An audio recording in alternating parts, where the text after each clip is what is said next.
This video is designed to help you relax or fall asleep. Before we begin, if you think you might fall asleep, please introduce yourself in the comments.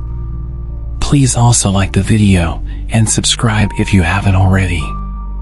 As always, I'd love to know where you're watching from. So let us know in the comments and share what time it is where you are. Thank you once more for joining me. Get comfortable, grab a glass of water, make sure you've locked your door, and turn off the lights. Don't forget to say hello in the comments.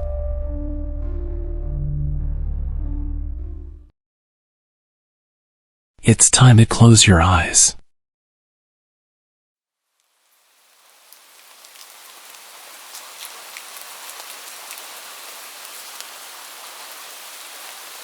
My dad passed away about 2 years ago, which left only my mom, my sister, and myself to help me cope with my father's passing. To help, my mom took me to the animal shelter to pick out a dog, since having a large dog was something I always wanted. In one of the cages was a small shepherd husky cuddled in the corner that I immediately fell in love with. When this incident happened, he was about 1 year old, 90 pounds, and my best friend. My mom worked nights, and my older sister, taking advantage of the fact that my mom wasn't home, would constantly leave me alone. I didn't mind too much, because then she couldn't boss me around. When she was home, she would try to be mom, telling me what to do and when to go to bed. We live in a small, middle-class suburb with low crime, so I wasn't afraid to be home alone. I was sitting in the living room playing video games and got up to head into the kitchen to grab a drink. In the kitchen, I had a clear view through the back door and could see the garage open. Thinking that I had just left it open after putting my bike away, I headed out the door to close it. My dog was sleeping in the basement, as he liked to lay on the cool floor during the summer months, and I didn't think to take him out with me. I stepped out the door and made it about 5 feet from him when I noticed a crouched shadow moving in the garage. I froze, trying to get my eyes to adjust to make out what the shadow was. It finally hit me when I saw the figure stand up and turn towards me. I was terrified and felt like I had been glued to the spot. I knew that this person could see me since the back porch light was shining above me. At that moment, the figure started running towards me. I was too scared to move and let out more of a yelp than a scream, but that was all it took for my dog to hear. The next thing I heard was him behind me, snarling and growling. I could make out it was a man, but not his features. When he now froze, seeing the 90-pound beast behind me, he turned and ran for the back fence. With my dog right behind him, the guy made it to the fence, and since it was only about 4 feet, he jumped over right before my dog got to him. After he got away, my dog came running back to me, and we went inside where I barricaded the doors. I don't know why, but I didn't call the police and never told my mom or sister what happened. One thing that bothered me was that he had to have known I was inside since the lights were on and the blinds open, so why take the risk to hit a house when someone was clearly home? The morning after, when my mom was home, I went outside to finally close the garage and notice what he had been going through, my dad's toolbox. I locked up the garage and never told anyone about what happened. I walked my dog to McDonald's and got him a burger and ice cream cone for being my hero.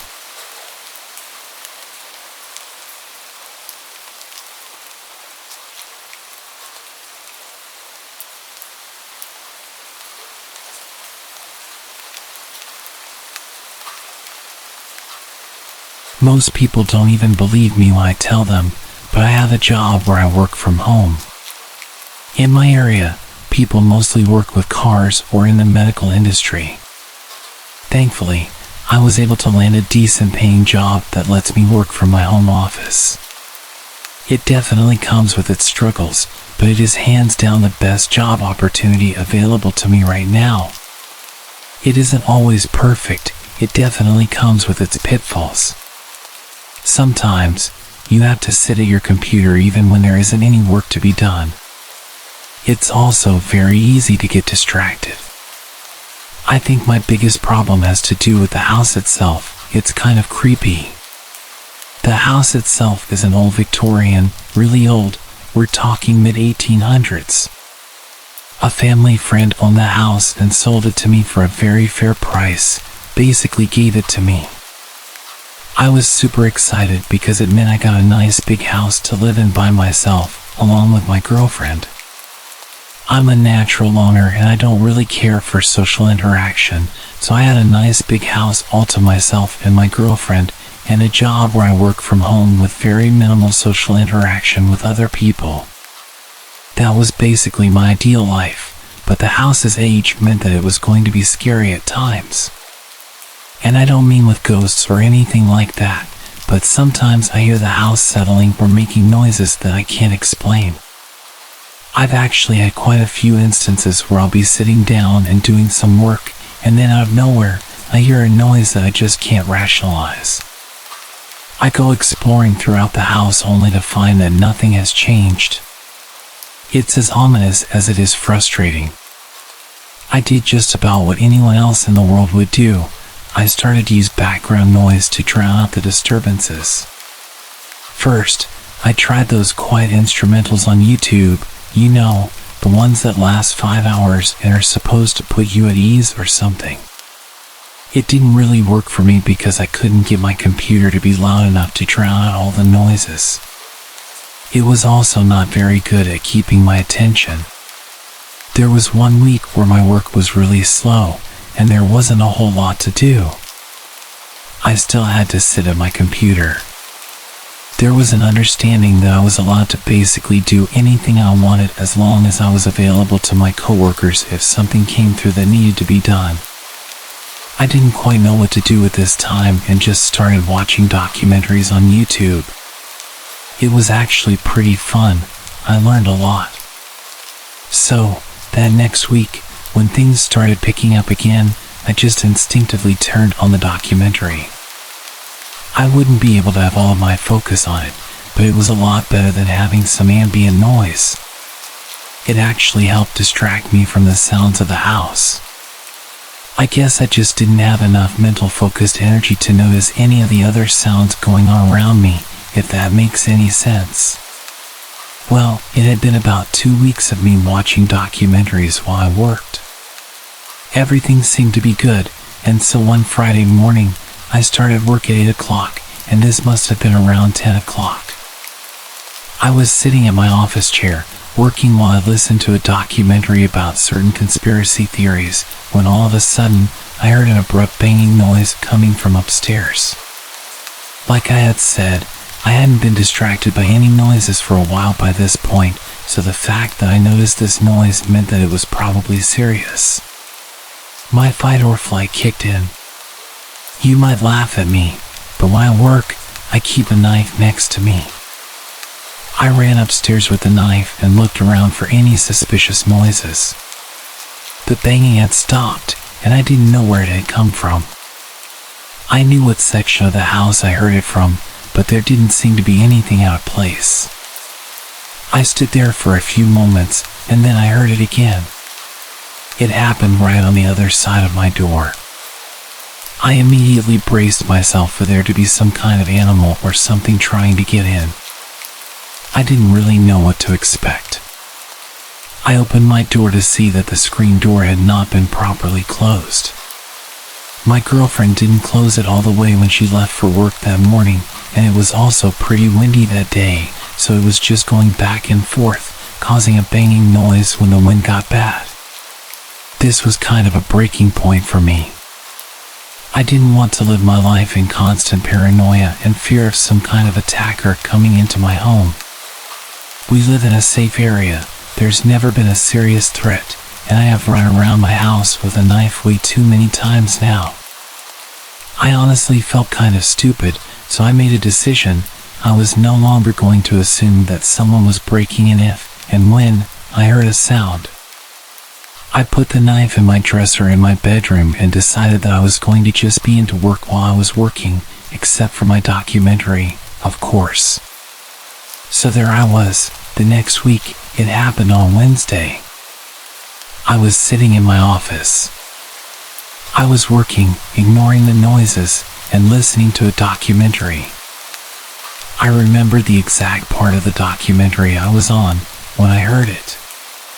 The sound was the loudest sound I had heard in the house up to that point. At first, I reassured myself that it was nothing and that I needed to fight against this paranoia. But the sound continued, and I couldn't take my mind off of it.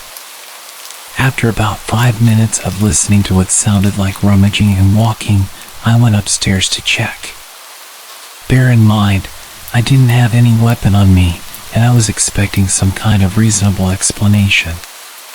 When I got to my kitchen, I saw that the front door was wide open, and the cabinets were all open, and there was a strange man rummaging through my stuff. I didn't notice until after the fact, but he had been eating something.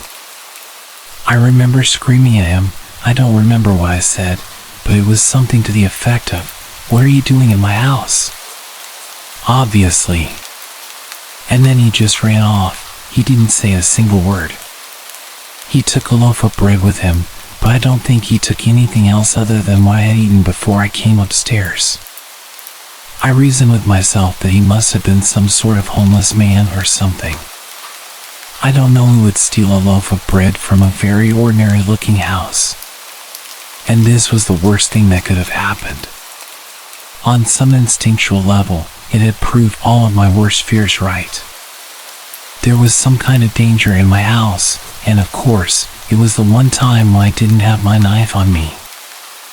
I lucked out that he didn't try to hurt me or anything, but it's still horrifying to see nonetheless. I just work at a local coffee shop now. It's honestly my only way to stay sane.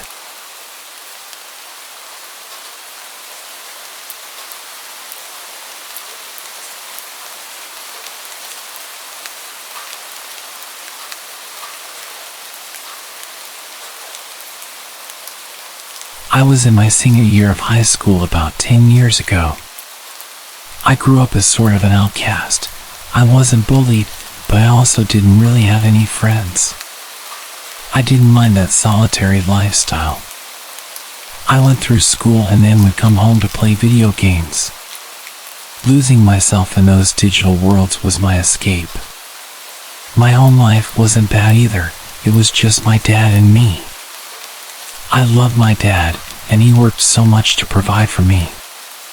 When I was young, maybe 10 or 11 years old, my mom got involved with some bad people and their hobbies, if you know what I mean. My dad didn't want to expose me to that world anymore, and we eventually moved away. It was messy, but it was for the best. He tried getting her help throughout the years, but she always turned it down until one day she was just off the grid completely. It was sad, but we both moved on. When I got older, he would have to leave for the weekend once a month for his job. I didn't mind it. It may seem crazy to some people to leave someone at that age home alone for a weekend, but my dad trusted me. One specific weekend during my senior year, when my dad left for the night, I started my normal routine. My pops would leave me some money to order a pizza and some soda. We never had soda in the house, so getting 2 liters of it with the pizza was like a double treat for me. My night was beginning to play out just like every other night that I was home alone. I demolished the pizza, drank most of the soda, and after a little breather on the couch, I went to my room and started playing my PlayStation. I would usually play Call of Duty, but Grand Theft Auto Online had just come out, so I had been spending some time playing that. After a few hours, I decided to play the single-player story mode. The older I got, I seemed to play the story in games less, but for some reason, on this night, I wanted to play something with some substance, even if it was GTA. Since I wasn't playing online anymore, I took my headphones off. As much as I game, I hate wearing headphones for long periods of time. I had been playing the story for a little while, and I thought that I could hear something coming from downstairs. There weren't any loud or jarring noises. It was just these sort of small vibrations and little bumps. Now, I'd been home alone a ton of times, and I didn't remember ever feeling any of those vibrations or hearing any noises like that. But at the same time, the noises weren't alarming enough that I was actually freaked out. It was a little after 1 in the morning, and I think it's just subconscious to be a little on edge when you're home alone at that hour. Every few moments, I would hear a little scoffing noise. I paused the game and tried to listen intently. When I listened, I would mostly just hear silence and maybe an occasional little bump. Just because I was home alone, of course, the quick thought of an intruder crossed my mind. I'm even embarrassed to say that at one point, I even thought to myself, are ghosts real? But then I would immediately shoot the idea down. This little internal debate would continue for about 30 minutes. I finally paused the game and went over and sat in my computer chair to just straight up listen for a few minutes without trying to listen over the sound of gameplay. The sounds started to happen more regularly. The sounds of the little bumps that I initially blamed on cracking pipes or house noises started to happen more often. The little vibrations I could feel were now happening almost every second. It was like my dad might be downstairs. The only thing missing was hearing his voice. The thought of my dad coming home early even crossed my mind, but he would have called me or at least poked his head in the room to see if I was awake. I decided that I was just being paranoid and that I was getting myself all worked up for nothing. I decided I was going to go downstairs and check it out to prove to myself that nobody was in the house and that I was clearly just letting my imagination run away from me as the night ran on. I crept slowly down the upstairs hall and made my way to the top of the staircase. While I was slowly heading in that direction, the muffled sounds were much louder, and I started fearing the worst. The thought of calling the police crossed my mind right away, but I was actually too anxious at that moment. In my mind, I was thinking to myself, what if nobody's here, and I just waste the police's time? When I got to the bottom of the stairs, I saw a light illuminating the dark walls, coming from the other side of the house. It was the kitchen light. It's possible I left it on, but I'm fairly compulsive, and I was nearly 100% certain that I had shut the light off before heading upstairs. I was practically crawling to the kitchen. I was moving so slowly. When I was only a few feet away from the kitchen doorway, I could hear the sounds of rummaging, like someone was going through my cabinets in the kitchen, and that was accompanied by a soft humming voice. And that sound was so creepy. I was half expecting to see some big scary burglar, but the voice indicated something else.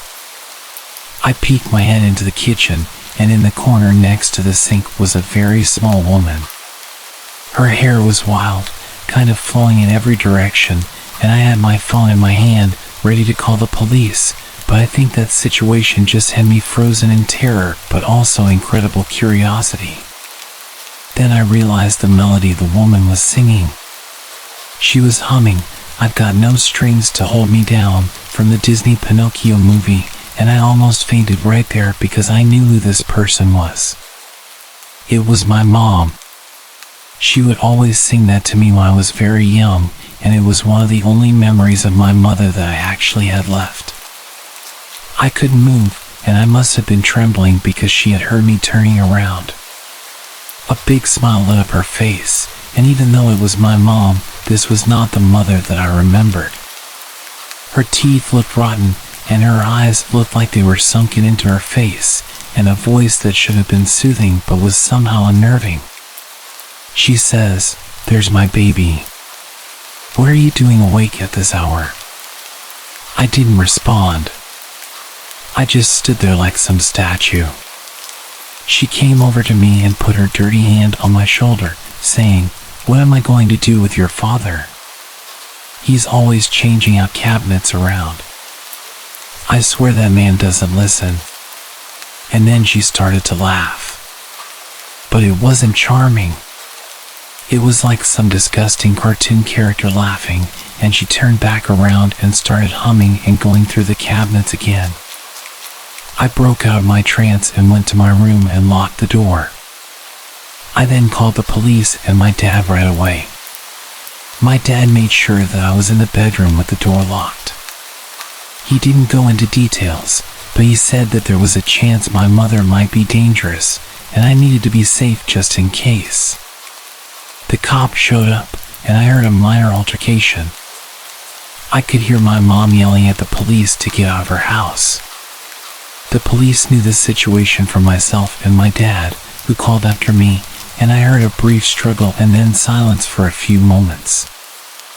I heard a cop shout my name and told me it was all right for me to come downstairs. I spoke with the police for a little while as another officer drove my mother away. One officer stayed parked outside of my house all night until my dad came home just to help me feel safer, which I really appreciate. My dad came home early the next morning, and he spoke with one of the officers. I could tell by reading my dad's body language that he was uncomfortable and that we were potentially fortunate to avoid something horrible happening. My mother actually had 2 knives on her when she was apprehended. One knife she must have had when she broke in, and the other knife was a sharp kitchen knife that belonged to my dad that she must have stuck in her pocket when she was in the kitchen.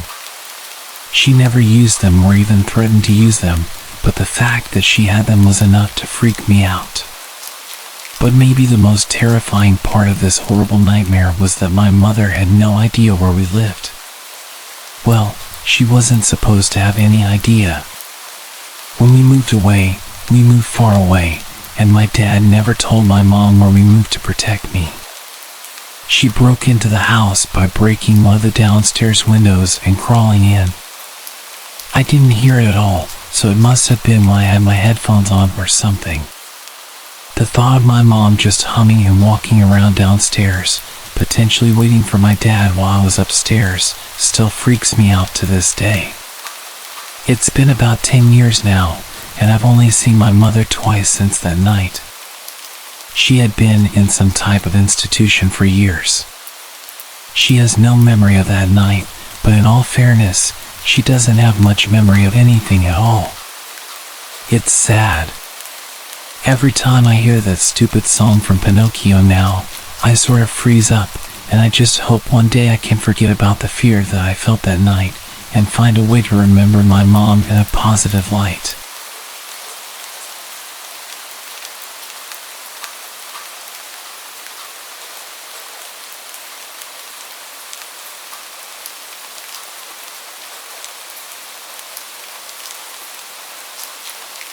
I grew up in a shotgun house in Louisiana. These homes are shaped like rectangles with doors at the short ends and are called shotgun houses because you can fire a shotgun through the front door and the pellets would fly out the back door. They were small homes built for low-income families, and my mom worked hard to purchase ours through a rent-to-buy scheme. However, her long hours meant that I grew up as an independent kid. Sometimes, I'd have to get myself to school in the morning because she was working crazy hours. Most of the time, when I got home, there'd be a hungry man frozen dinner in the freezer for me, along with a note saying when she'd be back. I didn't see her nearly as much as I wanted to, and I'm thankful for all the work she put into keeping us afloat. Her being away from home all the time opened the door to one of the creepiest experiences of my whole life. It all started when I got home from school one afternoon. I walked through the door, got my food, and then sat in front of the TV while I ate. I was just sitting there, finishing off my hungry man, when I saw something moving in the corner of my eye, near the front window. Immediately, I turned my head to see what it was, and noticed a black man standing there, looking through the window at me. For a few moments after, he just continued to stare at me. Then his lips started to curl into a creepy-looking smile. I remember how his face looked all those years later, how the lower half seemed to be smiling but his eyes were cold. I was so nervous that all I could think to do was look away. I was a shy kid and I still deal with a degree of social anxiety in my adult life, but back then, I barely engaged with anyone, let alone complete strangers. I just waited there, watching TV and trying to ignore the guy until finally, his face disappeared from view. I waited a few more minutes, too scared to close the curtains in case his face suddenly appeared again. Until eventually, I plucked up the courage to walk over and close them. I think I had been sitting down again for maybe 5 or 10 minutes, thinking I was rid of the guy, when I heard someone pressing the buzzer to our house. My mom always told me never to answer the door to anyone I didn't know, and that anyone that I did know would always announce themselves when they called over, so I knew it was safe. So, when I heard the buzzer but no one hollered, I just stayed there on the couch and carried on watching TV. The buzzer sounded a few more times, but I still didn't move. I remember praying that it wasn't the guy with the creepy smile at the door.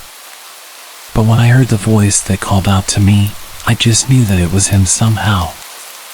The voice matched the face, and my skin crawled as the sound of it reached my ears.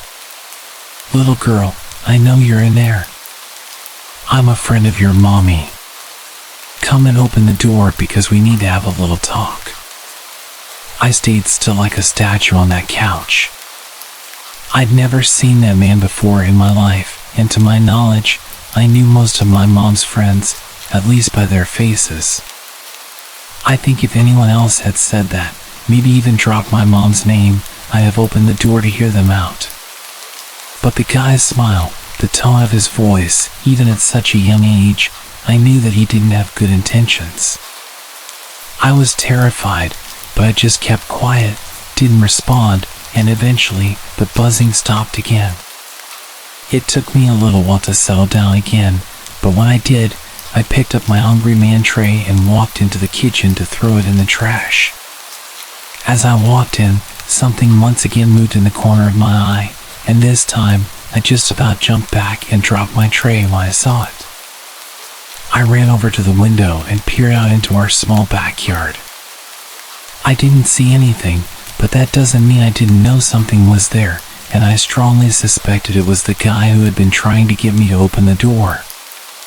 Then, right as I was looking outside, I heard a low rattling then squeaking sound coming from the hallway. I backed up to try and spy where it was coming from, and it was definitely coming from the back door. I just couldn't figure out where, until one of the screws holding the door handle together fell out of its socket.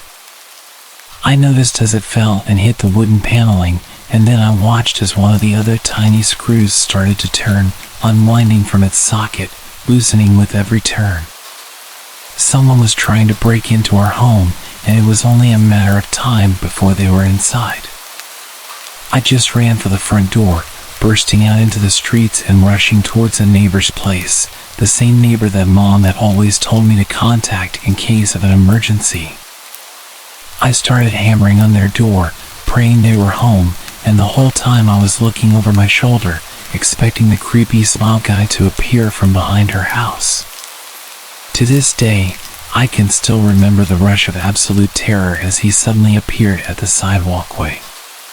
That same grim smile curling his lips as he began to walk towards me. I started screaming, smashing my fists against the door of my neighbor's place, begging them to come to the door. I hear a voice on the other side just before it opened, and there stood my neighbor, a towel wrapped around them, asking me what I was crying for. I begged them to call the cops because a man was trying to get me. When they asked who was trying to get me, I turned, intent on pointing at the man with a creepy smile who just a few moments ago had been walking up the side of our house, but when I looked, pointing at the place that I'd spotted him, he was gone. When the cops showed up and my mom arrived home, they confirmed that someone had been trying to take the lock off of our back door. Mom was distraught and kept apologizing to me for not being there to protect me. After that, I always stayed with one of our neighbors until she got home from work. The man never showed up again, and I didn't see him around the neighborhood anymore, which was obviously a good thing, but I've always been haunted by the idea that he still thinks about the time he almost got killed. And if I hadn't noticed what was happening to the back door, he was maybe just minutes away from being able to do whatever he wanted.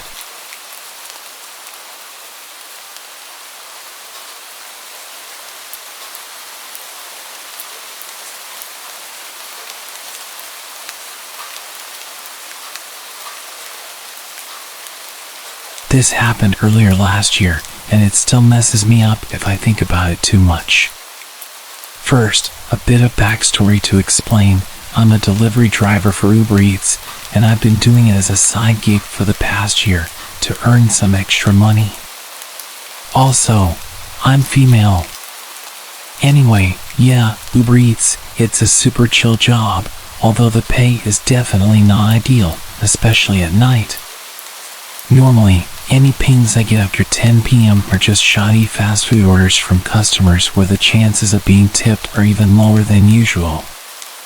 Late night deliveries are rarely profitable, which is why I barely do them. However, on this night last year, there was a bonus going on. Reach 15 deliveries in a certain time frame to get an extra $75. Music to my ears.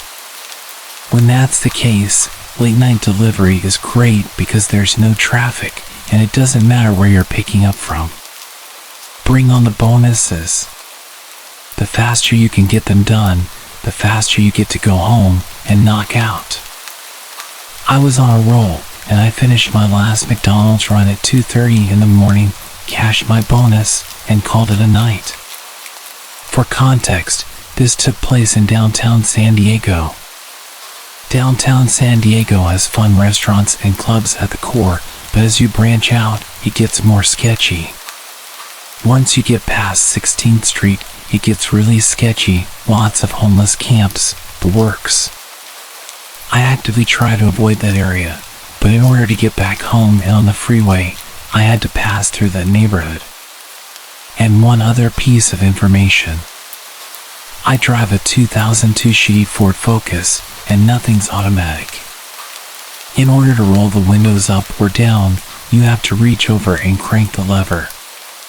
Because it's a hassle to roll them down manually each time, when I usually do deliveries, I just keep both my windows rolled down because it's easier to pick up and deliver through the windows. This night, I had my windows down as usual. I was planning to roll them up before I passed 16th Street where the homeless camp was, but I didn't get that far. As I turned down a side street heading towards the main drag up ahead, I saw a man in one of those orange reflective construction vests standing on the side of the road. There's always some sort of construction going on downtown, and it's pretty common for it to happen at night, so I didn't really pay much attention. As I got closer though, the man ran into the middle of the street, waving his arms, signaling me to stop. I started to slow down, thinking he was going to direct traffic or reroute me or something. I braked to 10 miles an hour, then 5, leaving distance, trying to figure out what I was supposed to do. He broke out into a jog towards my car and stopped directly in front of it, blocking me and my car from moving forward. I immediately felt uneasy. This is weird. I'm wishing my windows were rolled up. It's 3 a.m. on a dark road, and there's not a soul around except for me and this man. People talk about fight or flight, and I've always wondered how I would react in a situation that warranted a similar response. Now I know, my reaction is to freeze. Because, as I was slowing down, it hit me 5 seconds later than it should have. This guy is not a construction worker. He has a hard hat and a vest and the creepiest smile I've ever seen in my life. At first, I thought he was just smiling to be friendly, but smiling to acknowledge someone longer than a few seconds is super unnerving. Try it right now. Count to 5 in your head while grinning, and you'll see what I mean. That's what this guy was doing. Now that he's in front of me, I can tell he's homeless, or just, I don't know, he was an older guy. I would guess around 60s, but homelessness has a way of making everyone look old, so who knows really? He's just staring at me, wild-eyed and smiley, all teeth. Honestly, his smile and mannerisms, the best way I can describe is Twisty from American Horror Story. This guy looked insane. I obviously should have reversed, but my brain was panicking and I didn't think that fast. I'm frozen in my car, thinking this is how I die. The whole time, he's not saying anything, just leering. And then, like a ninja, he jumps onto the hood of my car and slams his fist against my hood. I am frozen in terror, just watching this guy. He starts pounding on the hood of my car, crawling around on his hands and knees, not saying anything, just crawling and staring at me. That was the most terrifying part. He never broke eye contact once during all of this, and he never stopped grinning. The thought of my windows being open made me want to throw up, but at the same time, looking away and moving to roll them up felt scarier, like if I made any sudden moves or looked away, he would try to get inside my car. He never said a word. I think it would have been less scary if he said something. But he just pounded his fists on the car and stared. In reality, this whole encounter probably lasted all of 15 seconds, but it felt like days. I am freaking out, and before I can gain the sense to do anything remotely intelligent, I see headlights in my rearview mirror coming up behind me from down the street. This man sees them too, and in an instant, he jumps off of my car and breaks off into a run behind me, heading towards the new car. Jesus Christ. I floor it and don't look back until I'm halfway home on the freeway, and at this point, it's all adrenaline. For a long time after that, I stopped delivering at night. I sure as hell don't go to that section of downtown anymore. I take the longer route home, and I don't drive with the windows down at night if it's in an area even remotely run down. What I've realized from this is how naive I can be to just automatically trust and obey someone just because they have a uniform on. I didn't even question slowing down at first, even though the situation was clearly sketchy. In my mind, I was comforted by the fact that somebody trustworthy was on the road. My subconscious thoughts were like, oh, nice, a public servant doesn't want me to take a wrong turn.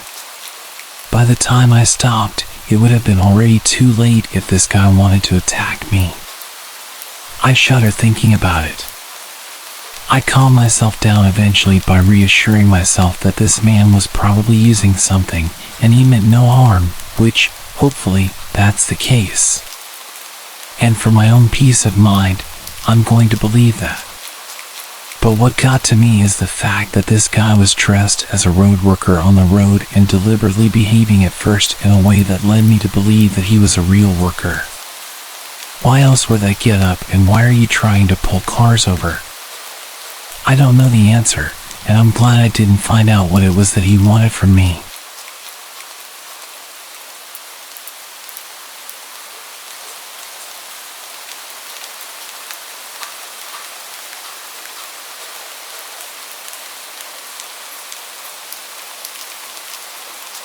I'll start with some context.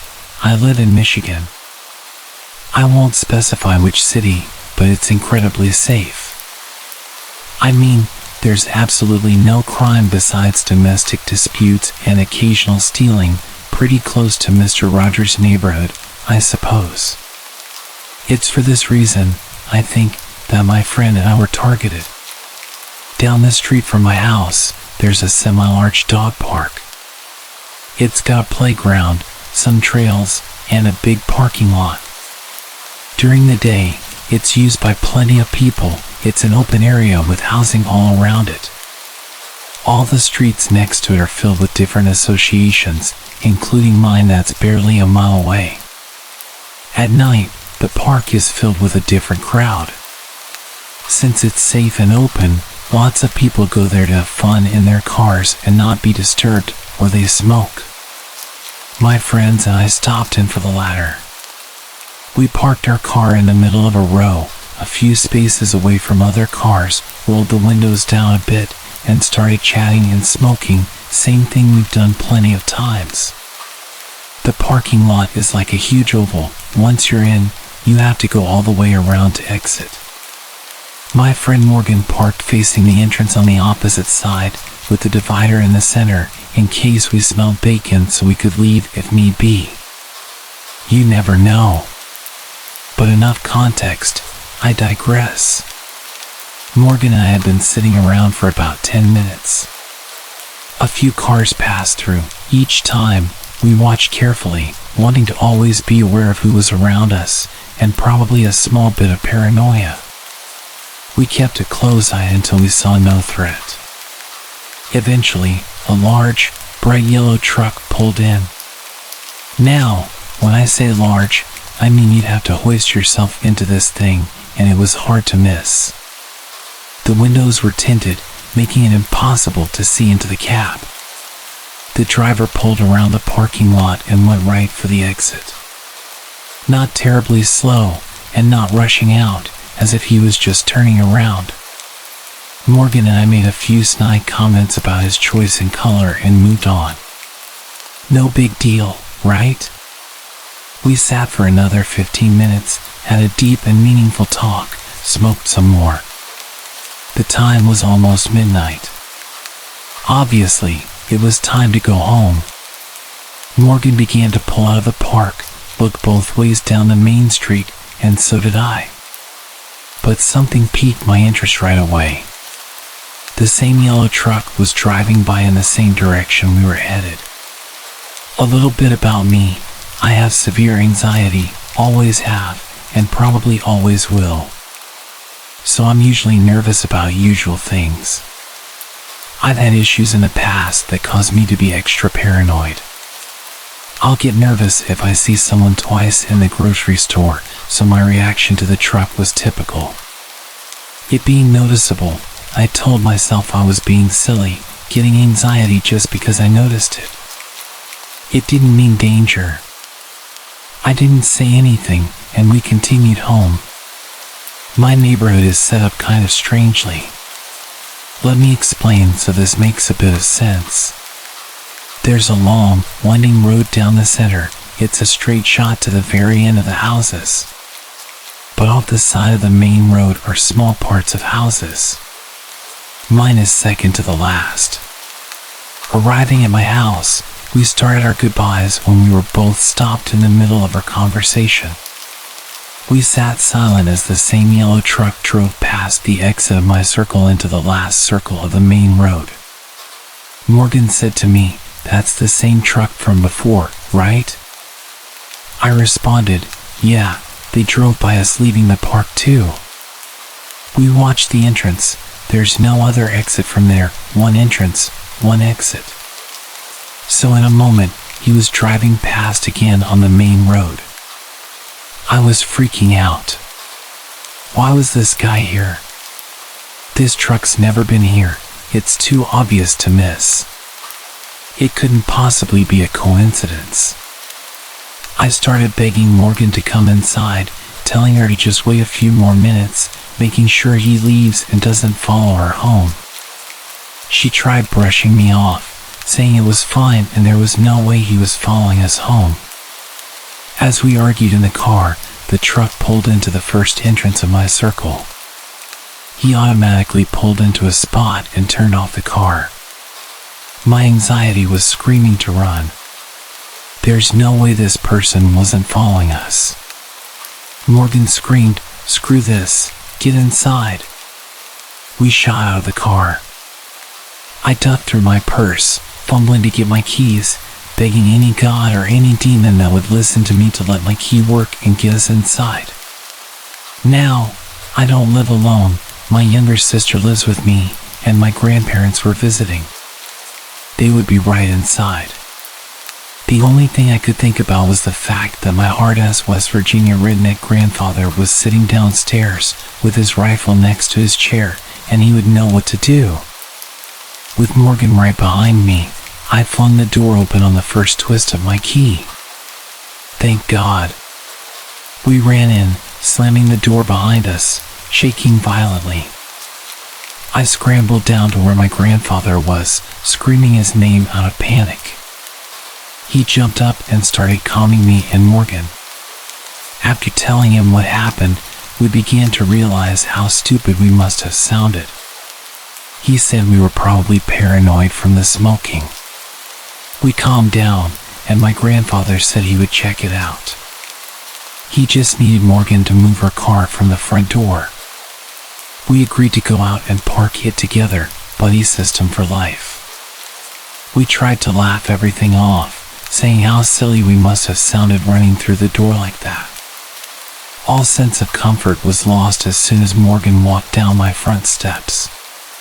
She gasped and turned around so fast, and I barely had time to react.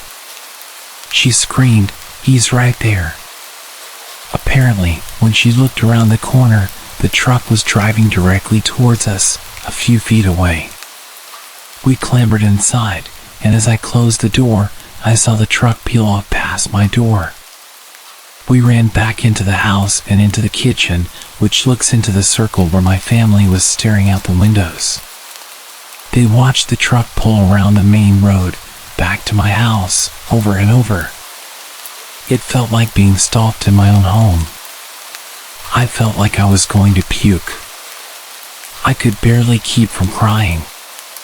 Once again, the truck pulled out, and my grandfather wanted to take action.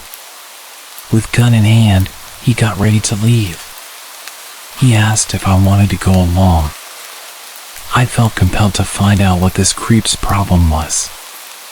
We hopped in his car and pulled out to the main road. Almost as soon as we pulled out, we saw the truck pull out of another circle. I started to flip. I kept yelling. My grandpa told me to calm down and pay attention. The person in the truck hadn't seen this car and didn't know it was us. We watched as he pulled around into a circle past my house and then to the exit, the same exact exit our car was approaching. My stomach was in my throat. My shaking got worse as we began to drive towards him. Just as the truck tried to pass next to us, my grandfather pulled the front of his car directly in front of the truck, flashing his high beams into the cab. There was an older man driving the truck. He had wire-rimmed glasses, a balding head with a white t-shirt. You couldn't get more ordinary. I saw him yell, "Oh," before reversing and doing a full 180 towards the other exit of the circle, back to the main road. My grandfather wanted this guy to get the hell out of Dodge. He slammed on the gas and sped right behind this dude, navigating through the winding road 80 miles per hour in a 25-mile-per-hour zone. And that was nothing short of a heart attack. We chased him out of my complex and down the street. Unfortunately, other cars got in the way, and he sped off on the highway. I kept it together until we finally turned around to go home. After trying to look for the truck, I broke down and started crying. The man I saw seriously resembled my estranged abusive father, who was supposed to be states away. I asked my grandfather if he saw what I saw, and in return, he simply rubbed my back and told me it would be okay. Returning home, we told the rest of the family. They'd seen us pull away and chase after the car, but there's not much visibility from my porch. We called the police and made a report. When first asked our address, the operator responded, "Are you sure you guys don't get crime out there?" It gave me a good laugh. Nothing came from the report. No one reported the truck in the area doing anything, and we never got a license plate. No explanation as to who or what this person wanted. A sort of side note, my sister and I had a weird moment before everything. She told me, once everything calmed down, that right before I burst through the door, she had a feeling something was off. She was thinking to herself, wondering if I was okay. Maybe just intuition, but I like to think it was more. Anyway, creepy bald dude who likes to stalk pretty young girls, you better hope we don't meet again. My grandfather is waiting.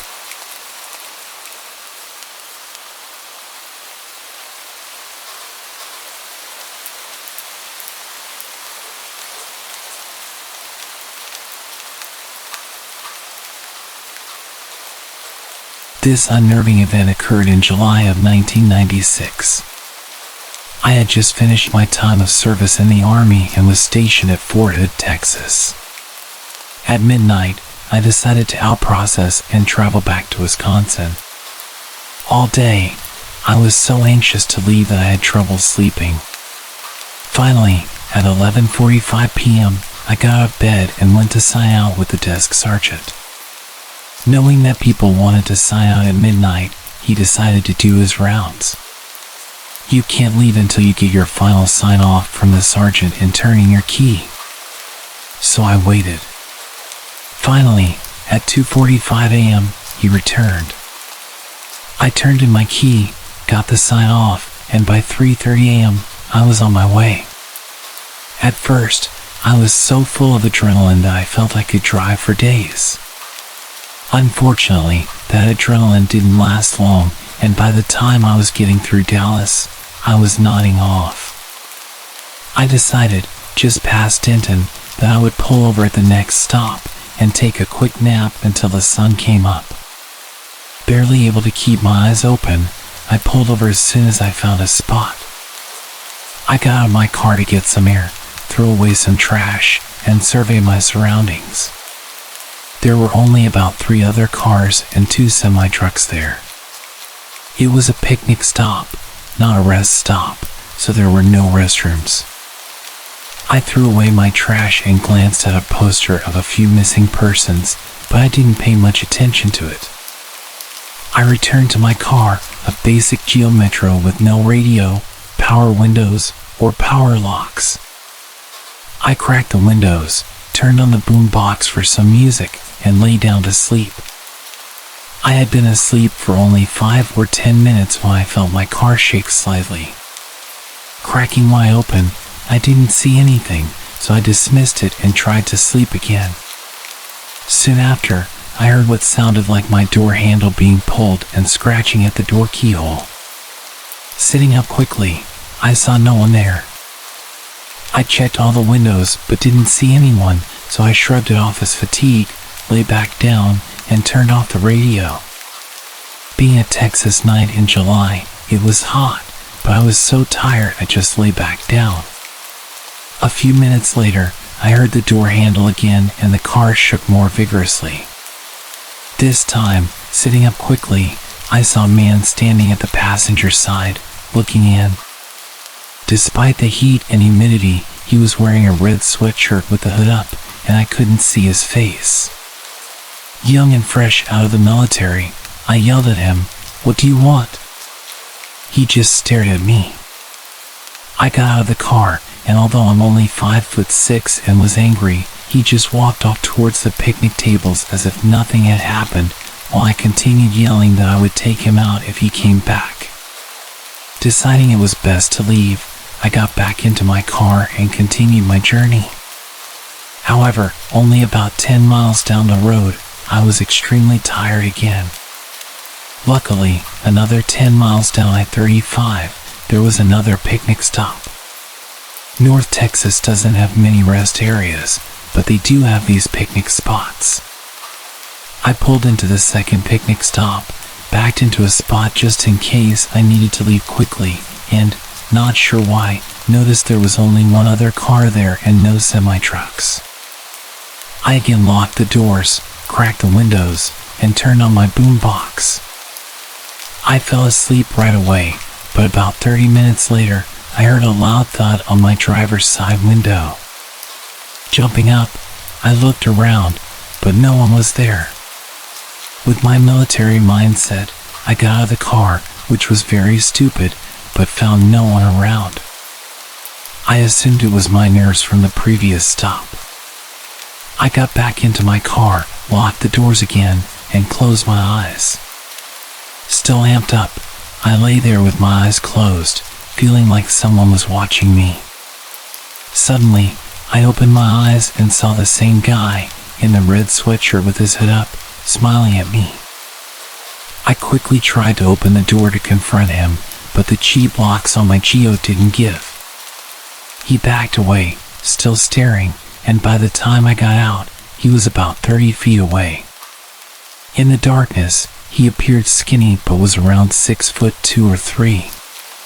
Despite feeling I could take him due to my military experience, I noticed something shiny, possibly a machete, as he stood there. Quickly, I grabbed a baseball bat from my back seat and started yelling at him to come get some, though I'm not sure why I provoked him. He began walking toward me, and just as I took a few steps, the yellow van pulled up quickly and parked just off the side of my car. Realizing what was happening, I saw 2 other guys wearing hooded sweatshirts in the van. Before they could get out, I dashed to my car, thankful it was a manual and didn't stall as I peeled out of there. The first guy was just about at my car as I cut hard right and sped away onto the interstate. I didn't stop until I was about 20 miles into Oklahoma. There, I stopped for gas and used the restroom. Inside, I noticed a flyer I had barely glanced at the first picnic stop. It had several missing persons on it and warned people not to stop for long periods at rest areas. It described a possible suspect about 6 feet tall, wearing blue jeans, green shoes, and a red hooded sweatshirt. I went completely white. Since it was daylight, I drove the rest of the way to Wisconsin wide awake. I'm not sure why, but I never reported it to the number on the flyer or told anyone about it.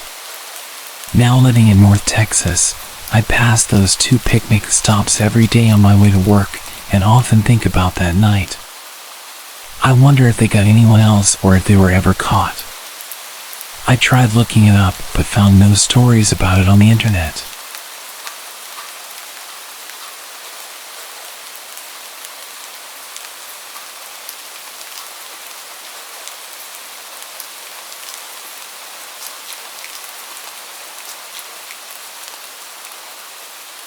This happened a few weeks ago, and I'm still trying to wrap my head around it. My name's Kyle, and I have rented a remote cabin in the woods for a weekend getaway. I was looking forward to some peace and quiet, but what I ended up experiencing was anything but relaxing. The cabin was deep in the forest, miles away from the nearest town. I arrived on a Friday evening and spent the night settling in, enjoying the solitude. Everything seemed perfect until around midnight when I heard strange noises coming from outside. At first, I dismissed it as branches scraping against the walls or maybe some nocturnal animals. But when I heard a loud thud, I decided to investigate. I went outside with a flashlight and checked around the cabin. The night was eerily silent, with only the occasional rustle of leaves. I inspected the locks on the doors and windows, and everything seemed secure. I went back inside, feeling a bit uneasy but hoping it was just my imagination. The next day, I spent the afternoon hiking and enjoying the scenery. When I returned, I noticed that the lock on the back door looked tampered with. My heart sank. I was certain I'd locked it before heading out. I checked the cabin thoroughly but found nothing out of place. I tried to call the rental agency, but there was no cell service. I felt increasingly uneasy but decided to stay put and make the best of it. That night, I took extra precautions.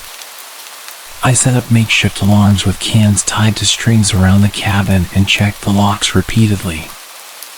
I went to bed, but sleep was elusive. Archer, my German Shepherd, was unusually restless, pacing and growling intermittently. Around 3 a.m., I was jolted awake by a loud crash. My instincts kicked in, and I grabbed a large kitchen knife before heading into the living room. To my horror, the back door was wide open. Archer was barking furiously, and I could hear footsteps moving quickly outside. My heart was pounding as I stepped outside, clutching the knife. The forest was pitch dark, and I could barely see anything. I heard the footsteps getting louder and then saw a shadowy figure emerging from the trees. Before I could react, the figure lunged at me. He was a frail, disheveled man, his clothes tattered and his face twisted with desperation. I swung the knife instinctively.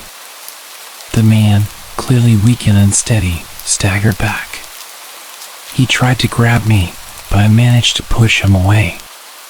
He let out a guttural cry and tried to scramble back into the forest, but he was slow and uncoordinated.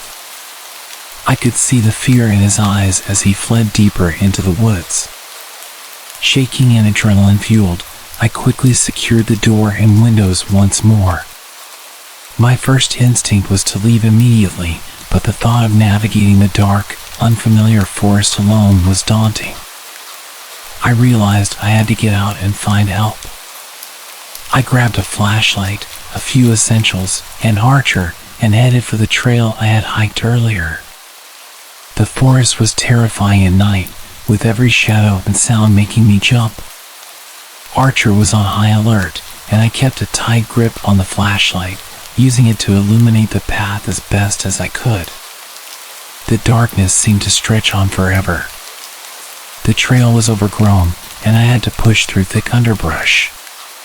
Every snapped twig and rustling leaf felt like an imminent threat. My anxiety mounted with each step, but I knew staying at the cabin was not an option. After what felt like hours, I stumbled upon a small clearing and finally got a weak cell signal. I called the police and explained this situation as best as I could, though I was breathless and panicked. They assured me they'd send help and advised me to stay put until they arrived. I waited in the clearing, clutching Archer and trying to stay calm. It was nearly dawn when the police finally arrived. They took my statement and conducted a search of the area. They found evidence of the man's presence but couldn't locate him. They advised me to leave the area immediately and head to the nearest town. I was exhausted and shaken, but I followed their advice.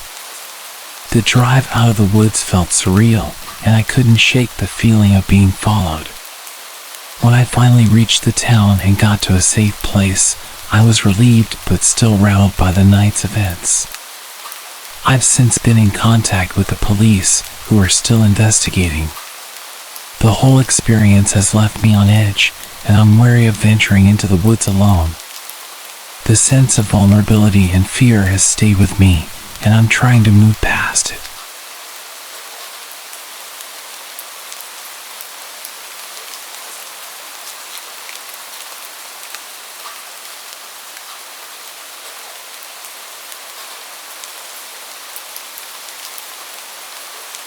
This happened just a few weeks ago, and it's left me feeling very paranoid. I live alone in a small apartment in New York City. My name's Lucas, and I'm used to the hustle and bustle of city life. I've always felt safe in my apartment, but that changed dramatically a few nights ago. I was alone at home for the weekend. My friends had all gone out of town, and my girlfriend was staying with her family for a few days. I spent Friday evening just relaxing, catching up on some TV shows, and ordering takeout. Everything seemed normal.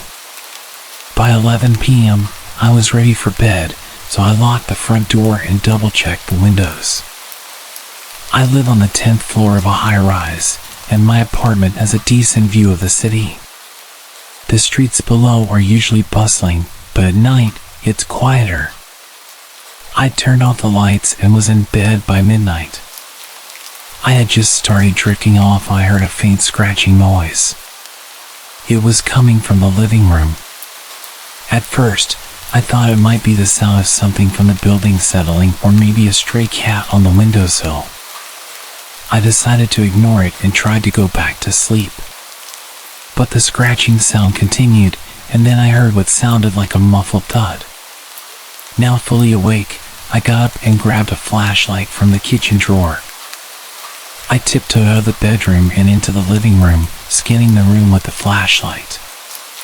The apartment was empty, and nothing seemed out of place.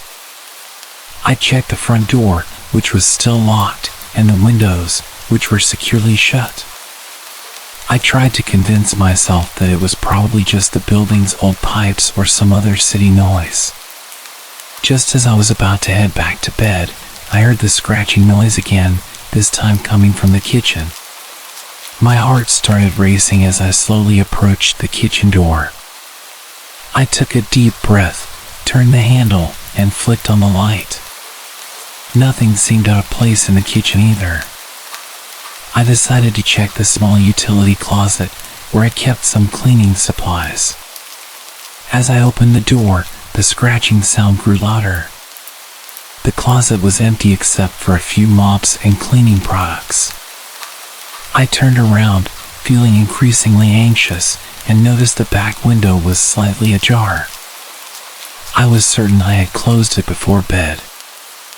I immediately closed and locked the window, but my sense of unease only grew. I called the building's security to see if they could do a quick check of the hallways and exterior.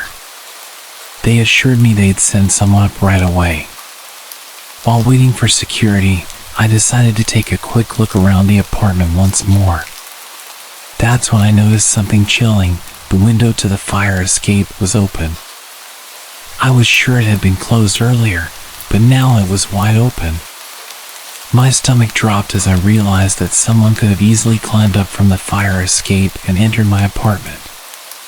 Just then, the security guard from the building arrived. He did a thorough check of the apartment and the fire escape, but he didn't find anything unusual. He assured me that the fire escape was secure now and suggested I stay alert, as there had been a few reports of petty thefts in the building recently. After the security guard left, I struggled to get back to sleep. I kept the lights on and stayed in the living room, listening for any unusual noises. I didn't hear anything else that night, but the sense of vulnerability lingered. The next day, I went to check the locks and security measures on all the windows and doors. I had a locksmith come over to install more secure locks on the windows and the escape door. I also signed up for a new security system with cameras, just to be safe. I'm still shaken by what happened. It's disconcerting to think that someone could have been trying to get into my apartment or that the building might have security issues I wasn't aware of. I've become much more cautious and check the locks on my doors and windows more frequently. One final thing I thought I should add. I've not been able to find 2 of my knives for the past month. I had a set of 5 large knives that were always either in the sink or on the stand, and I can't find them anywhere. They weren't exactly expensive, so I don't see why anyone would take them, but there's no way I've just misplaced them.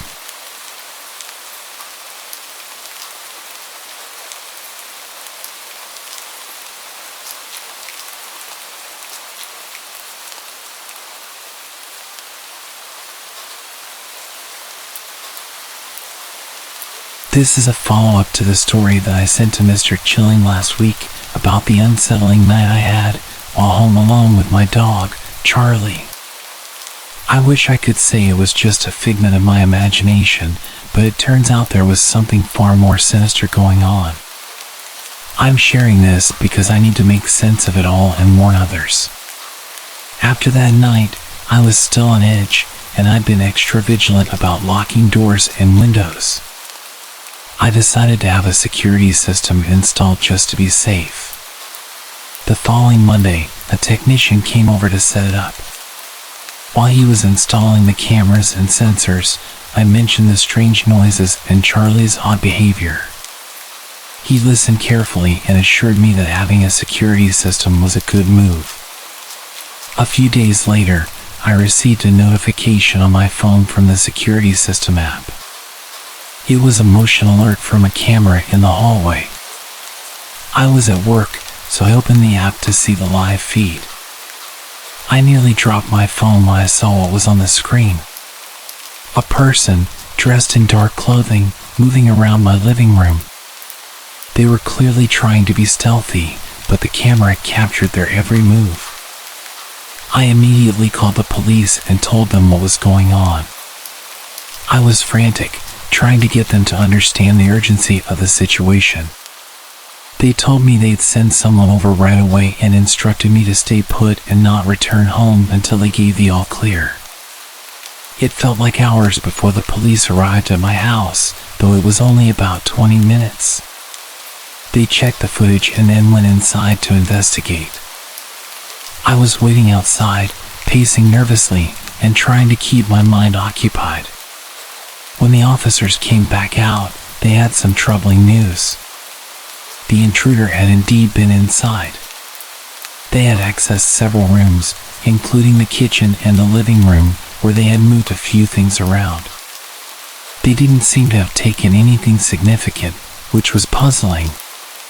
The police found no signs of forced entry, and it appeared that the intruder had either entered through a window that wasn't properly locked or had found another way inside. The police collected fingerprints and took a detailed statement from me. They also checked the entire house for any potential security breaches or overlooked evidence. They advised me to review the security footage carefully to see if I could identify anything that might help them catch the person responsible. The footage showed the intruder moving through the house, but their face was obscured by a hood and mask. They seemed to be methodical, checking various rooms as if looking for something specific. The most chilling part was seeing them approach the door to my bedroom while Charlie was asleep on the other side. Fortunately, they didn't enter the bedroom, but the fact that they were so close to where I was sleeping made my skin crawl. In the days that followed, the police didn't have any new leads. They continued to investigate, but there were no further updates. I installed additional security measures, including better locks and motion sensor lights around the property. I've also made sure to keep in touch with the police regularly to check if there are any new developments. Charlie and I are still adjusting to the new normal. The sense of safety I once had in my home is gone, replaced by a constant awareness of our surroundings. I try to stay as vigilant as possible, and Charlie seems to be more on edge than before, likely sensing the residual tension. If there's any lesson I've learned, it's not to underestimate the importance of security and awareness. I'm grateful for the security system and the police response, but I can't help but feel unsettled, knowing that someone was in my home without my knowledge. If anyone has experienced something similar or has advice on staying safe after an intruder has been in your home, I'd appreciate hearing from you.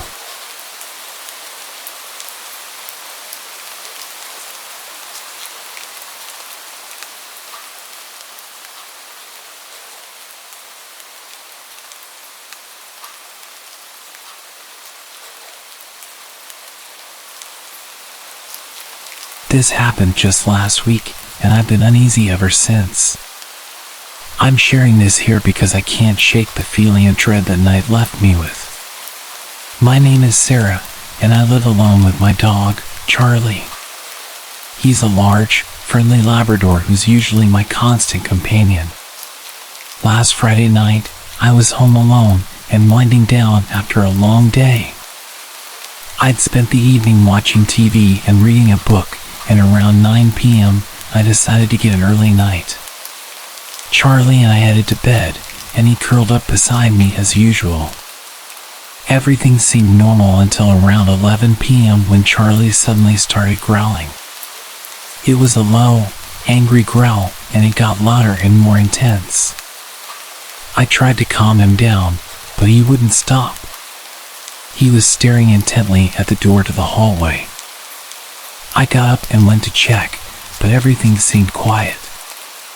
I assumed Charlie was just being protective, so I tried to reassure him and went back to bed. I figured it was probably just some noise outside that had startled him. But Charlie was restless. He kept pacing around the room, occasionally letting out low growls. Around midnight, I heard a faint noise that made me freeze. It sounded like someone was moving around in the house. I tried to convince myself it was just the house settling or maybe the wind. But then Charlie's growling turned into barking. I could hear him scratching at the door, desperate to get out. I grabbed a flashlight and went into the hallway. The house was silent again, but the feeling of unease was growing stronger. I checked the front and back doors to make sure they were locked. Everything seemed secure. I then looked through the windows, but there was nothing unusual outside, just the darkness of the night. Back in my bedroom, Charlie was now whining and pawing at the door. I let him out of the room and followed him, trying to figure out what was wrong. As we walked through the house, I noticed a few small things that were out of place, a chair that had been moved in the kitchen, and a picture frame that had fallen off the wall. It didn't make sense, but I tried to convince myself it was just my imagination. Charlie led me to the living room, where he started sniffing around the couch and growling again. The room was dark, and the only light came from the flashlight I was holding. I scanned the room, but there was nothing obvious. The feeling of being watched was overwhelming, and my skin was crawling. I decided to stay in the living room with Charlie. I turned on all the lights and sat on the couch, trying to stay calm. Charlie eventually settled down next to me, but he kept his head up, watching the door intently. The rest of the night was tense. I couldn't shake the feeling that something was off, and every creak or shift in the house made me jump. Eventually, the noises and Charlie's agitation subsided, and I managed to get a few hours of restless sleep on the couch with Charlie beside me. When the morning came, I checked the house again. Everything appeared normal, no signs of forced entry or anything out of place. I've tried to rationalize it as a mix of a bad night and Charlie's heightened senses, but the fact that things were moved and the sense of unease remains with me. Charlie's behavior was completely out of character, and I can't explain why he was so agitated. I'm still on edge, and I double-check the locks and windows every night.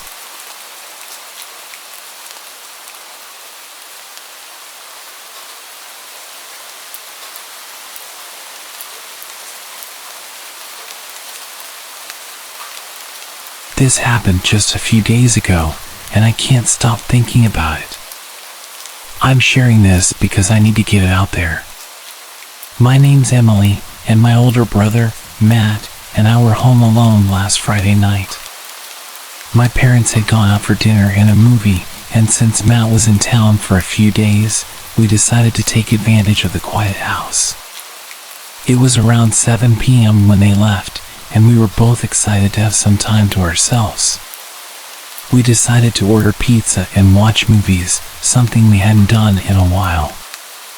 We set up in the living room with blankets and snacks, just enjoying the peace and quiet. The night started off perfectly. We watched a couple of action movies, joked around, and ate way too much pizza. Around 10 p.m., we heard a strange noise from the kitchen.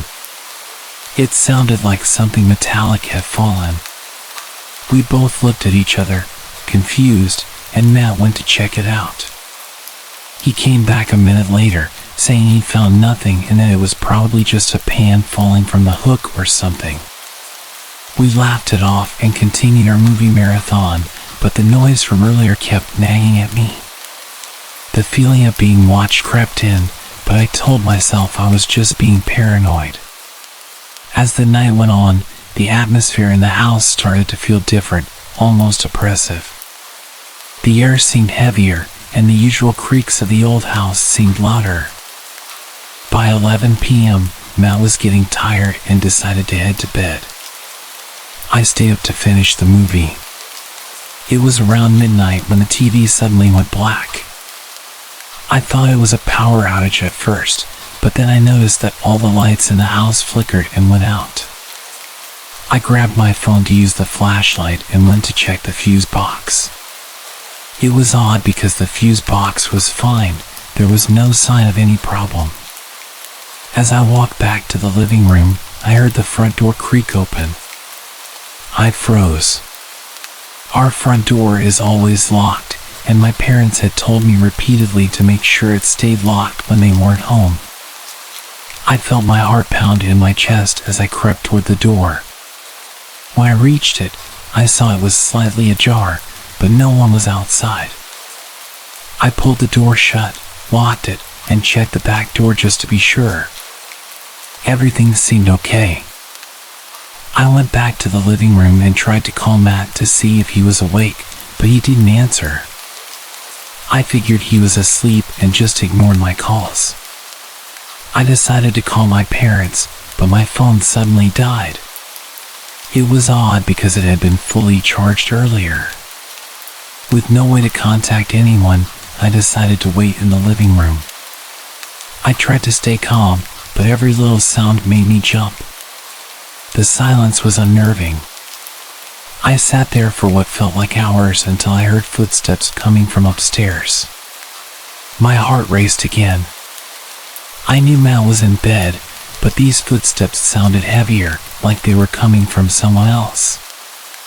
I grabbed a flashlight and went upstairs, feeling every step as if it might be my last. The house felt colder, and the shadows seemed to stretch out in every direction. I reached Matt's room and found him asleep, completely unaware of what was going on downstairs. I shook him awake and told him about the door and the noises. He seemed groggy but agreed to check the house with me. We went through each room carefully, checking for anything out of place. We found nothing unusual, but the feeling of dread was still there. We locked all the doors and decided to stay in Matt's room until our parents came home. We set up a makeshift bed on the floor and tried to sleep, but neither of us got much rest. When my parents finally got home at 1 a.m., they were confused about why the house was so dark. We told them everything that happened, and they checked the house thoroughly. They couldn't find anything amiss and reassured us that it was probably just a series of coincidences. They suggested it might have been a faulty fuse. Since then, I've been feeling uneasy every time I'm home alone. The whole experience left me on edge, and I can't shake the feeling that something was off that night. I'm hoping it was just our minds playing tricks on us, but I can't deny how strange and unsettling it all was. If anyone has any ideas about what might have happened, I'd appreciate hearing them.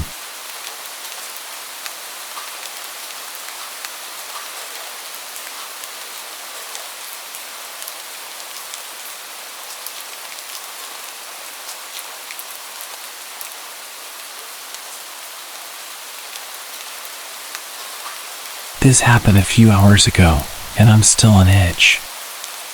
I want to share what happened because I need to get it off my chest. I was home alone with my best friend Jake. It's a common thing when he visits.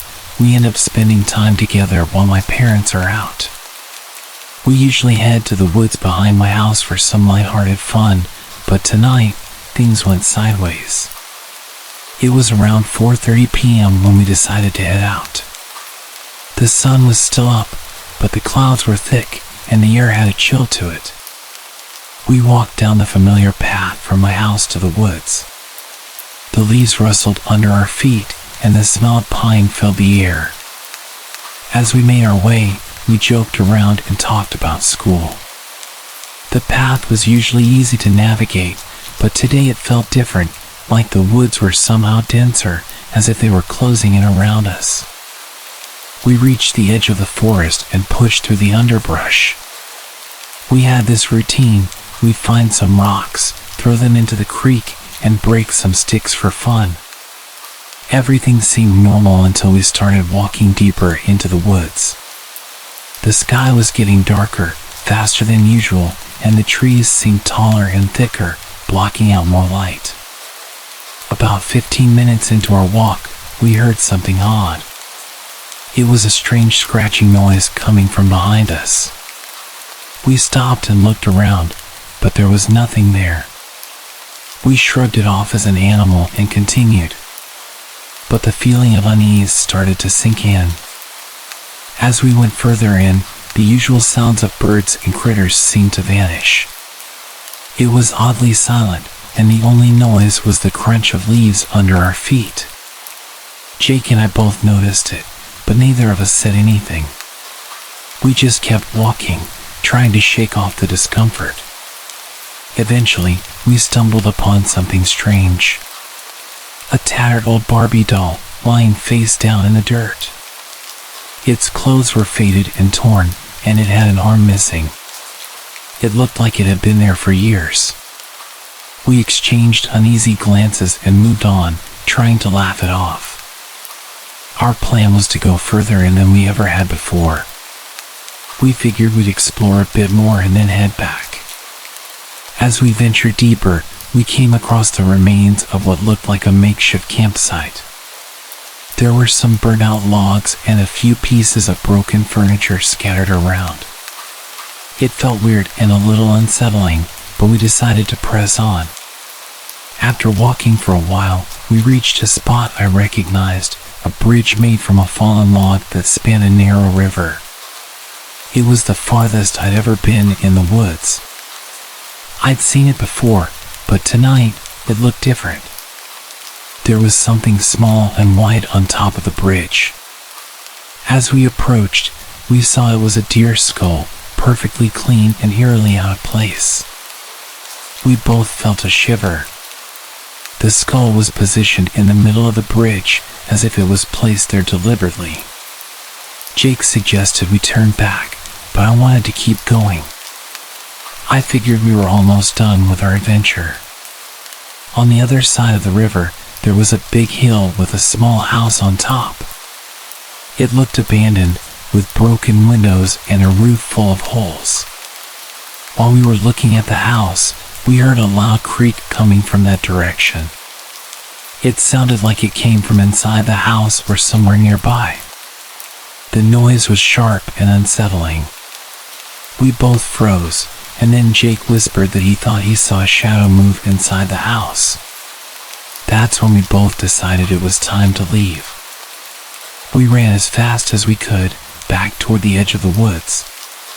My heart was racing, and I could hear Jake behind me, breathing heavily. I also heard him scream suddenly. When I stopped to check on him, he told me he heard footsteps right next to him. It was like someone was walking beside him, but when he looked, no one was there. We finally reached the road and sprinted back to my house. As we approached, we noticed the garage door was open. We had no idea if we'd left it like that or if something else was going on. We hurried inside, locked the door, and checked the whole house. I turned on the alarm and made sure all the windows and doors were secure. It's been almost 2 hours since we got home, and we're still feeling on edge. I keep thinking about the deer skull and the noises from the house on the hill. I'm hoping this is just a weird memory, but the fear from tonight is hard to shake. If anyone has any idea what could have caused that strange feeling or those noises, please let me know. I just hope we never have to go back there again.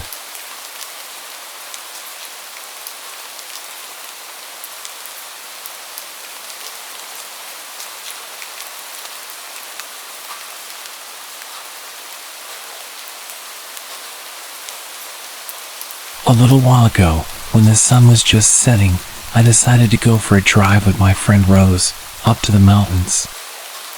I grew up near the city limits and often drove the mountain roads. Rose, a newer friend in my life, had only been up to the mountains a few times before. I was eager to show her how cool it was at night, especially when you're headed back to town and can see all the city lights as you're leaving the foothills. I love listening to creepy videos and watching scary movies, which may have been a big help for us on this particular night. We headed up in my van, a dependable '03 Toyota that had made the journey dozens of times before. There is a part where the pavement ends, and the gravel road takes you deeper into the mountain. Just beside the stretch from asphalt to gravel, there's a stretch of dirt where people use to park their trucks and trailers. Rose and I drove by, and I noted that the pullout was empty, as was normal for this time of night. It was about 10 p.m. The sun had set, and the lights with timers had all turned on in town. I had never seen any lights up on the mountain.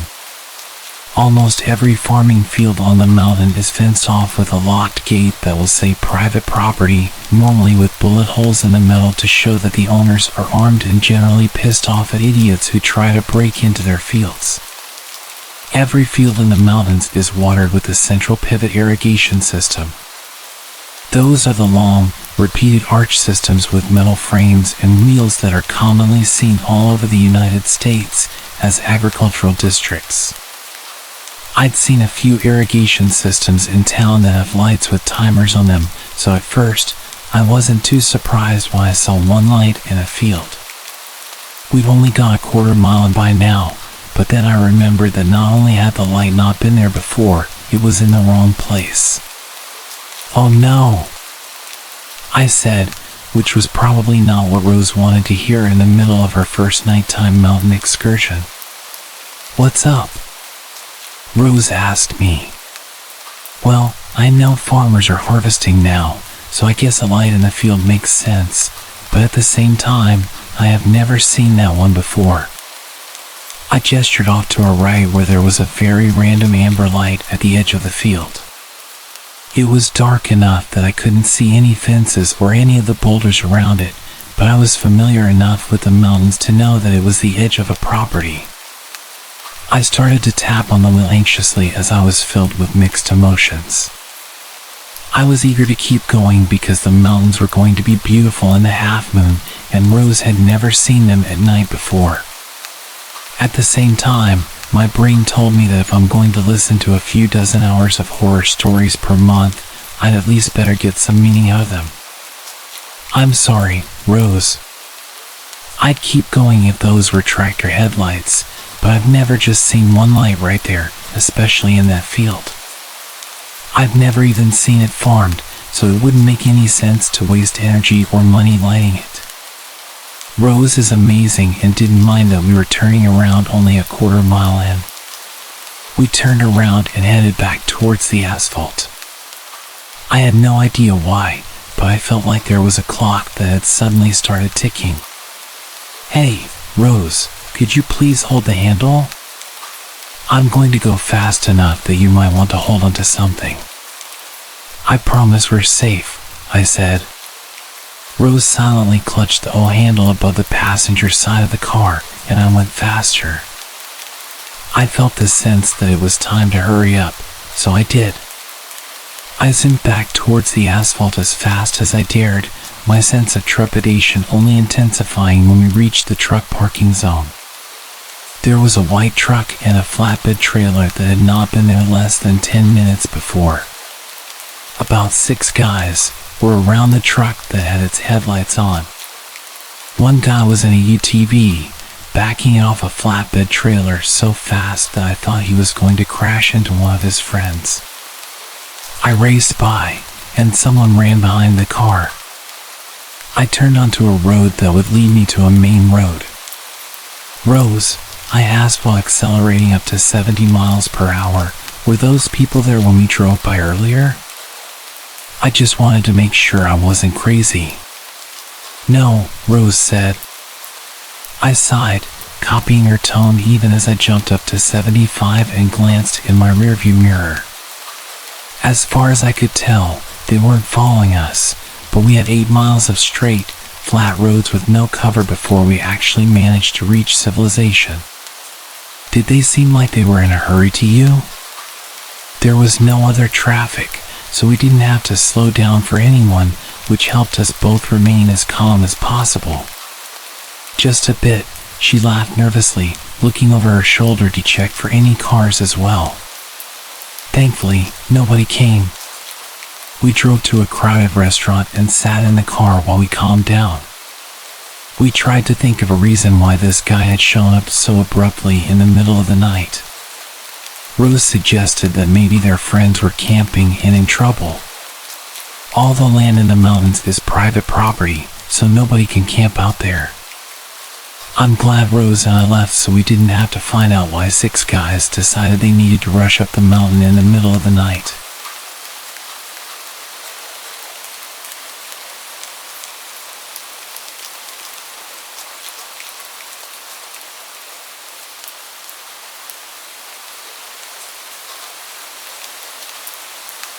Since high school, I've come to realize that some of the most rewarding purchases result from the most annoying transactions.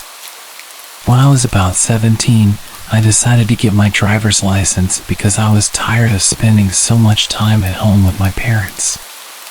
They weren't bad people, but my mom had a habit of loudly arguing with the political news channel alongside my dad, and it got old pretty fast.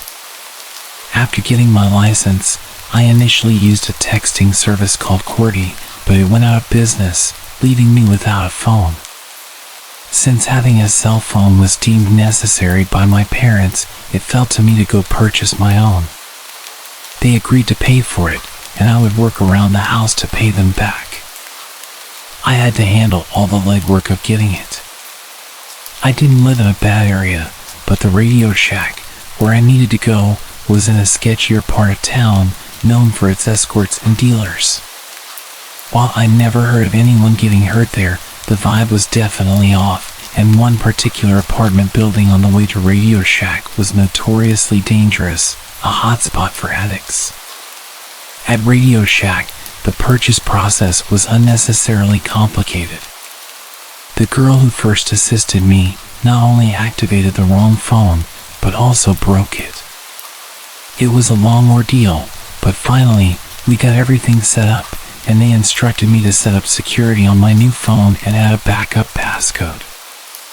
I opted for one of those swipe pattern codes and promptly forgot it as soon as I got back into my dad's truck.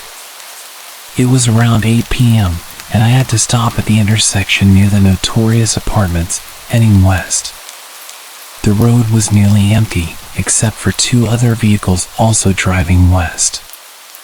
As I stopped at a red light behind an orange PT Cruiser, a truck turned right, and a man stood at the northwest corner waiting to cross east past us. The light turned green, but the PT Cruiser didn't move. I waited a second before honking my horn, prompting the car ahead to back up slightly, which panicked me. In my confusion, I didn't shift the car into reverse. Instead, I put it in park and frantically pressed the gas, but the car didn't move. I struggled to find the right gear, and by the time I figured it out, the PT Cruiser had taken off. The man who was waiting to cross then approached my vehicle. He was about 5'6", slim, with long limbs and a sunken face that screamed zombie. His expression was twisted in anger. He wore a dirty, neutral-colored hoodie, and as he got closer, I could see how bloody he was. It was hard to tell how badly injured he was because his face was so dirty and bloody. As he tried to open the driver's side door, I finally managed to shift into neutral. The truck made a strange noise, which startled him, but I still wasn't moving. He then slammed his face against the window, looking as if he was bleeding from his eyes. He wasn't showing any signs of pain. As he tugged at the handle, I was finally able to find the right gear. Despite being terrified, I didn't want to harm him by driving off too fast. However, when he pulled out a gun, I shrieked, slammed on the gas, and inadvertently dragged him a bit as his arm was wrapped around the side mirror. He yelled and let go, and I sped off at 60 miles per hour down the road to my house. Arriving home in a full panic, I was chastised by my mom for barging in. As I tried to explain, I was so overwhelmed that I started to throw up and had to run to the bathroom. After I explained this situation, my parents were skeptical and thought I was exaggerating, prompting them to call the cops. The police dispatcher informed us that I wasn't the only one calling about a man with bleeding eyes. Shortly after, a deputy arrived at our door. My mom, still thinking I might have staged the whole ordeal, sent me to talk to him. I gave him a description and showed him the bloody face print on the window of the truck. The police took a sample and later confirmed they had a suspect in custody who matched my description. The man had road rash and a dislocated shoulder but was in no mortal danger. He appeared on the local news, linked to a string of attempted carjackings while under the influence of cocaine. He was eventually sentenced on a drug charge, and since then, I haven't heard any more about it.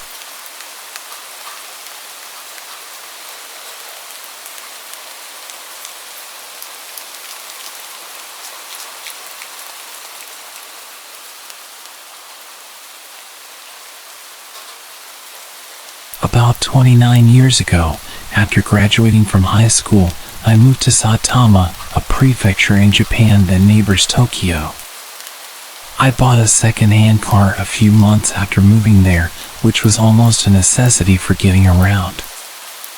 I really enjoyed taking long, relaxing drives after work, listening to music and smoking cigarettes. One night, during a particularly extended drive out in the mountains, surrounded by nothing but darkness and the sound of cicadas, an unsettling event occurred.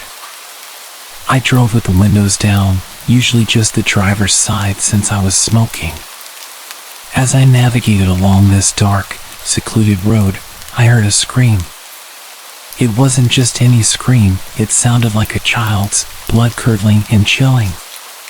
It's a sound that haunts me to this day, so much that I hesitate to talk about it. Instinctively, I slammed on the brakes. I've never been one to believe in the paranormal, always trusting my five senses, but something felt wrong. Pulled over onto the hard shoulder, I got out of the car, feeling chills up my spine. It was the dead of night, and there was no logical reason for what I heard. Scanning the area as best I could with my car's headlights illuminating the dark woods ahead, I was overwhelmed with fear and paranoia. I began to tremble, a physical reaction I'd only heard about but now knew all too well to be true. Apart from the sound of my own heartbeat and the shuffle of my feet on the dirt road, the night was eerily silent. I tried to convince myself it was just an auditory hallucination, perhaps due to fatigue. Hearing nothing further, I decided to drive home, trying to put the incident behind me. 3 weeks later, while watching TV, the same mountain roads and passes were displayed on the screen. The newscaster reported that Tsutomu Miyazaki had confessed to murder, identifying the scene of the crime to the authorities. It became clear that the scream I heard, while not occurring in real time, might have been a distant echo of past horrors. That scream was no ordinary one, it was what I can only describe as an end-of-life scream, full of terror and despair. The area I had pulled over was shown on screen, the very site of unspeakable acts. As details of Miyazaki's crimes were later documented by the media and by himself, the full scope of the horror unfolded.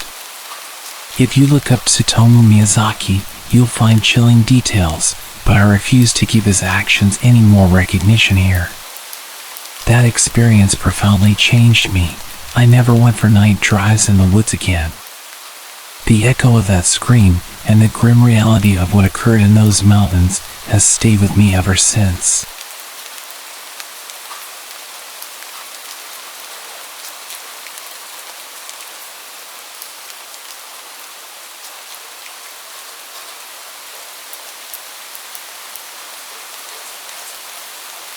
I was about 8 years old when this incident occurred, and although my memory of the event itself is patchy, I vividly remember how my mom reacted, which tells me just how serious it was. I was with my mother and my little sister on a road trip across Wyoming.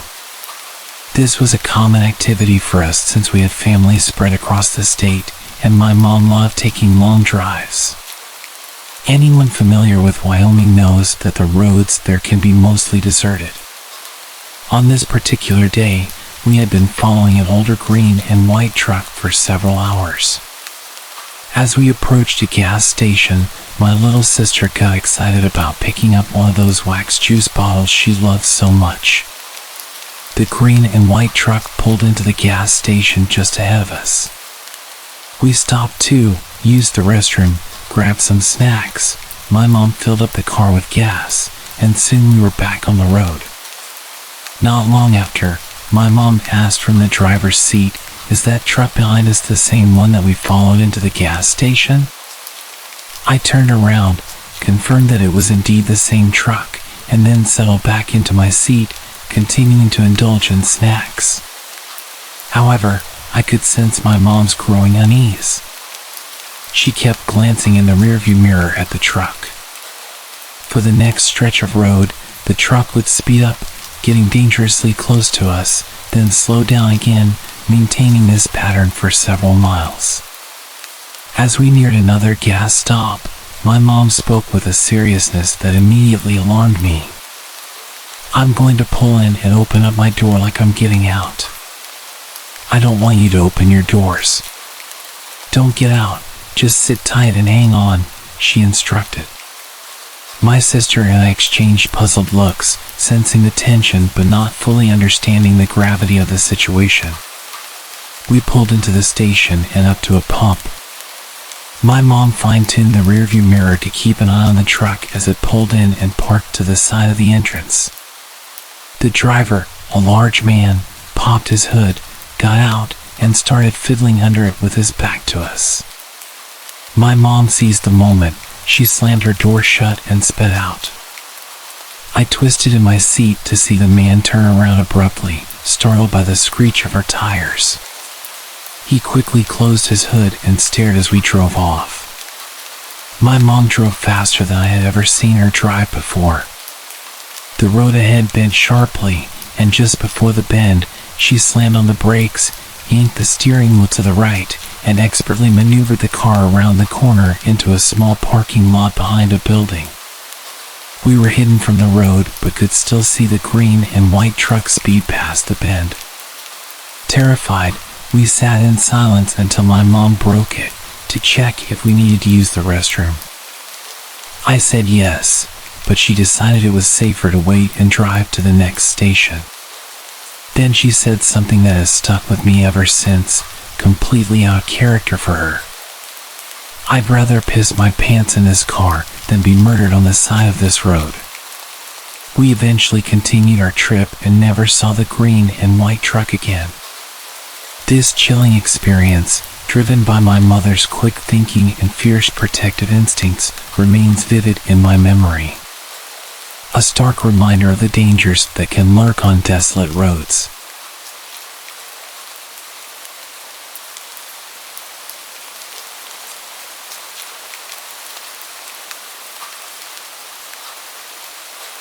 Back around April 2005, I was leaving a buddy's house, headed home.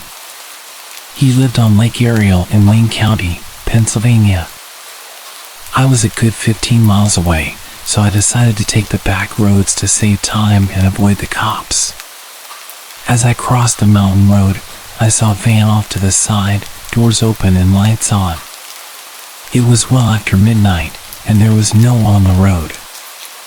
I slowed my car, a 1989 VW ragtop, down to first gear, looking for any person or persons that might be hurt. The woods were quiet, and the van off the road was not running, but all the lights were on, even the driver's door was open. I remember thinking to myself, shit, I don't have cell service until the top of the mountain, I gotta call the cops.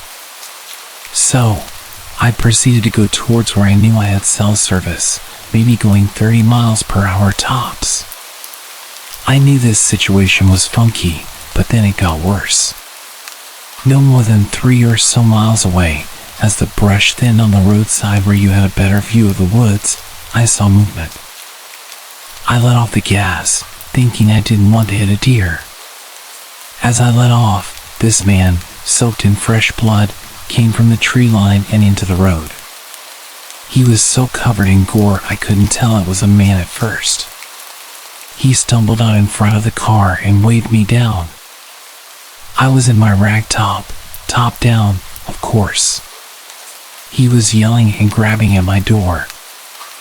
I dropped it into first and took off. Another mile or so, I had cell service and called the cops.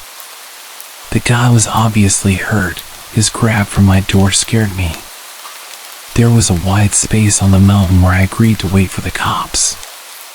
They met me there in under 10 minutes. While I waited, I put the top up and locked the doors.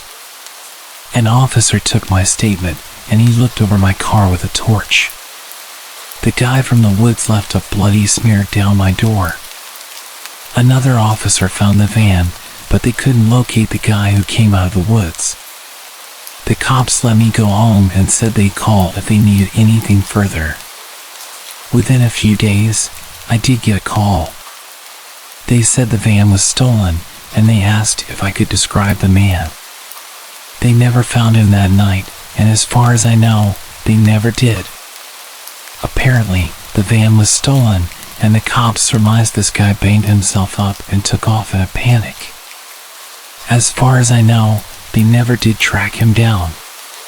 To this day, I keep a lookout for a bloody man running out of the woods. This experience has stuck with me, and it is 100% true.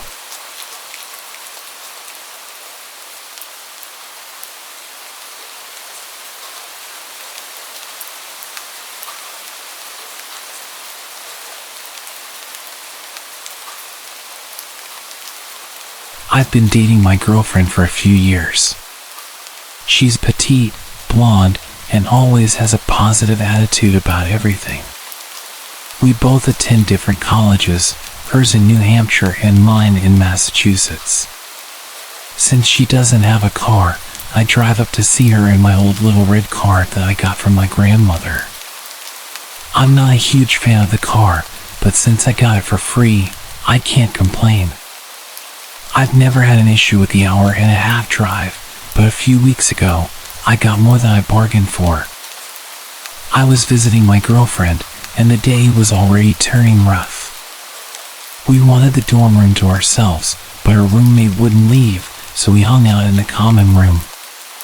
After spending most of the day together, we finally called it time for me to head back to my own college. I said goodbye and told her I would text her when I got back. It was 6 o'clock, and it was getting pretty dark outside, given that it was winter. I normally take the New Hampshire back roads for a more scenic route and to avoid traffic. It doesn't affect the travel time at all, so I guess that's a plus. Most people who live in or visit New Hampshire know that most of the back roads are not well lit with street lights, or are not lit at all. This isn't too much of a problem because I can just put my high beams on. About 30 minutes into the drive, I turned down a road that looked as if it was just a wide path. The GPS said I would be going straight for about 7 miles, and knowing what New Hampshire roads could be like, I didn't think anything of it. The street was narrow, enough for a car and a half, and surrounded by woods. It was not lit with streetlights at all. I got about 3 or 4 miles in when I saw a guy in my I-beam standing in the middle of the road, waving down my car, asking for help. The road wasn't big enough for me to pass around him, so I had to stop. The man then came around to my driver's side window and gestured for me to put it down. I wasn't fully thinking straight, so I put my window down about halfway. He looked like an average 40 to 45-year-old man, but he gave off a disturbing presence. He told me he was having car troubles and asked me to get out of my car and help him. Now, I am a 19-year-old with an average build. None of my physical qualities hint at me knowing anything about cars. I told him that I knew nothing about cars and that if he really needed help, all I could do was call a mechanic or tow truck. He kept gesturing to his black, rusted pickup truck and insisted I got out to help him. This started to give me the chills, and I didn't know what to do. That's when I noticed there was someone crouching behind the truck. The man couldn't tell, but I began to internally panic. My fight or flight senses kicked into gear, and I chose to try something risky. I told the guy I would pull over on the side of the road up ahead and then get out to see what I could help him with. This seemed to work, and the guy began to smile. He backed off from my car, and I stepped as hard as I could on my gas pedal. I sped off and looked in my rearview mirror to see both men run out into the middle of the road and then just stand there. I kept driving as fast as I could until I got off the road. I got to a nearby gas station where I stopped to call the police. I told the dispatch about my experience and asked them if I needed to stick around for questioning. They told me they would send some officers to check out the street and that I was fine to continue on driving. I then called my girlfriend and told her what happened. She was just happy I was safe.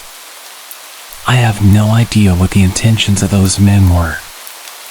I don't know if they were actually having car troubles or if I was going to get carjacked or worse.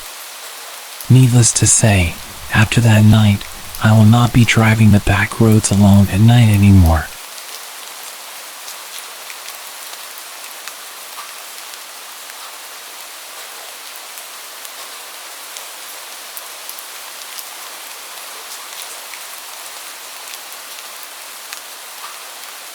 This happened nearly 20 years ago, but I will never forget it for the rest of my life.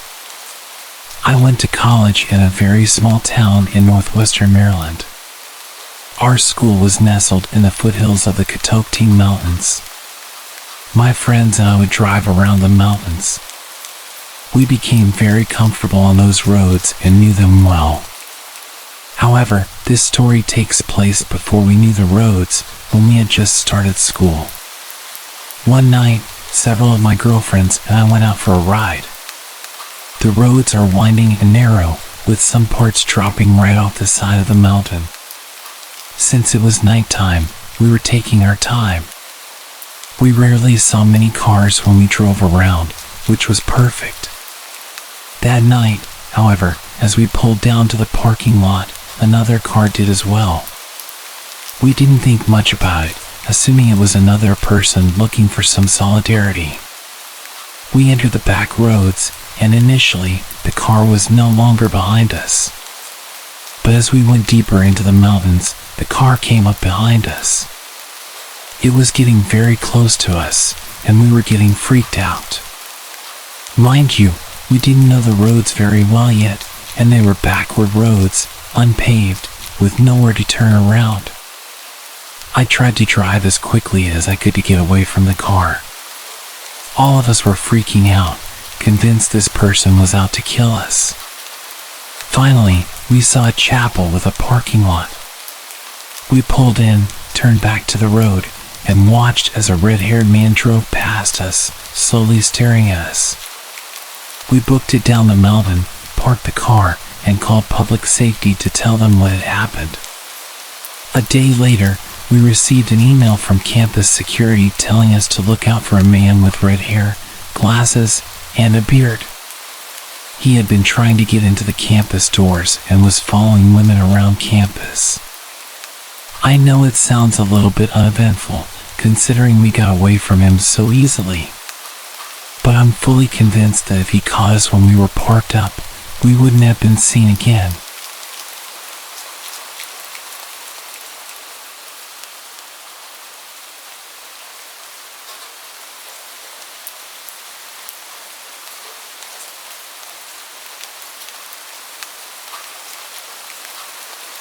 I was just 14 years old, and it seemed like an ordinary night. It was roughly around 9 p.m. I was at my younger cousin's house, and I was babysitting for the night. Both of our parents had gone out for drinks and weren't going to be back until late. We were just lounging around, sitting in the living room, watching random shows on television. So we're sitting there, and I was feeling really unsettled. Something was wrong, but I couldn't put my finger on it. I tried to ignore it and kept watching TV with my cousin, who was happily enjoying my company.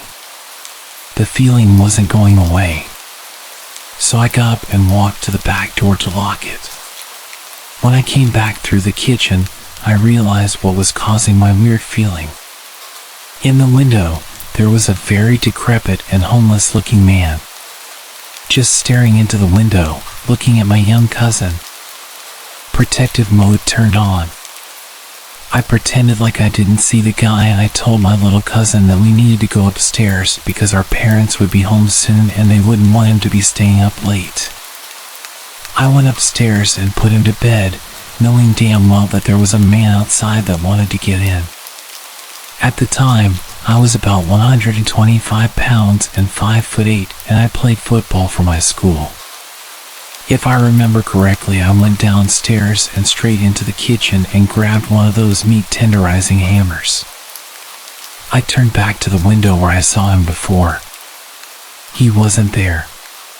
So I ran back to the front door and checked that it was locked. Both the deadbolt and the knob were locked.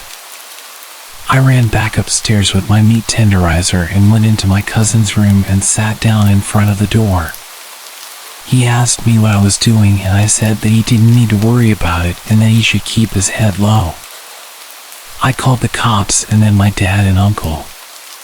Cops said they would take half an hour and my dad and uncle were 45 minutes away. All of a sudden I hear a window shatter and the sound of heavy boots walking around on the tiles. I told my cousin to stay calm and hide under the covers. I whispered to him that he needed to stay silent. I could hear the guy walking around downstairs. It was horrifying. I gripped that damn meat tenderizer and waited. About 5 minutes pass and then I hear the boots walking upstairs. At this point I was having a freaking heart attack. My cousin's door is no more than 10 feet from the stairs. I heard him opening the doors to my uncle's room. Then the bathroom. My cousin's door was next along the hallway. I was shaking with adrenaline at this point. Suddenly, he decided to walk back downstairs and I heard him open the door to the basement. 15 minutes later, the police showed up and burst into the house. They came up to our room and I told them that I heard him go into the basement. They rushed down there and caught the guy without much fuss. It turned out the guy was loose from a mental hospital from the city about 20 miles away. He had the mental age of a child and had broken into a few other houses in the area. I had nightmares for months afterwards.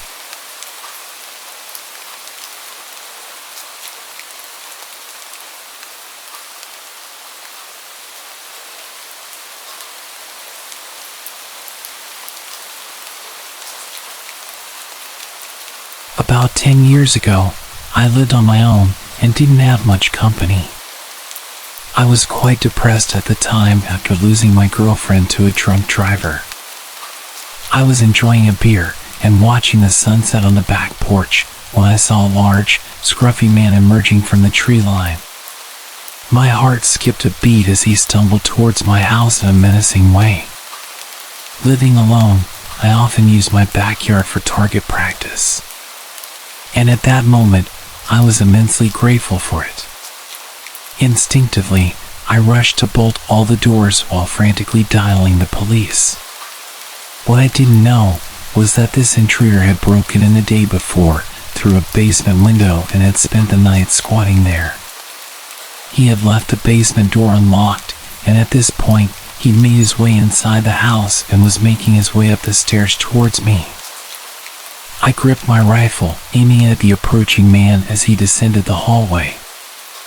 I shouted at him, ordering him to stop and get on the ground, but he just kept walking towards me. I fired the first round, loaded with rock salt, but he showed no reaction, undeterred. I quickly followed with a rubber bullet to the chest. Yet the drugged-up guy, who was clearly out of his mind, continued advancing. This guy was huge, at least twice my size, and I realized that whatever drugs he had in his body were going to push him through any pain that a rubber bullet would inflict. He was backing me into a corner. I desperately begged him to stop and warned him what would happen, but he just moaned at me like a zombie and lunged towards me. I took my third shot. I can't recall whether it was buckshot or a slug, but it left a gaping hole in his chest. It barely even slowed him down. He kept coming, and in a frenzied struggle, he wrestled me to the ground. He was moaning and coughing up blood. Suddenly, he grabbed my face with both of his massive hands and started squeezing my head. It was utterly terrifying. I could feel him trying to burst my skull open like a balloon. I don't know how long it actually lasted, but it felt like forever. Eventually, the injury finally caught up with him, and he died on top of me. I was laying with him crushing me for a few minutes. My energy was completely drained, and I could barely breathe with his weight on top of me. His body was pushing my rifle into my chest, and it was causing me serious pain when I tilted his body to the side. I was completely drenched in his blood, and I can still remember the overwhelming smell. I'd completely forgotten that I was still on the phone with the operator, who had heard our entire exchange, which more or less amounted to me pleading, "Stop, or I'll shoot," and the man menacingly taunting. The police arrived soon after, and the incident made it to the local papers. There was a criminal investigation, but eventually, I was cleared of any wrongdoing. It turned out that the intruder was wanted for murder of an elderly couple in Baltimore and had somehow made his way 50 miles up the road into a rural area.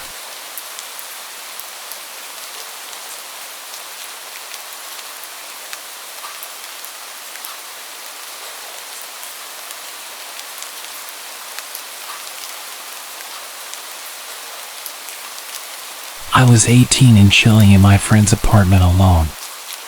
We lived in a duplex. He was on the top floor and I was on the bottom. Ironically, I was watching a horror movie when I hear something huge come through the front door and into the kitchen. I got up to see who was there. We threw huge parties all the time, so it wasn't really that odd for some random to just show up. But then I saw this dude. He was a huge country boy wearing overalls and holding a huge butcher's knife, just looking at me while standing in the kitchen. I might have said something, I don't remember. But I promptly rushed out of a side door, ran into my apartment and locked all the doors. I don't remember who I called or exactly what happened, but I know I waited until I couldn't hear anyone moving around upstairs anymore and crept back in. Big guy was passed out on the couch. Turns out he was on parole for domestic abuse charges, had gotten super sauce downtown, and made it to the apartment where he used to live. He was arrested and we never heard from him again, so I assume his parole didn't go too well. I also have another story from that apartment, possibly related. Again, I was home alone and waiting for my friend to get back so we could play some Xbox. It's like 1 a.m. and suddenly there's aggressive banging on the door. As I mentioned, it wasn't unusual to have unexpected guests, but banging like this? Not normal.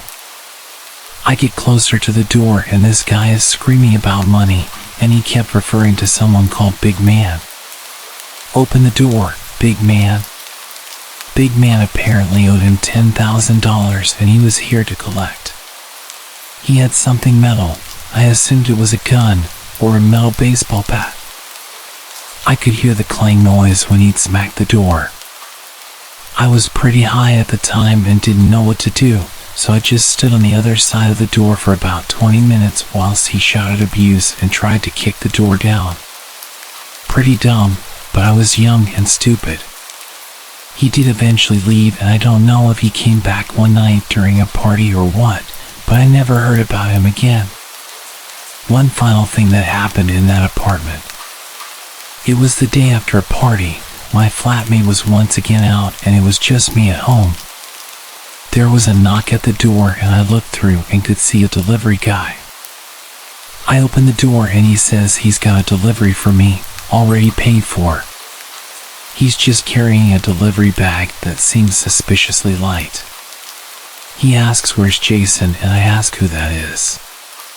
He tells me Jason ordered it and says he can only deliver it to Jason because he paid for it. I didn't know anyone with that name and the guy didn't look like your typical delivery guy. I told him he must have the wrong address and this guy shoves his hand in the door and pushes it open whilst I'm trying to close it.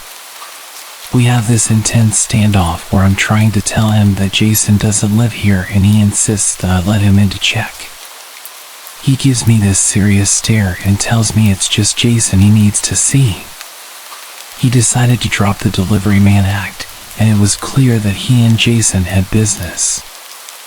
I was about to let him in to prove that Jason didn't live here when my flatmate came home and celebrated the fact that I'd ordered pizza.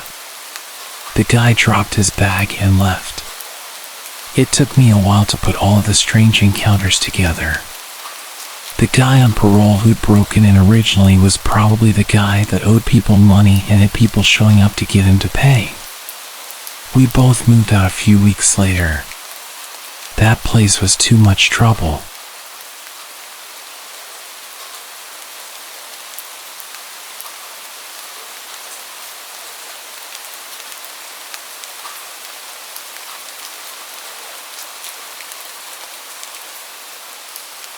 I had booked a taxi with a licensed taxi firm to take me from a friend's house to my home in the early evening. It was dusk as the driver arrived.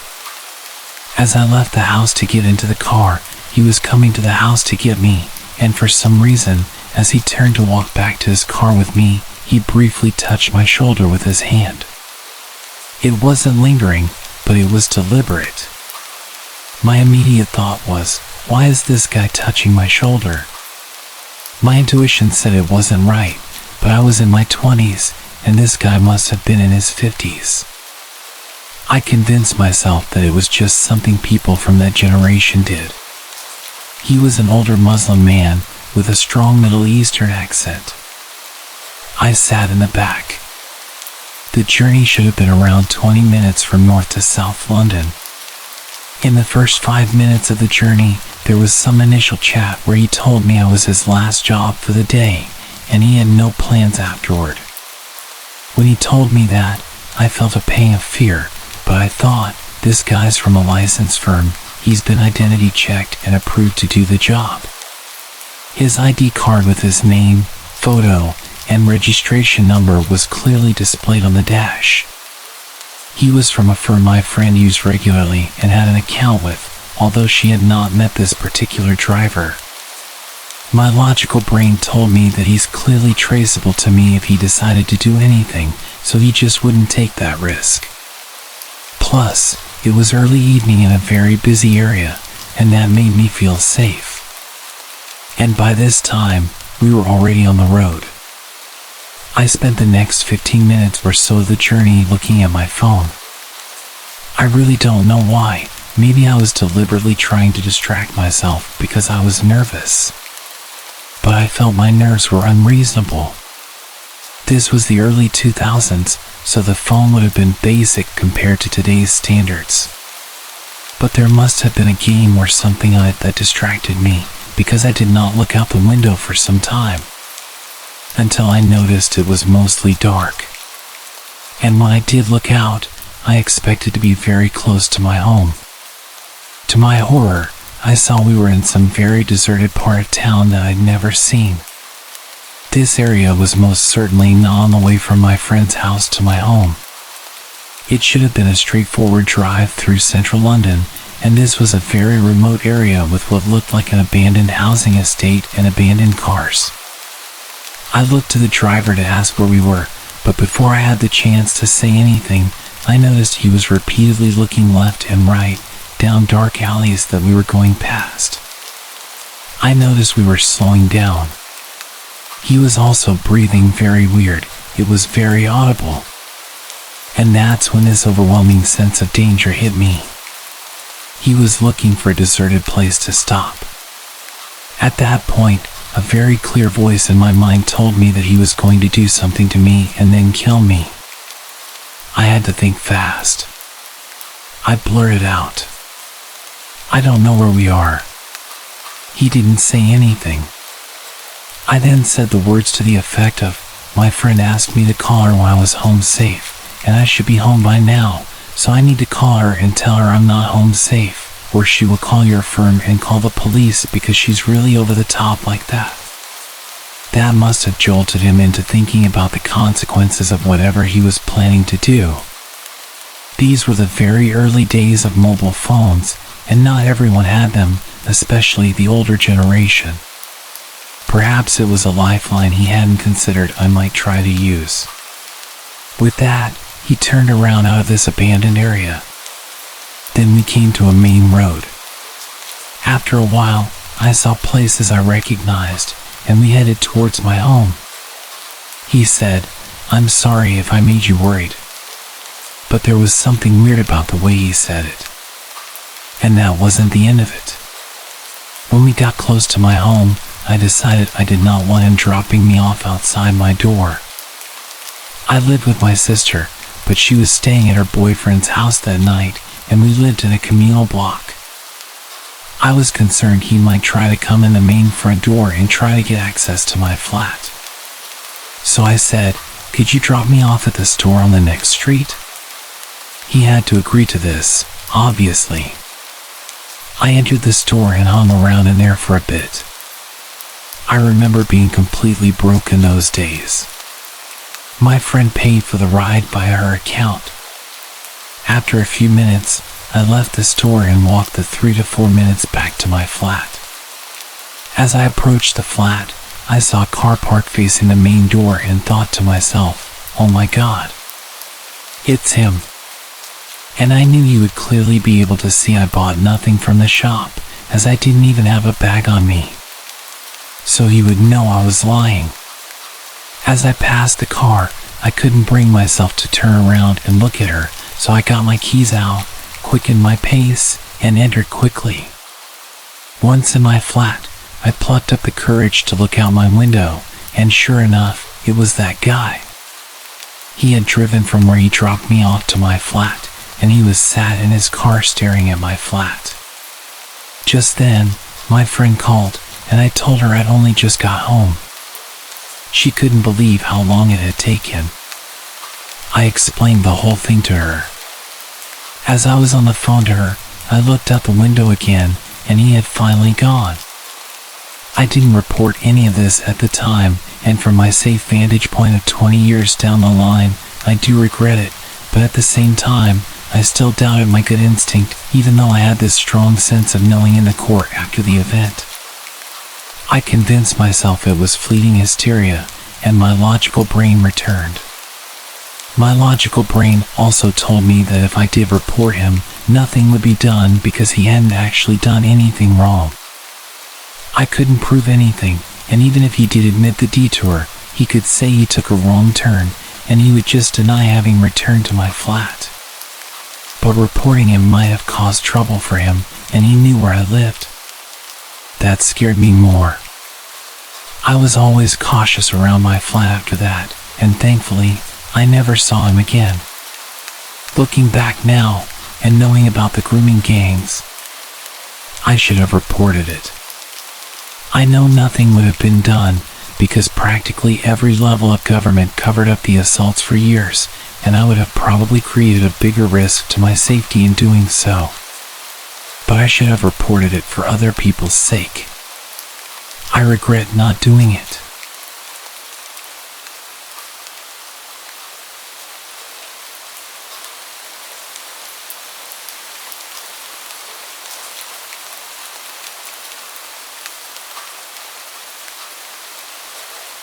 This happened a few years ago when I was bartending in college.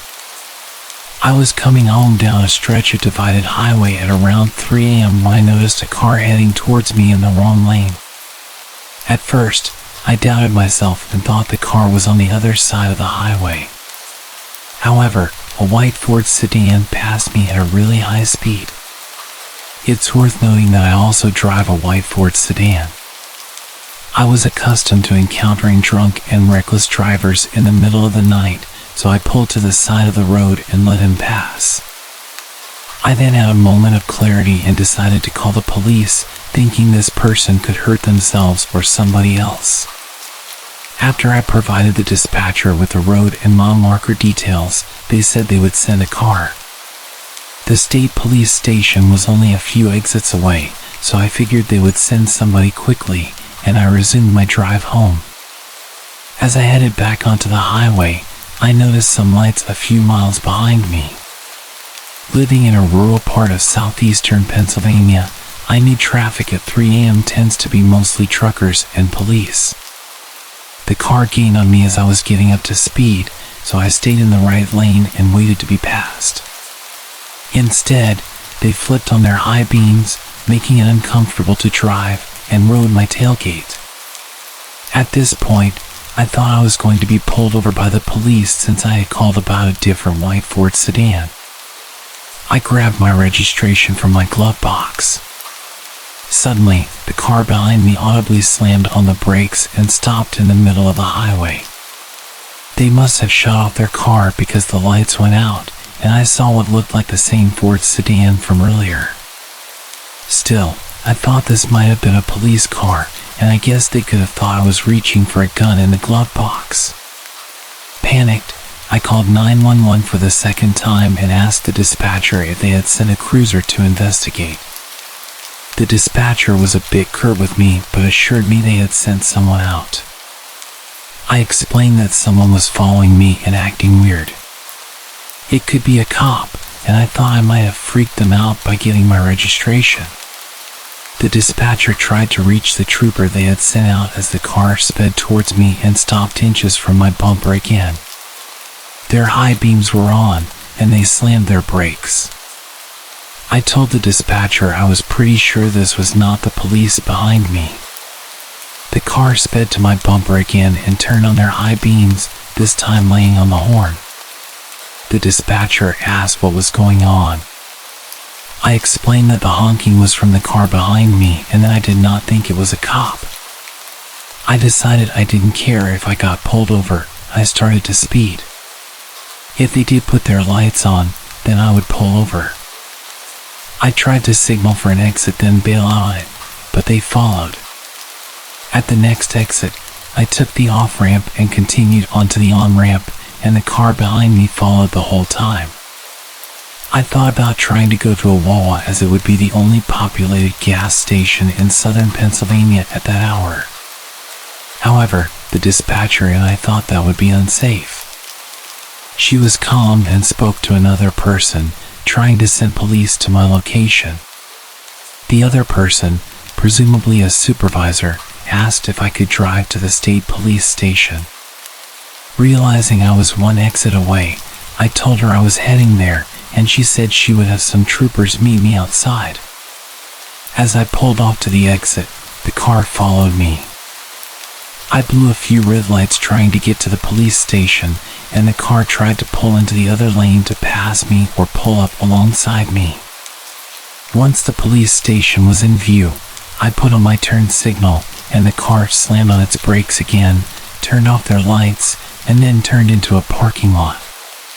The story ends somewhat anticlimactically as I pulled into the police station and met the troopers. Two of them went to find the car, and I stayed with the third trooper. I thanked the dispatcher and supervisor, and the state trooper escorted me home after taking a statement from me. I was never called to follow up or testify, so I can only assume that the person wasn't caught.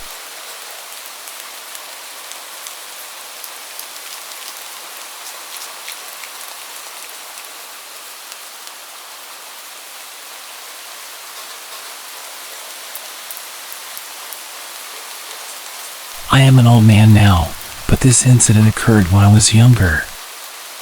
I wanted to share this story just in case it helped someone. One night I drove to a remote tourist location and parked in its parking lot. I was alone and had nothing much planned for the evening. Around 8 p.m., I started feeling drowsy and eventually fell asleep.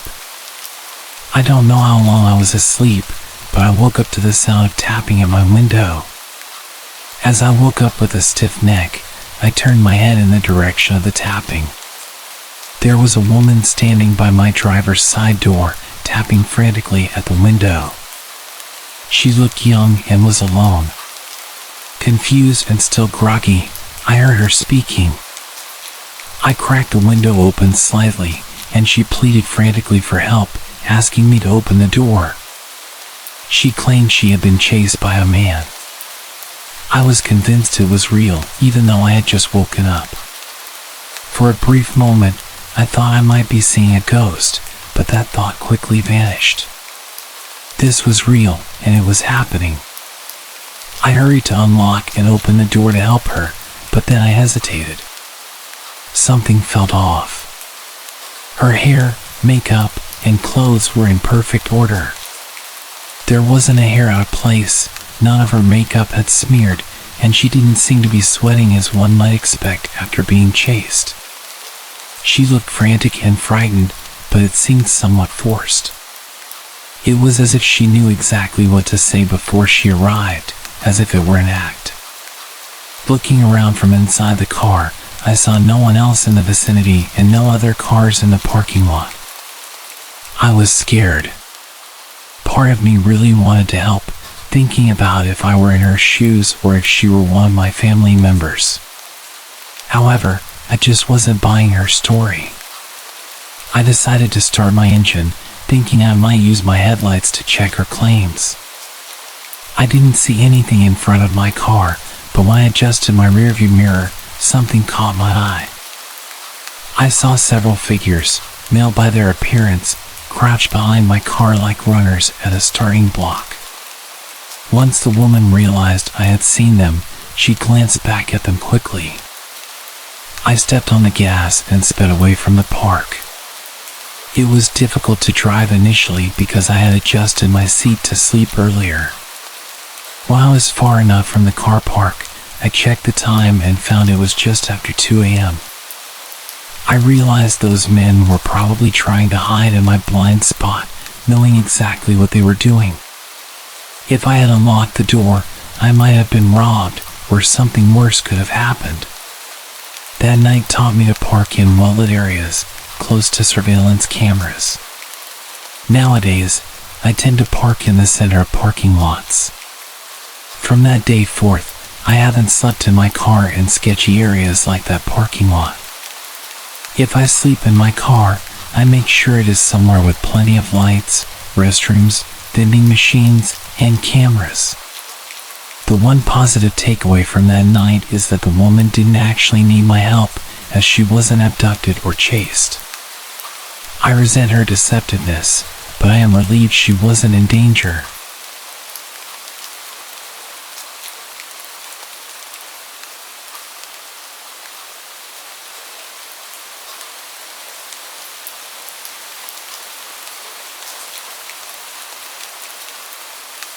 This is a story my mom often told me about an incident that occurred when I was very young. Definitely before I turned 5. My memories of the event are vague, mainly because my mom tried to shield me from the distress at the time. To provide some context, we had families scattered all over the country, and much of my childhood was spent driving from state to state to visit relatives. We were seasoned travelers. Additionally, as a child, I was unusually outgoing. I would spontaneously hug strangers and tell them I loved them, overflowing with joy and affection. However, there was one stranger I instinctively avoided the moment I saw him, and this is the story of that encounter. My mom was taking me to visit some relatives while my dad stayed home with my brothers. She also had to house sit, and generally, she was more attentive to me than my father, so it made sense for me to accompany her. After hours of driving, we finally stopped at a rest area to use the restroom. There was a man in the parking lot who seemed to be watching everyone coming and going. As soon as we exited the car, his attention turned to us. Holding my mom's hand, I suddenly let go to switch to her other hand, positioning myself away from the man. Reflecting on it later, my mom realized that even at that young age, I sensed some danger and wanted to stay as far away from the man as possible.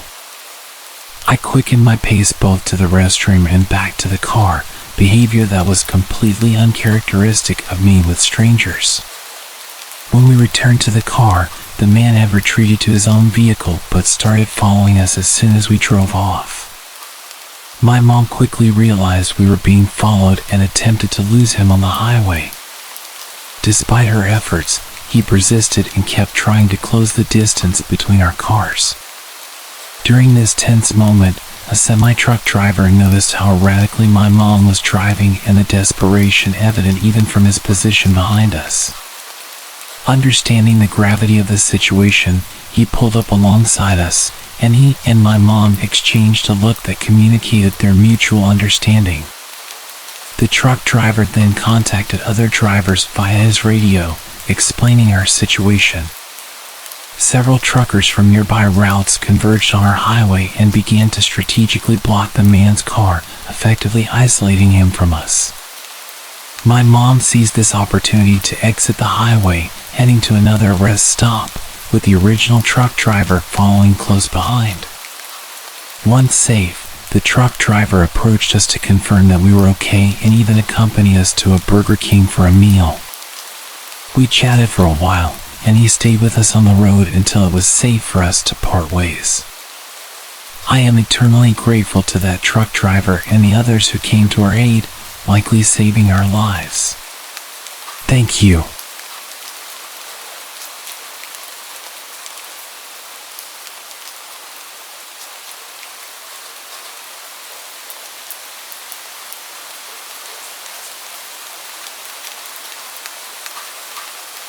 I live in a county that was pretty rural until the last 10 to 15 years. The biggest town in our county is now overcrowded, and I dislike it. I moved from there to the countryside. I like where I live, except it can be really creepy at night because, for miles, it's dark with no street lights. One thing about this county is that the main roads get backed up quickly, especially if there's an accident, so it pays to take the back roads. Like any rural area, these back roads are less populated, darker, and lined with lots of trees, and there are no sidewalks. A few years ago, something happened that almost made me stop using these roads. I was driving home late one night and decided to take a particular back road that shaved off 10 minutes from my commute home. I was tired and had to get up early, so I was going fast, trying to get home soon. This road is a bit more populated than some, but it's really spooky in some stretches because huge trees line the side of the road, and their branches and leaves create a tunnel of sorts.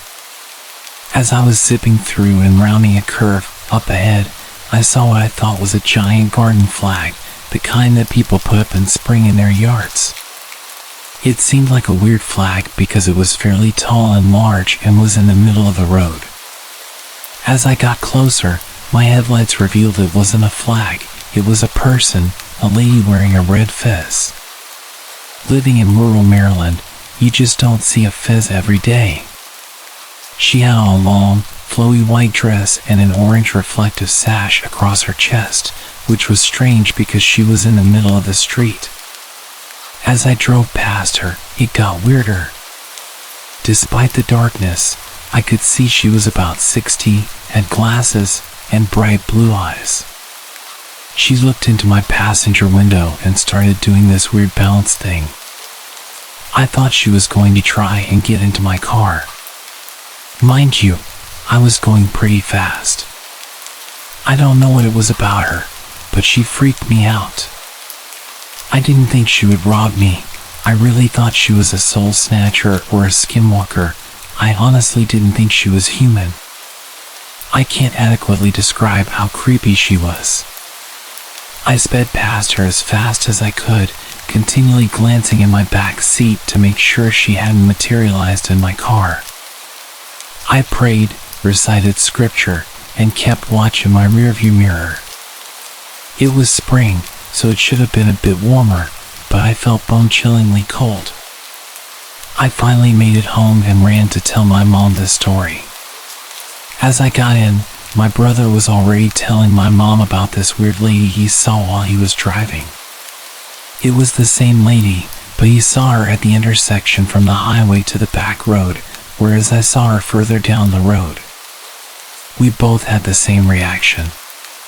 She also tried looking in his car, and she was bouncing around when he saw her. He said there was a car in front of him that sped off so fast when they drove past the lady. My brother was so freaked out that he won't travel that road anymore, even during the day. Eventually, I found out that the lady lives in the woods. Apparently, at one time, her family lived on that road. Her father was ill, and she tried to take him to the hospital, but he died on the way there. She drove around with his body in her car for hours. I guess she has mental health issues, and I think she lost the house or got kicked out. I have friends who live off that street, so when I was talking about it, they knew exactly who it was. I still use that road, but I haven't seen her since. I do hope she's okay, but I really do not want to run into her again.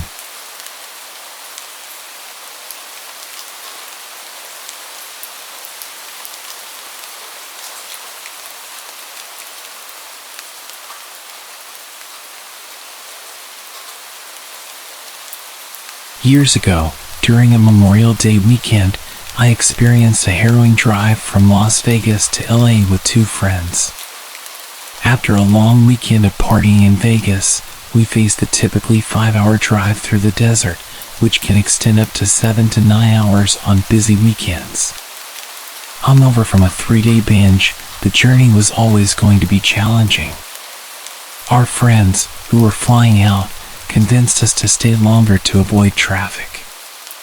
We enjoyed a buffet and relaxed by the pool, hoping to recover before departing at 3 p.m., expecting to be home by 8 p.m. However, 2 accidents and heavy traffic significantly delayed us. It took us 6 hours just to reach Barstow, which was normally about 2 hours away. After refueling and grabbing coffee, we resumed our journey at 10 p.m. More traffic and a wrong turn later, it was 2:30 a.m., and we were passing through Santa Clarita, about 45 minutes from our destination, when suddenly there was a loud sound. It was like steel ripping and then exploding. I managed to pull the car off the freeway onto a side street and called AAA. They estimated a 30-minute wait, which seemed bearable considering the circumstances. The area had multiple gated communities, but the road we were on was deserted and served as an artery between these communities. About 15 minutes later, I was awoken by an SUV driving by in the opposite direction, with about 4 people inside, all staring at us. Shortly after, AAA called back to inform me that there had been a mix-up. They thought I was in Santa Clara, 6 hours north in the San Francisco area. They said it would be another hour before help could arrive. We decided to go back to sleep, but about 30 minutes later, the same SUV drove by again. This time much faster and flashing a light into my car, which raised my suspicions. For safety, I always kept a Bowie knife and a miniature bat under my seat. I took the knife and handed the bat to my buddy in the passenger seat, who was half asleep and confused. 15 minutes later, the SUV pulled up about 300 feet behind us, turned off its lights, and its occupants began talking animatedly about something. This intensified our fears, as we were stranded and outnumbered. As we sat there forming strategies and stewing in fear, I noticed the SUV's passengers, 2 large men dressed in black, exit the vehicle.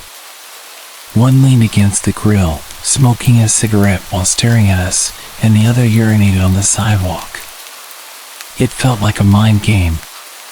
Eventually, the passenger finished, conversed briefly with the driver, and then 2 more individuals, one small and one large, exited the car and they started walking towards us. In response, I readied my knife, my friend prepared to defend with the bat, and my other friend clenched his fists, ready for a confrontation. They stopped about halfway as the lights of the tow truck appeared in the distance. They quickly returned to their SUV and sped off as the tow operator arrived. We didn't get home until 5 a.m., unsure of the group's intentions. They might have thought the car was abandoned and wanted to steal it, or had other sinister motives. If they realized we were inside, they might have mistaken my long-haired friend in the back seat for a woman. The ordeal was intense, and the moral I took away is never to leave Vegas late if you're driving.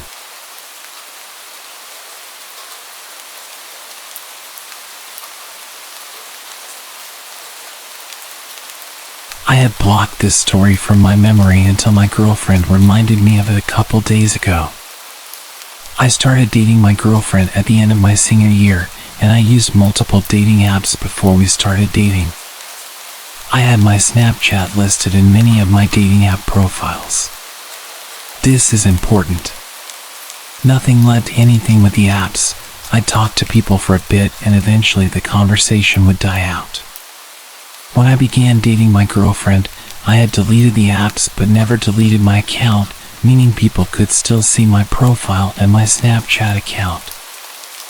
I realized this after a few people would add me, but it didn't bother me much because I'd tell them I had a girlfriend. As you would imagine, the conversation would end at that point. But there was this one guy that added me, let's call him Adam. And he asked me if I was available. Being straight, I was used to guys adding me, so I gave him the usual response. Sorry, I'm straight and I have a girlfriend. I expected him to leave me alone, but it didn't stop him. At first the messages were normal. How was your day? What did you do today? Simple stuff like that. Being the nice guy I am, I responded because I thought this guy just wanted to be friends, and having a gay friend is okay with me. Then the messages progressively got more creepy. He started asking questions about my girlfriend, and not the basic questions. As the days passed, I started to notice that Tyler's vocabulary was very similar to Adam's. I wasn't sure about it, so I didn't make any assumptions that it was him. I shared Tyler's Snapchat with my girlfriend, who added him to investigate. As soon as she added Tyler's snap, Tyler flipped out on her, confirming that it was indeed Adam.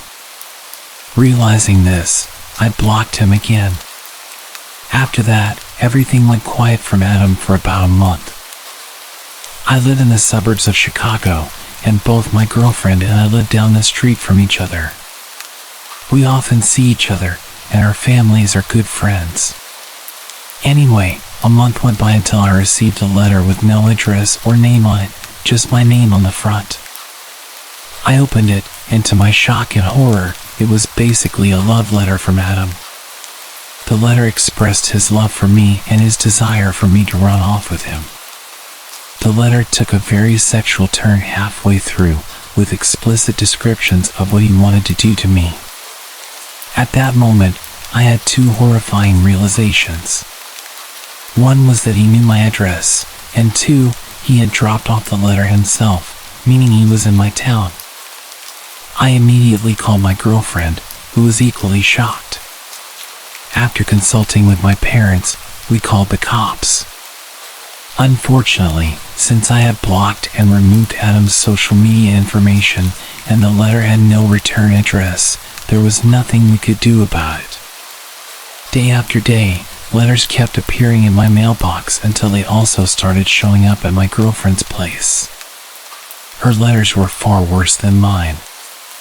Adam wrote about how much he hated her and how he wanted to hurt her. He described in detail the ways he would inflict pain on her until she broke up with me. Like me, she reported this to the police, but they could do nothing about it. My girlfriend's family had plans to go to Hawaii for vacation, and I was house sitting for them. The first couple of days went fine until one of the last nights of the week. As usual, I was at their house, watching TV on the couch, when the power went out. It was around 1 a.m., and it was pitch black. The next few seconds were silent, and then I heard a window smash from the office. To help you understand the layout of the house, when you entered the front door, the living room was on your left, straight ahead were both the kitchen and stairs, and to the right were the office and dining room. Upstairs, as soon as you reached the top of the stairs, there was a bathroom straight ahead. My girlfriend's room was on the right, and the other bedrooms were on the left. I immediately grabbed a kitchen knife and ran upstairs to hide while I called the cops. I quickly got into my girlfriend's room and slipped into the closet. As soon as I was able to contact the operator, I heard the intruder pounding up the steps. Thankfully, I had relayed all the information to the operator in time, and she stayed on the phone as we both remained quiet. The intruder took a left when he reached the top of the stairs, which gave more time for the cops to arrive and for me to get ready, just in case I needed to defend myself. A few minutes passed until I heard the intruder start walking toward my girlfriend's room. In the precious seconds I had, I slipped out of the closet and positioned myself next to the door. As soon as he opened the door and started to enter the room, I took the kitchen knife and drove it into his shoulder. A young man screamed in pain as I heard a heavy metallic object make a large thud as it hit the ground. From there, I bolted out of the house, where I was met by 4 squad cars and cops with their guns raised. I raised my hands, shouting that he was upstairs in the right room. A few minutes passed, and the intruder was dragged out, still screaming in pain. With the siren lights flooding the street, I got a glimpse of his face. It was Adam. Later, an officer informed me that the metallic thud was caused by him dropping his handgun. Adam was from Texas and had traveled up to my state to be with me. He had rented a room at a local motel and would put letters in both my girlfriend's and my mailbox daily. He was doing this in the early hours of the morning. This was confirmed by the security footage from the motel he was staying at. On the night of the break-in, Adam had plans to kill my girlfriend and her family so that I would choose to be with him. He managed to pry open the power box, switched off the power to her house along with neighboring houses, and broke in with the intention of her being there. Well, unfortunately for him, she was enjoying a tropical vacation. To be honest, I have no idea how the outcome would have been different if they hadn't gone on vacation, and I am grateful that I still have my girlfriend as well as her family alive. So, to any stalkers out there, please stay away from my girlfriend.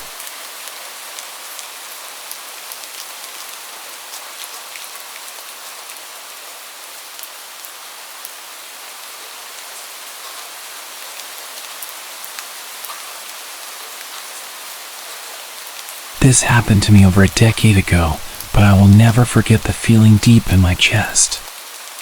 Both that night and the next morning when the true nature of the situation became apparent. It was late December in a small Texas town. We just received 5 inches of snow earlier in the morning. I can't remember what time it was. All I remember is it was dark outside, and I was playing in my room. It's important to note that my room was made up of 2 parts, a mudroom with a door leading out front, then my actual bedroom. The door was an older style wood door with all the old hardware and had a window on the top half. It had a window shade, but that wouldn't stop anyone from looking in if they wanted. My room was the frontmost with my parents' room being in the back of the house. Suddenly, the knob was not being gently moved. Someone was turning it with force. This door was one that had to be locked from the inside, so the knob could turn and open freely. Luckily, there were 2 deadbolts. Whoever was on the other side just figured out the knob was free to open. As soon as I heard it turn all the way, I sprung up to the wall about 5 feet from the door, my back to the wall. The door fell silent. I found myself glued to the wall, unable to move.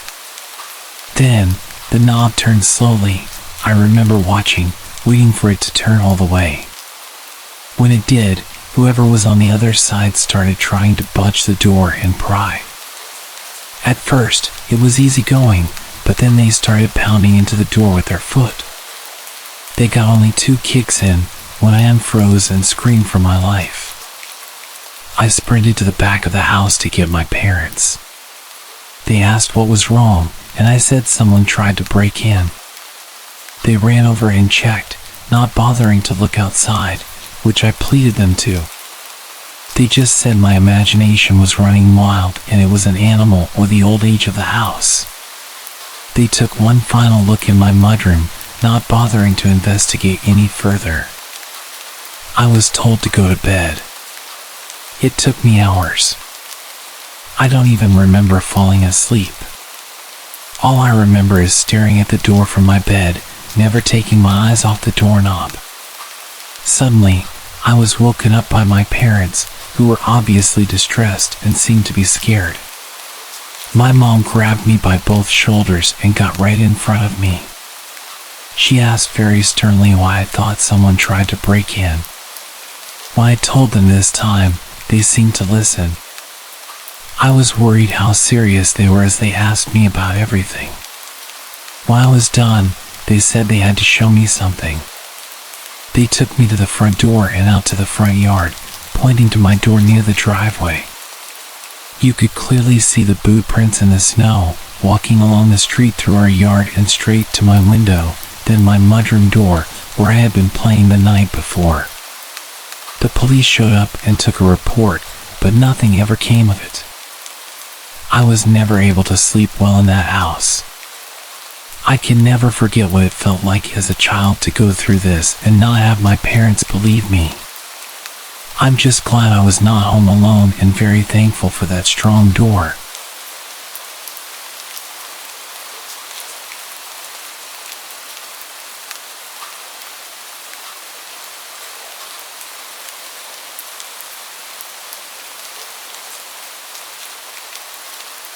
Hello.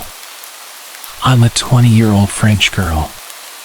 To set the context, I live in a suburb in a small residence with 6 houses. My gate is often broken, and most of the time it's wide open, giving easy access to our small courtyard. My house has 1 floor with 4 bedrooms, including mine. Downstairs, there's a guest bedroom which we use as a treatment room due to my health issues. It's where we keep all the equipment and medicines. I also have a dog who means the world to me. He feels everything and even senses my epileptic seizures before they happen.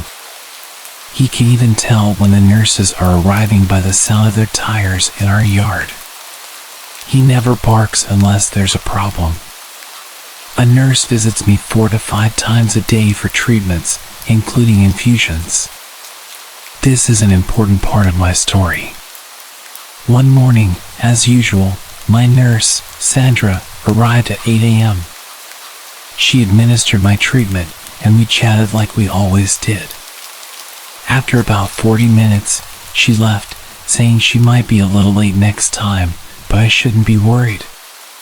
That day, my parents were at work, and I had a medical appointment in the morning. I was home alone, except for the nurse's visits every 4 hours. When I returned from my appointment, I sat on the sofa with my dog while waiting for the next nurse. When I heard tire noises, I thought it was Sandra arriving a bit early. My dog started growling, which was unusual. I looked at the time, 11:50 a.m. I assumed Sandra might have switched with the previous patient, as she sometimes did. I heard a knock and I went to the door. I saw a young woman I had never met before. She introduced herself as Camille, a 3rd year at nursing school, and explained that Sandra had sent her to prepare my treatment. I wasn't suspicious. I was used to students coming over. But I was a bit surprised because Sandra usually informed me in the morning or sent a message. Also, she never left a student alone on the first visit. I led Camille to the treatment room and showed her the way. While she washed her hands, my dog's behavior became strange. He growled as she approached me and circled me, so I decided to leave him in the living room and close the door to keep him calm. I didn't pay much attention to what Camille was doing. I was on my phone at that moment. Then, I noticed she was preparing a syringe rather than using the pre-made saline syringe as usual. I glanced up and saw that my treatment ampoules were untouched, but I had heard the distinct sound of ampoules breaking. Something felt off. As she approached me with the syringe, I received a message from Sandra saying she'd be there in 5 minutes and asked me to start setting up the equipment. I made up an excuse, telling Camille that I needed to use the restroom and left her in the treatment room. My dog kept barking and growling. When I reached the toilet downstairs, I sent Sandra a message telling her about the woman and she had no idea what I was talking about. I was terrified and started crying in the bathroom. Camille came to check on me and asked if everything was okay. I assured her it was, and that's when I heard the front door slam shut. 2 minutes later, it reopened, and I heard Sandra's voice. I left the bathroom, still crying, and Sandra asked me what had happened. I explained the situation and showed her the treatment room. We called the police, who arrived, examined the evidence, and took samples from the syringe and other items prepared by Camille. The test results were shocking. The syringe contained a paralyzing substance, enough to paralyze a 120 kilograms man, and the IV contained a highly concentrated medicine that could have stopped anyone's heart. To this day, we don't know who Camille really was. Thankfully, I never heard from her again. She had stolen all my opioids but left my tablet and computer untouched. Looking back, I realized my dog had sensed Camille's ill intentions. I should have been more vigilant, especially since she was a stranger and on her own. My treatments are far from simple. I often wonder what could have happened if I hadn't checked my phone that day.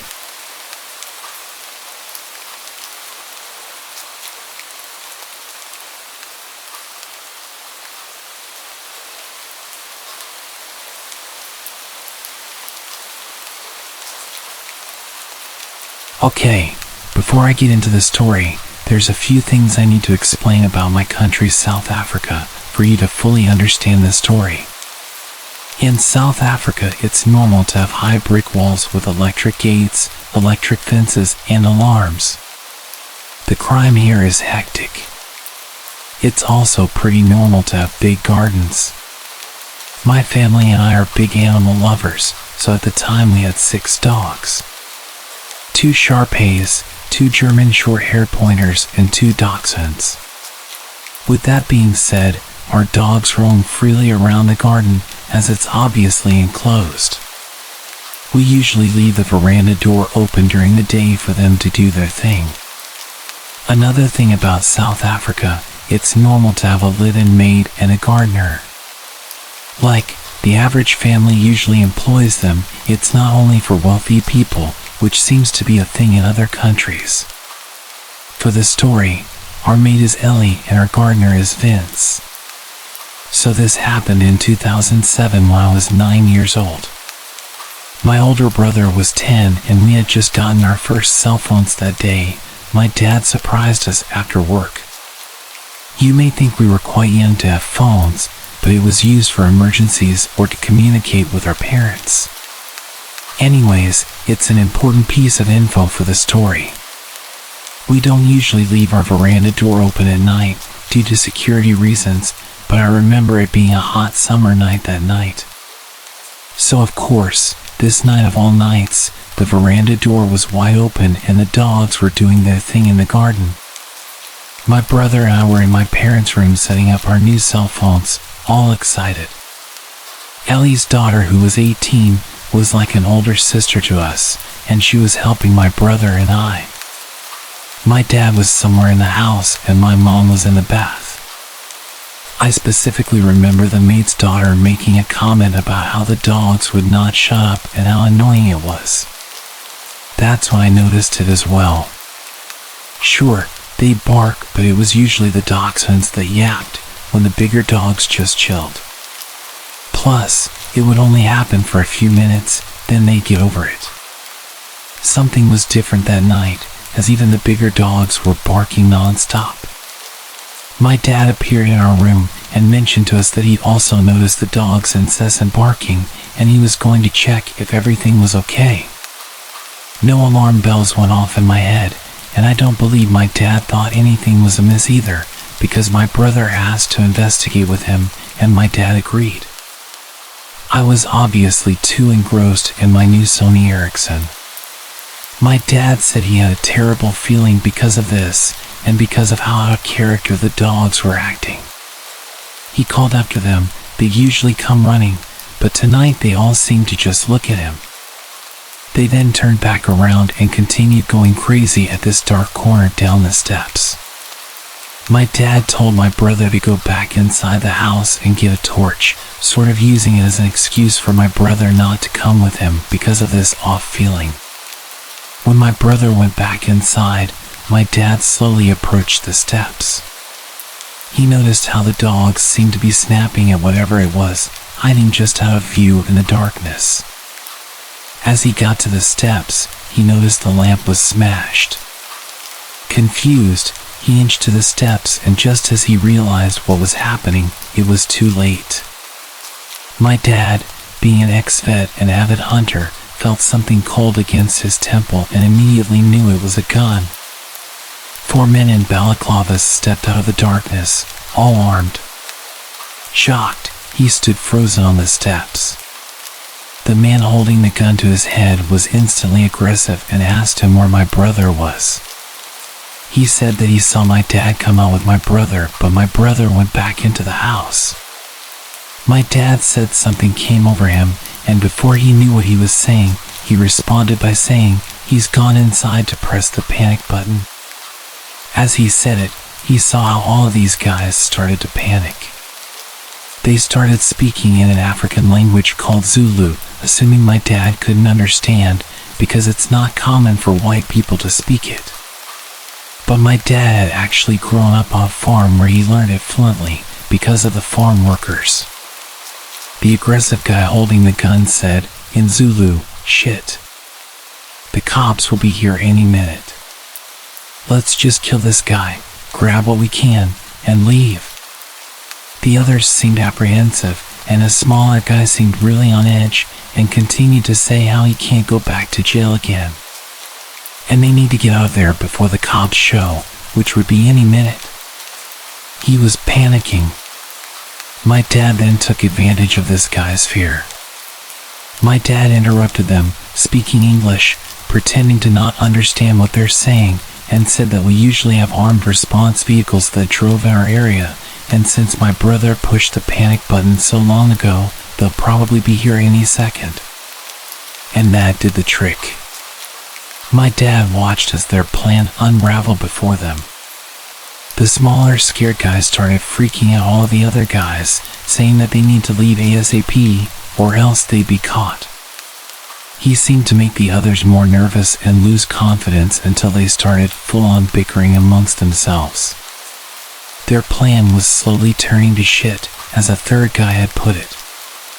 The aggressive guy pointing the gun to my dad's head slowly lowered it as they started fighting, losing focus on my dad and shifting his focus onto his crew.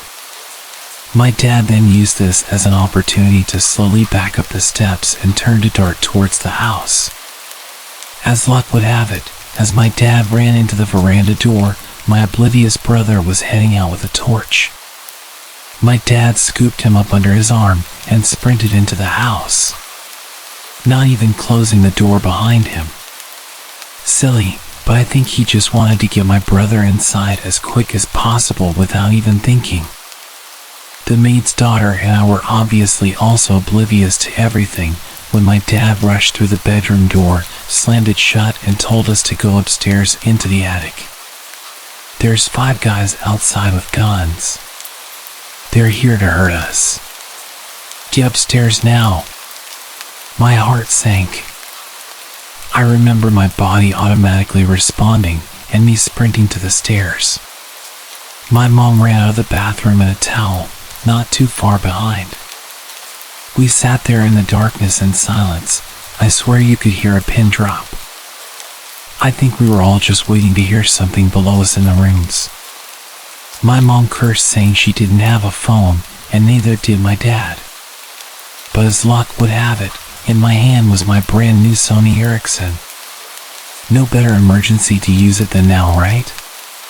My mom dials the police, and I kid you not, when they asked where we lived, they told us it wasn't in their jurisdiction. Sorry. Click. The line goes dead. We're now not only shitting ourselves, but we're flabbergasted.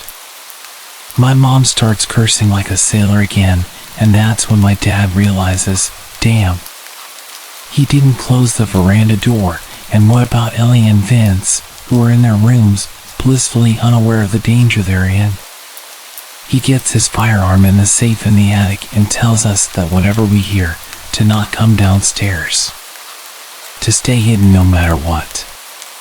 Now I'm sobbing, begging my dad not to leave us, but he tells us he has to go get the others before something bad happens to them. Now there's even more tears, as reality hits that there's 2 other people still in danger. The maid's daughter is understandably in hysterics, because she's also fearing for her mom downstairs. My dad disappears and the air is thick with tension. We can still hear the dogs going crazy, indicating that those men were still on our property. My mom then calls another number, the armed security that drives around the area, and they say they'll be over in about 10 to 15 minutes. They say to wait and stay hidden until they ring our bell at the gate. We all wait in silence, fearing that we'll hear a gunshot or anything indicating these men are in our house. But there was just silence. The only sound was the dog's barks outside. After what seemed like hours, most likely a couple minutes, we heard stomping coming up the stairs and my heart rate quickened. I remember shutting my eyes and praying that it was my dad, with Ellie and Vince. Luckily, it was. We all hid for a while, no one dared to speak. The dogs seemed to have calmed down considerably, but were still barking every now and then. The gate intercom rang and my dad told us to wait while he checked if it was the security company, and sure enough, it was. He opened up and the nightmare was over. I remember standing up and my knees buckling from the adrenaline my body endured. The armed security somehow notified the right police for our jurisdiction, and everyone investigated the garden. They found that there were actually 7 pairs of footprints and that these guys had bent the spikes on our wall and just climbed over. We got an electric fence shortly after. So there must have been 2 other guys hiding in the shadows that my dad hadn't seen. Which is actually creepy in its own right. South Africa's violent crime is quite bad, and it's sickeningly common for torture and other terrible things to happen during home invasions. I was obviously so young at the time, I didn't know the horrors of the world and was just scared of my family getting hurt. Now that I'm older, just the thought of 4 women being in the house, and my mom being in nothing but a bath towel, gives me the chills to this day. The cops said the fact that there were so many guys, instead of like 1 to 3, indicates that these guys possibly had sinister intentions. Thank goodness nothing happened to my family, and I'm forever thankful for my dad's quick thinking regarding the panic button. Also, I'm so glad my dad understands Zulu and could manipulate the situation to benefit us. Lastly, my family will forever be in debt to our good boys and girls that warned us that night. A terrifying and life-changing outcome would have 100% happened had it not been for our incredible dogs. From that day onwards, my dad always gave them leftover rice or meat with their dinner. I'm sure there was a special place in heaven reserved for you angels.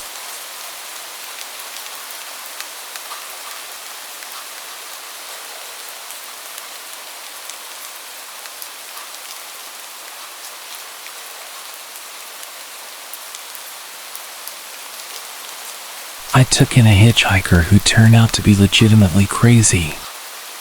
I won't ever do that again, and hopefully, my experience will discourage you.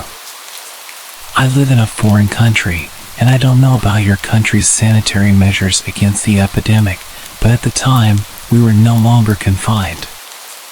It happened in September, 2 years ago. I was driving from my parents' house to a friend's apartment near our college campus. It was an hour-and-a-half drive. We had plans to spend the weekend together after not seeing each other for months. Even though the incident is not related to my friend in any way, it just hit me how dangerous it actually was when I started telling them what happened. I remember one of them saying, "This must have been the worst 45-minute drive of my life." I laughed at it back then, but it hits me now how true it was.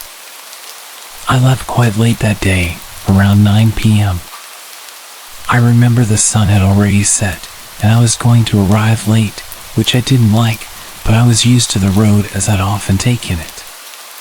For a bit of context, it was an hour-and-a-half drive, and I would usually stop midway in a McDonald's parking lot to smoke a cigarette before carrying on. Just remember this for later. I saw the hitchhiker not long after I left my parents' house.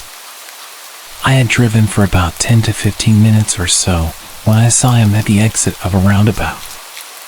He was a tall, slender guy with one of those tiny shoulder bags worn across the chest.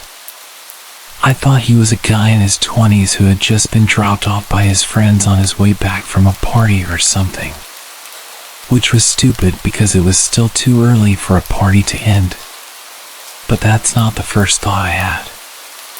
I immediately felt sympathy and stopped. I opened the passenger side window and asked where he was going. I realized right away that he was way older than I thought, at least in his 30s. He had a really pale face, and the way he looked at me honestly freaked me out. The guy was going in my direction, to the town where I would stop midway to take a break. I don't know what I was thinking, to be honest. I just responded automatically. It was on my way, and he got in the car. Then I had the worst 45 minutes of my life. I don't mean to be dramatic, but it really was hell. I knew right away I'd made a mistake as I drove off because as soon as I started driving, he held his stomach tight, crouched in the passenger seat, going back and forth, saying he wasn't feeling good. I offered to open the window for some fresh air, but he said he just had to take his meds. Saying I felt uncomfortable is an understatement. I remember thinking I'd screwed up and that whatever was going to happen, I should not stop under any circumstances. The first thing I did was to ask him if he would be okay if I dropped him off at the city's McDonald's. I think he agreed, but either way, it didn't matter because I wasn't planning on stopping elsewhere. I was already freaked out. I thought I'd pretend to focus on the road and try to appear as calm as I could, and he kept talking during this whole time. I don't remember in what order it happened exactly, but I remember he asked me if he could look at my nails, to which I responded I was driving. He apologized and said I shouldn't worry because he'd never assaulted anyone. He told me his girlfriend was mad at him, wanted to break up with him if he didn't come back. He asked where I was going, what I was planning to do tonight, and if I was planning to have a long, steaming shower. He kept going, asking if I had a boyfriend, and how we liked to do it. I said that was private, and that I did not want to answer. He nodded, and said that he used to be unlike me, until he got arrested. He insisted twice that we were followed by cars. He asked me if I smoked and I said no. He offered me a cigarette. I said it's nice, but he didn't have to. He left a cigarette on the board, took out his phone at one point, and wanted to show me a picture of him and a picture of his mom, saying she was beautiful. I took a quick glimpse, and the thing was broken. It had multiple straight black lines of broken pixels. It was reddish on the left and yellowish on the right, which made the picture really creepy. He got mad at that point because I was just taking a quick glimpse and he started talking louder, saying I didn't give a crap about what he was saying. I straight up said, "I'm listening, I can't watch, I'm driving." He calmed down immediately, said okay, and apologized, and wanted to show me another picture. He asked if this was my car. I said it was my parents'. Somehow, I did not want him to think I was rich or had any kind of money. I'm just a young student who has no money. Leave me alone. I lied, saying I had hit a deer last week and I was trying to focus and pay attention because I didn't want to break my parents' car. I hoped he would shut up. At some point, He was just straight up staring at me and muttered, "Poor thing," then straightened up and pointed to a road sign in a panic, saying, "I meant the road sign, poor road sign." Honestly, I think at that point I was thinking if he ever tried anything, I would crash this car with both of us in it, into a tree. Because if I could not make it out, neither would he. I'm ashamed to say this, but I didn't want him to get out of this easily. He screamed that his name was Archangel Michael. He asked my name, and I gave a fake name. He kept asking if I remembered his name, and suddenly crouched himself in a panic, going back and forth again, saying I should know his name. I just said okay. To be honest, that was the only thing I would say. In the end, when we got to the city where he had to stop, he asked if I could take him to the train station. It was almost 10 p.m., and I knew there were no trains, no lights, and surely no other cars or human presence. I told him we said we'd stop at the McDonald's, and he nodded and said, "Yes, yes." He said I was nice and put a coin on the board next to the cigarette. I stopped in the parking lot, didn't park, just stopped right there in the middle of the way where I felt the most exposed. He just left, saying, "See you later," and I drove away very fast. I never saw or heard from him again.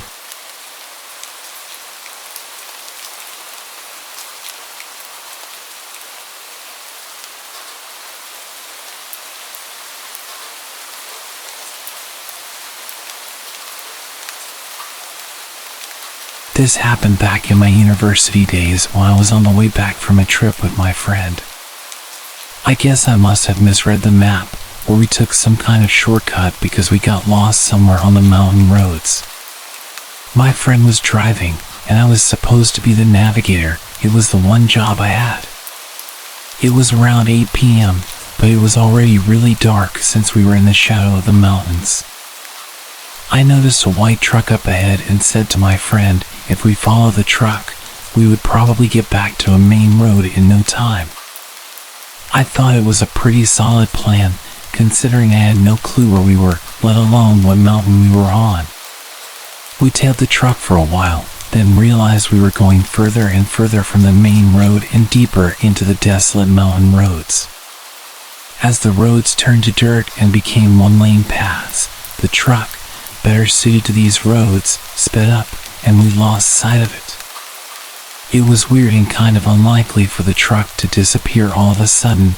There was nothing ahead of us apart from dark, dirty mountain roads. It was playing on my mind, but our priority was getting back to a main road. I was flipping through a map with a torch held in my mouth. There was no cell phone coverage.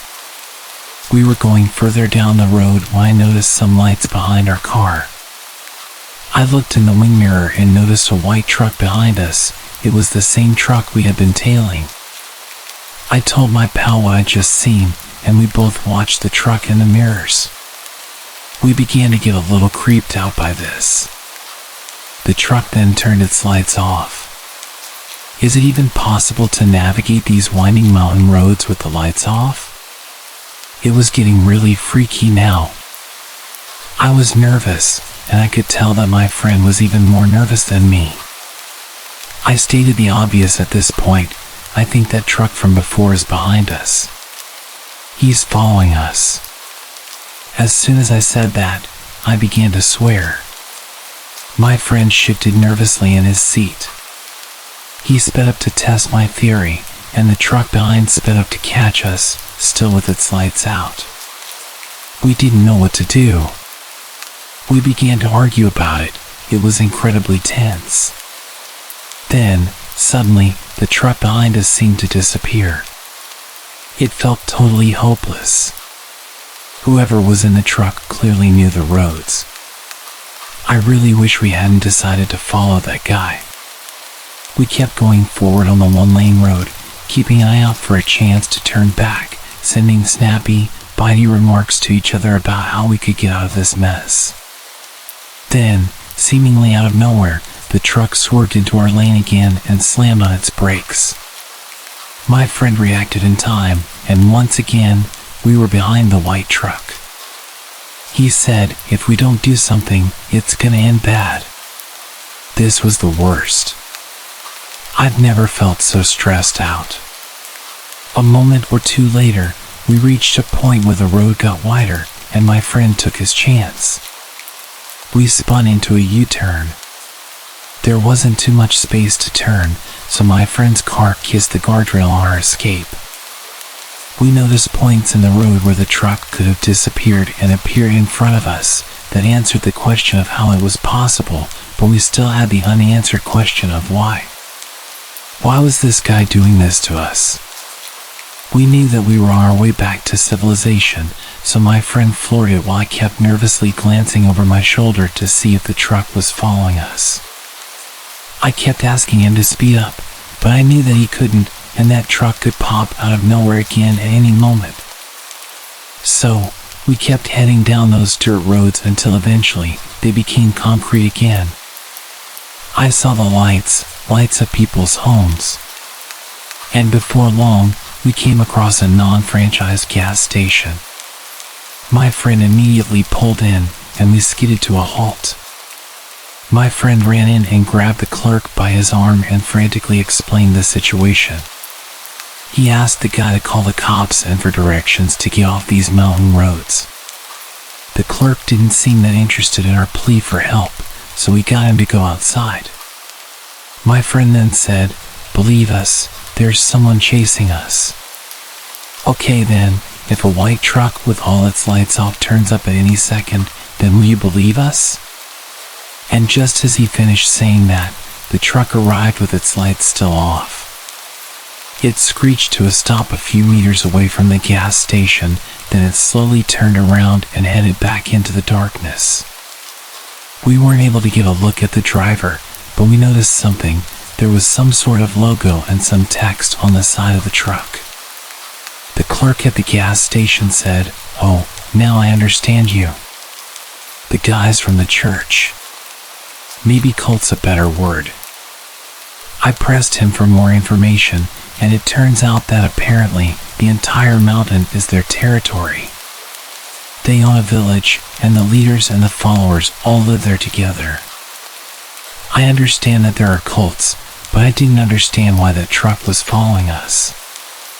I asked why they'd follow us, and according to the old fellow at the gas station, there are frequent attempts to escape by followers of the cult who change their mind. So the cult is very wary of cars getting anywhere near their village. Their reckless driving and relentless pursuits of anyone who gets close to the village is said to be the cause of numerous accidents up here in the mountains. I remember that the cult featured quite heavily on the news and in the media a few years after, but it seems to have gone radio silent since. I guess that guy who followed us was a lookout for escapees or for families trying to rescue their loved ones or something. It was a very creepy experience.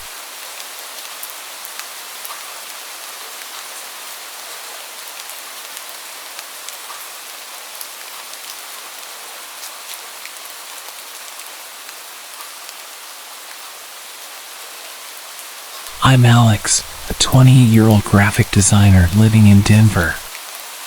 I've always been drawn to the quiet, solitary nature of late-night drives. There's something about the stillness of the world at night that helps me clear my mind and escape from the daily grind. But a few weeks ago, a routine drive turned into a nightmarish ordeal that still haunts me. It was a Saturday night in early June, and I had been working long hours on a major project at the office. I was exhausted and needed a break from staring at my computer screen. So, around midnight, I decided to take a drive on Route 54, a highway that bends through the countryside just outside of Denver. It's a route I've driven many times before, and while it's remote, it's always felt safe and familiar. As I headed out, the city lights of Denver gradually disappeared behind me, and the road stretched out in front of me, illuminated only by my headlights. I had the radio on low, playing some mellow tunes, and I felt the usual sense of calm that came with driving through the quiet night. About an hour into the drive, I noticed something odd. A car was parked on the side of the road, its hazard lights blinking. I slowed down, my curiosity piqued. The car was a beat-up sedan, and it looked like it had been there for a while. I couldn't see anyone around, but it was strange to see a car in that condition in such a desolate area. Should I stop and see if they need help? I thought to myself. I've always been the kind of person who wants to help others, but the isolation of this stretch of road made me hesitant. I continued driving, convincing myself that it was probably nothing. Still, I couldn't shake the feeling that something was off. As I drove on, I started thinking about how late it was and how far from civilization I was. The darkness seemed thicker, and the quiet seemed more oppressive. The only sounds were the hum of my engine and the occasional rustling of leaves in the wind.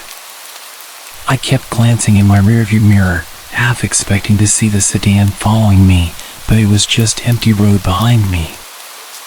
A few miles later, I saw headlights approaching from behind. I was relieved to see another car, and I hoped that maybe they would have some insight into the situation with the broken-down sedan. As the car drew closer, I noticed it was an old pickup truck. It passed by quickly, but something about it made me uneasy. The driver didn't even glance my way, which was strange considering we were the only vehicles on the road. I tried to brush off the feeling of unease and focused on the drive. But as I rounded a bend, I was hit with a sense of dread. The road ahead was blocked by a large, makeshift barrier made of wooden planks and old tires. I had no way to get around it, and the barrier seemed intentionally placed to block the road. What the hell? I muttered, my pulse quickening. I stopped the car and put it in park, trying to think of what to do next. My phone had no signal out here, so calling for help was out of the question. I was completely on my own. I turned off the engine and got out of the car to inspect the barrier. It was crudely built, and it didn't look like it had been there for very long. My heart was pounding as I tried to figure out how to move it. I was about to start pushing the planks aside when I heard a noise coming from the woods. It was a low, shuffling sound, like footsteps dragging through the underbrush. My breath caught in my throat. I scanned the trees, but the darkness made it impossible to see anything clearly. I didn't want to panic, but the sound was growing louder and closer. Suddenly, the pickup truck I had seen earlier came into view again. It was moving slowly and seemed to be circling back. My first instinct was to get back in my car and lock the doors, but I knew I had to do something about the barrier if I wanted to get out of there. I was frozen, caught between the fear of the unknown and the practical need to clear the road. The truck stopped behind my car, and I saw the driver get out. It was a man in his mid-40s, with a grizzled beard and a weathered face. He looked at me with a curious expression and then at the barrier. I felt a mixture of relief and suspicion. "Need some help?" he called out. His voice was gruff but not unfriendly. I hesitated before replying. "Yeah, I'm trying to figure out how to move it." The man walked over and started helping me with the barrier. We worked in silence. I was clearly on edge. I glanced at the truck and saw a toolbox in the back. I couldn't shake the feeling that there was something off about this whole situation. As we moved the last of the planks, the man started talking. "This area's been having some trouble lately," he said. "Strange things happening." "What kind of strange things?" I asked, trying to keep my voice steady. He shrugged. "Just rumors. People say there's gangs out here causing trouble, taking things that ain't theirs, breaking into places they don't belong. It's enough to keep people on edge." I felt a chill run down my spine. I saw a car back there with its hazard lights on. Did you know anything about that? The man's face tightened and he looked away. Nope. Haven't seen it. We finished clearing the road and he offered to follow me until I was back on a main route. I was grateful but still uneasy. As we drove, I kept glancing at the rearview mirror, half expecting to see the sedan or the man's truck following me. Eventually, we reached a more populated area with streetlights and a gas station. I thanked the man and went on my way. I didn't look back, not wanting to see if he was still following me. When I finally got home, I was exhausted and shaken. The whole experience felt surreal, like something out of a horror movie. I couldn't stop thinking about the broken down sedan, the mysterious barrier, and the man in the pickup truck. In the days that followed, I tried to make sense of what happened. I asked around, but no one seemed to know anything about strange occurrences on Route 54. I considered reporting it to the authorities, but what exactly would I tell them? Looking back, I'm still not sure what I encountered that night. The only conclusion I could come to was that there had been some trouble in the area and the man in the truck set up the barrier to control who was going up and down the road. The memory of that drive still sends shivers down my spine. I've learned to be more cautious and to trust my instincts. Late night drives used to be my favorite way to unwind, but now they're a reminder of how quickly things can go wrong.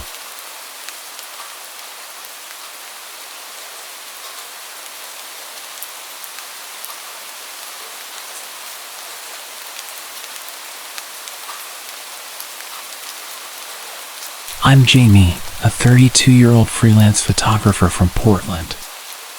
I've always enjoyed the peace of late-night drives.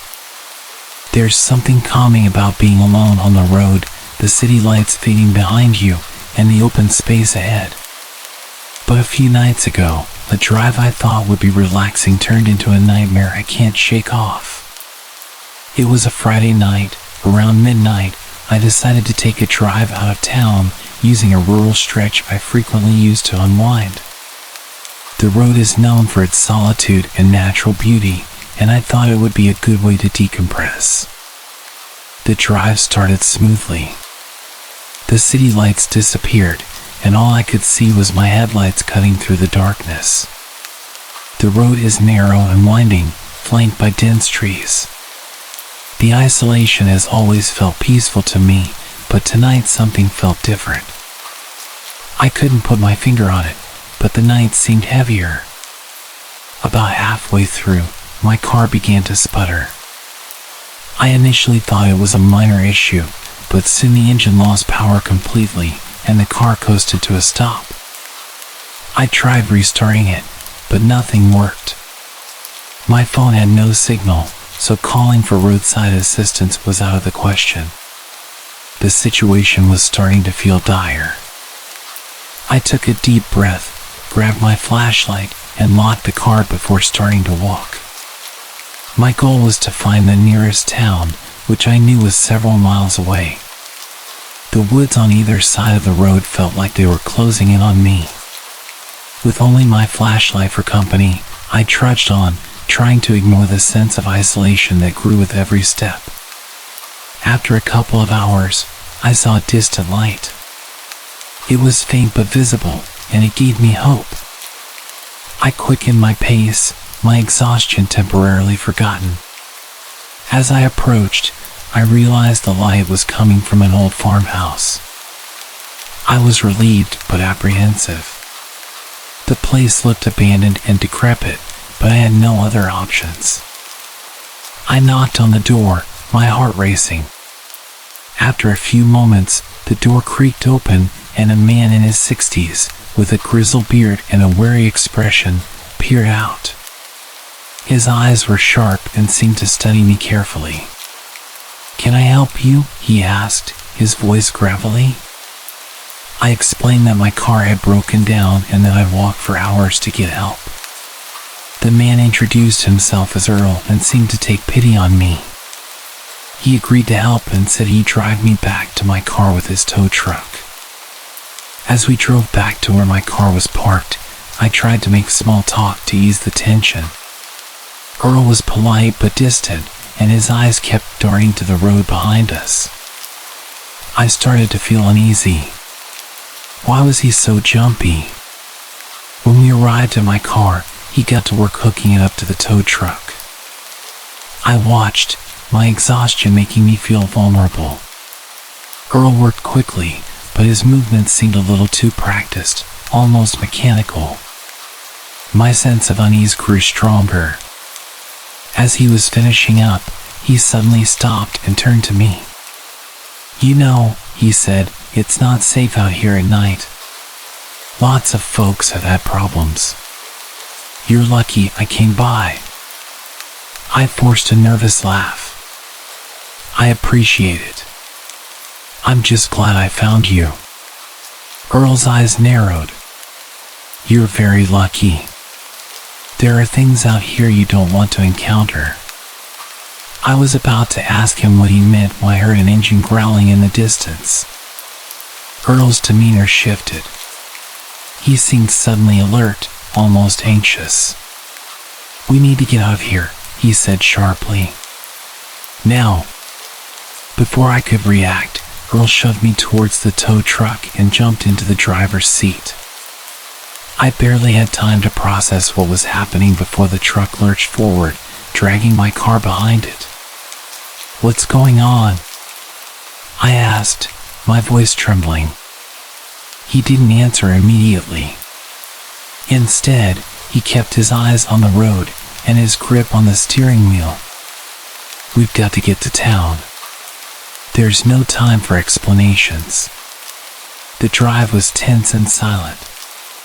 Every so often, I'd glance in the rearview mirror and I could see the truck in the distance, pulling up exactly where we just were. I felt a growing sense of dread. Who were those people, and why was Earl so intent on avoiding them? As we approached the edge of town, Earl finally spoke. "They're the reason I stay away from people, why I keep to myself. They're dangerous." I was bewildered. "What are you talking about? Who are those people?" Earl shook his head. "It's better if you don't know. Just stay away from this area. It's not safe for people like you." He dropped me off at a gas station on the outskirts of town, and I thanked him, though my gratitude was overshadowed by confusion and fear. Earl didn't wait for my response. He drove off quickly, leaving me with a sense of foreboding that wouldn't leave me. I finally got my car towed to a nearby mechanic and made my way home. I was exhausted and shaken, the events of the night replaying in my mind. I've tried to make sense of what happened, but the fear I felt is still fresh. I don't know what Earl was hiding or who those people were, but I'm certain that night was more than just a series of unfortunate events.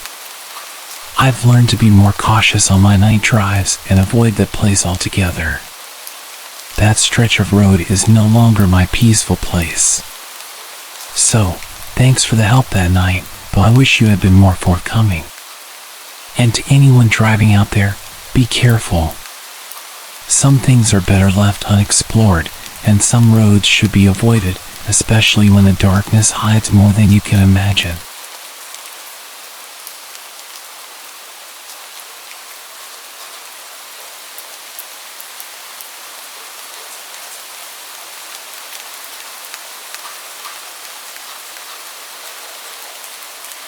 This all happened roughly around 4 years ago, but the experience has haunted me almost every single day since it happened.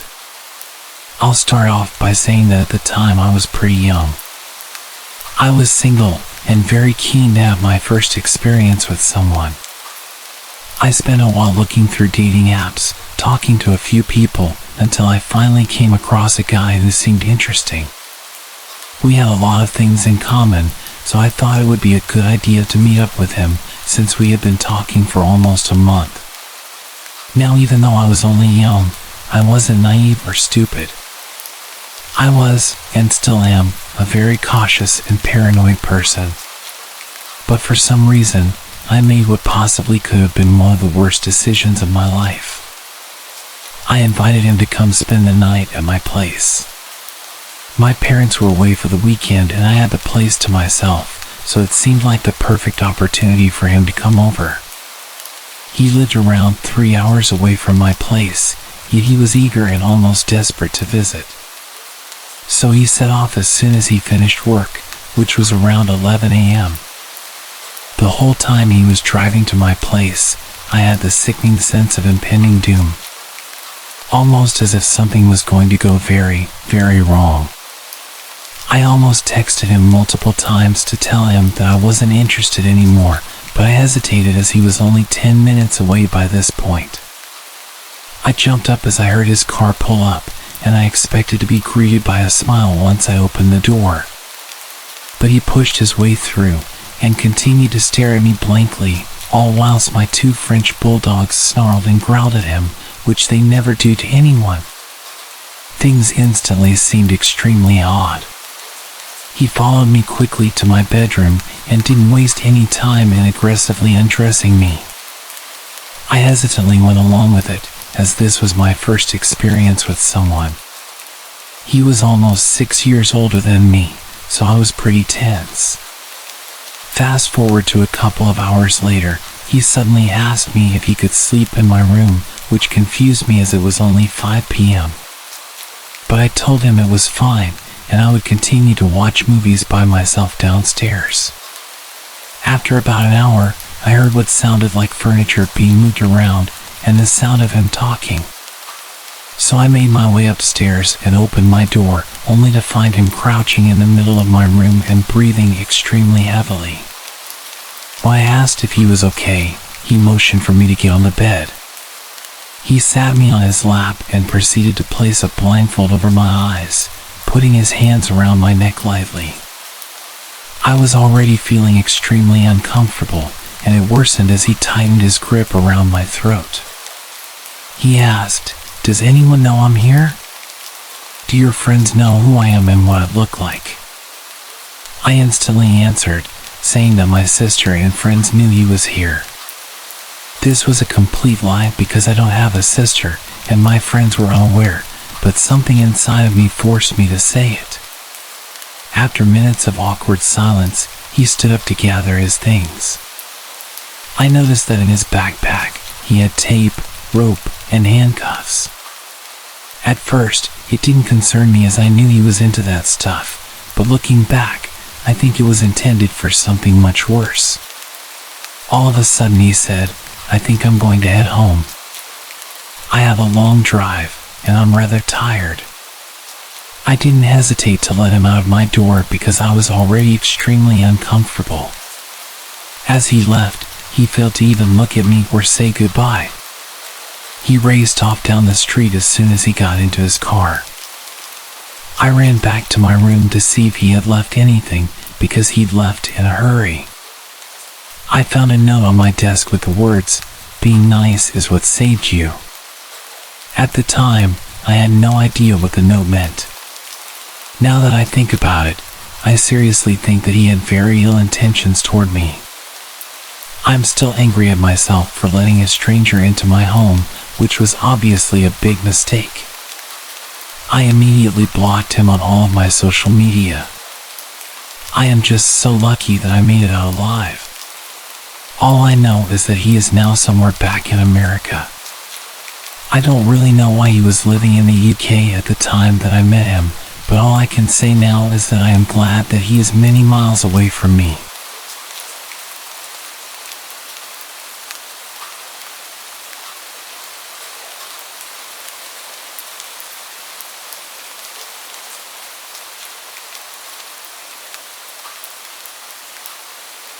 I lived with my older brother for about 4 years after I finished school.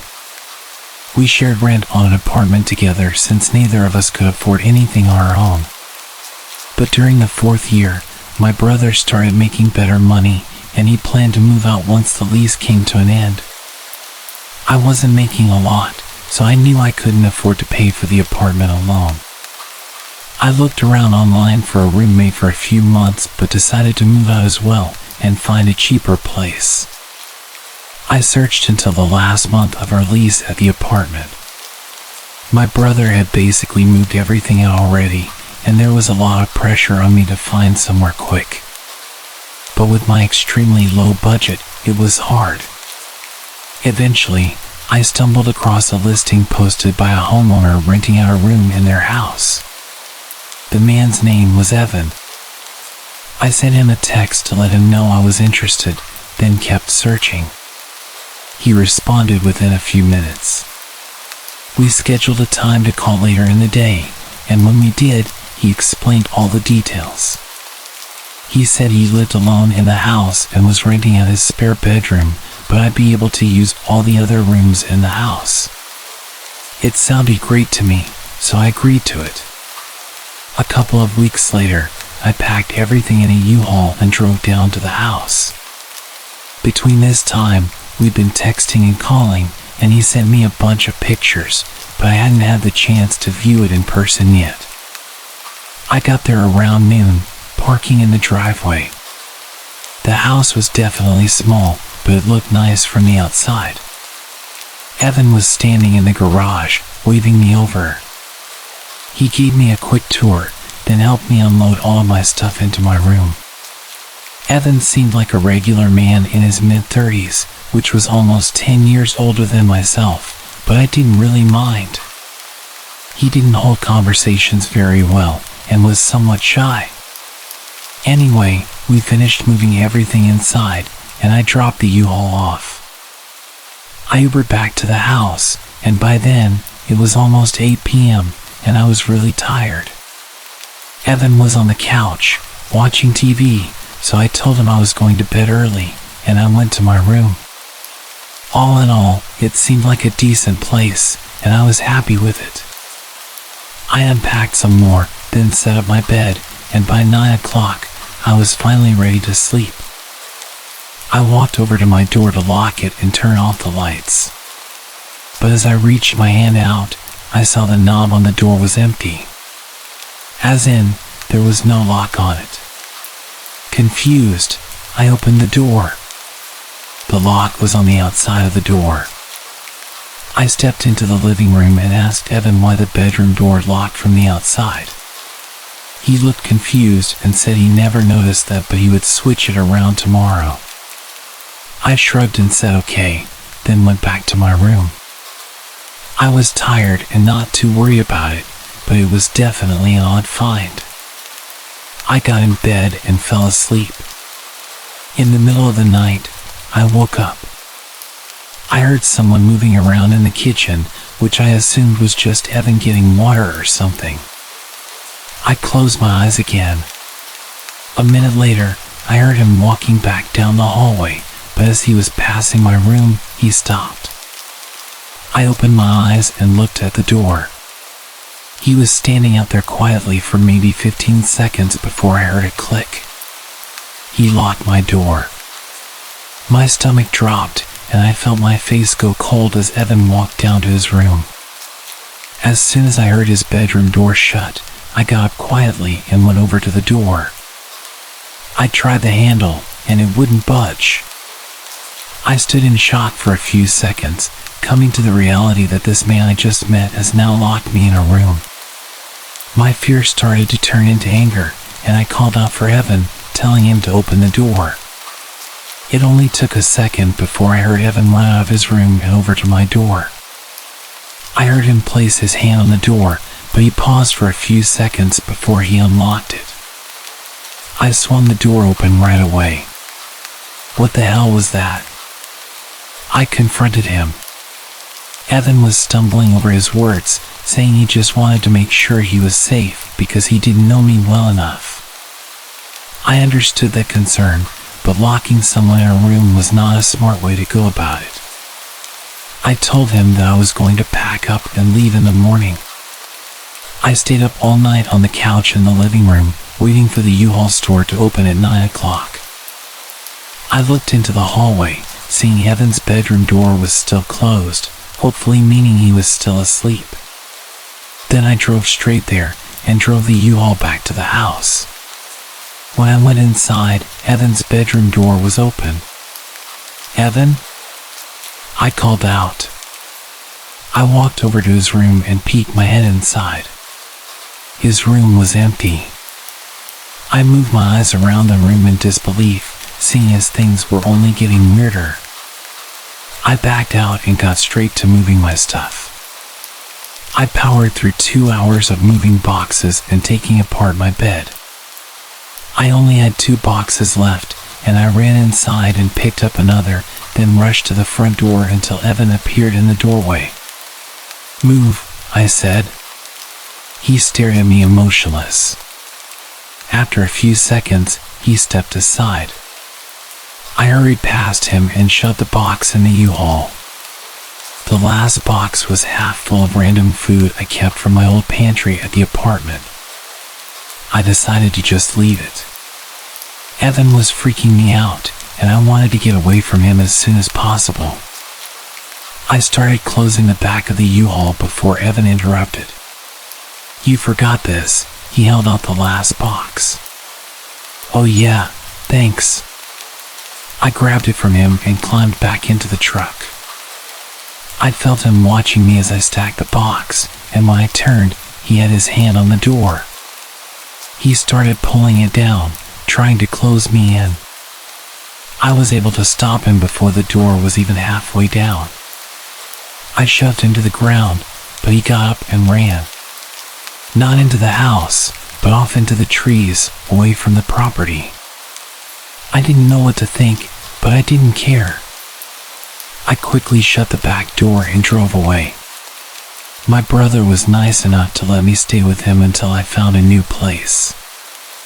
I don't know what happened at that house, or what would have happened, but there was definitely something very wrong going on.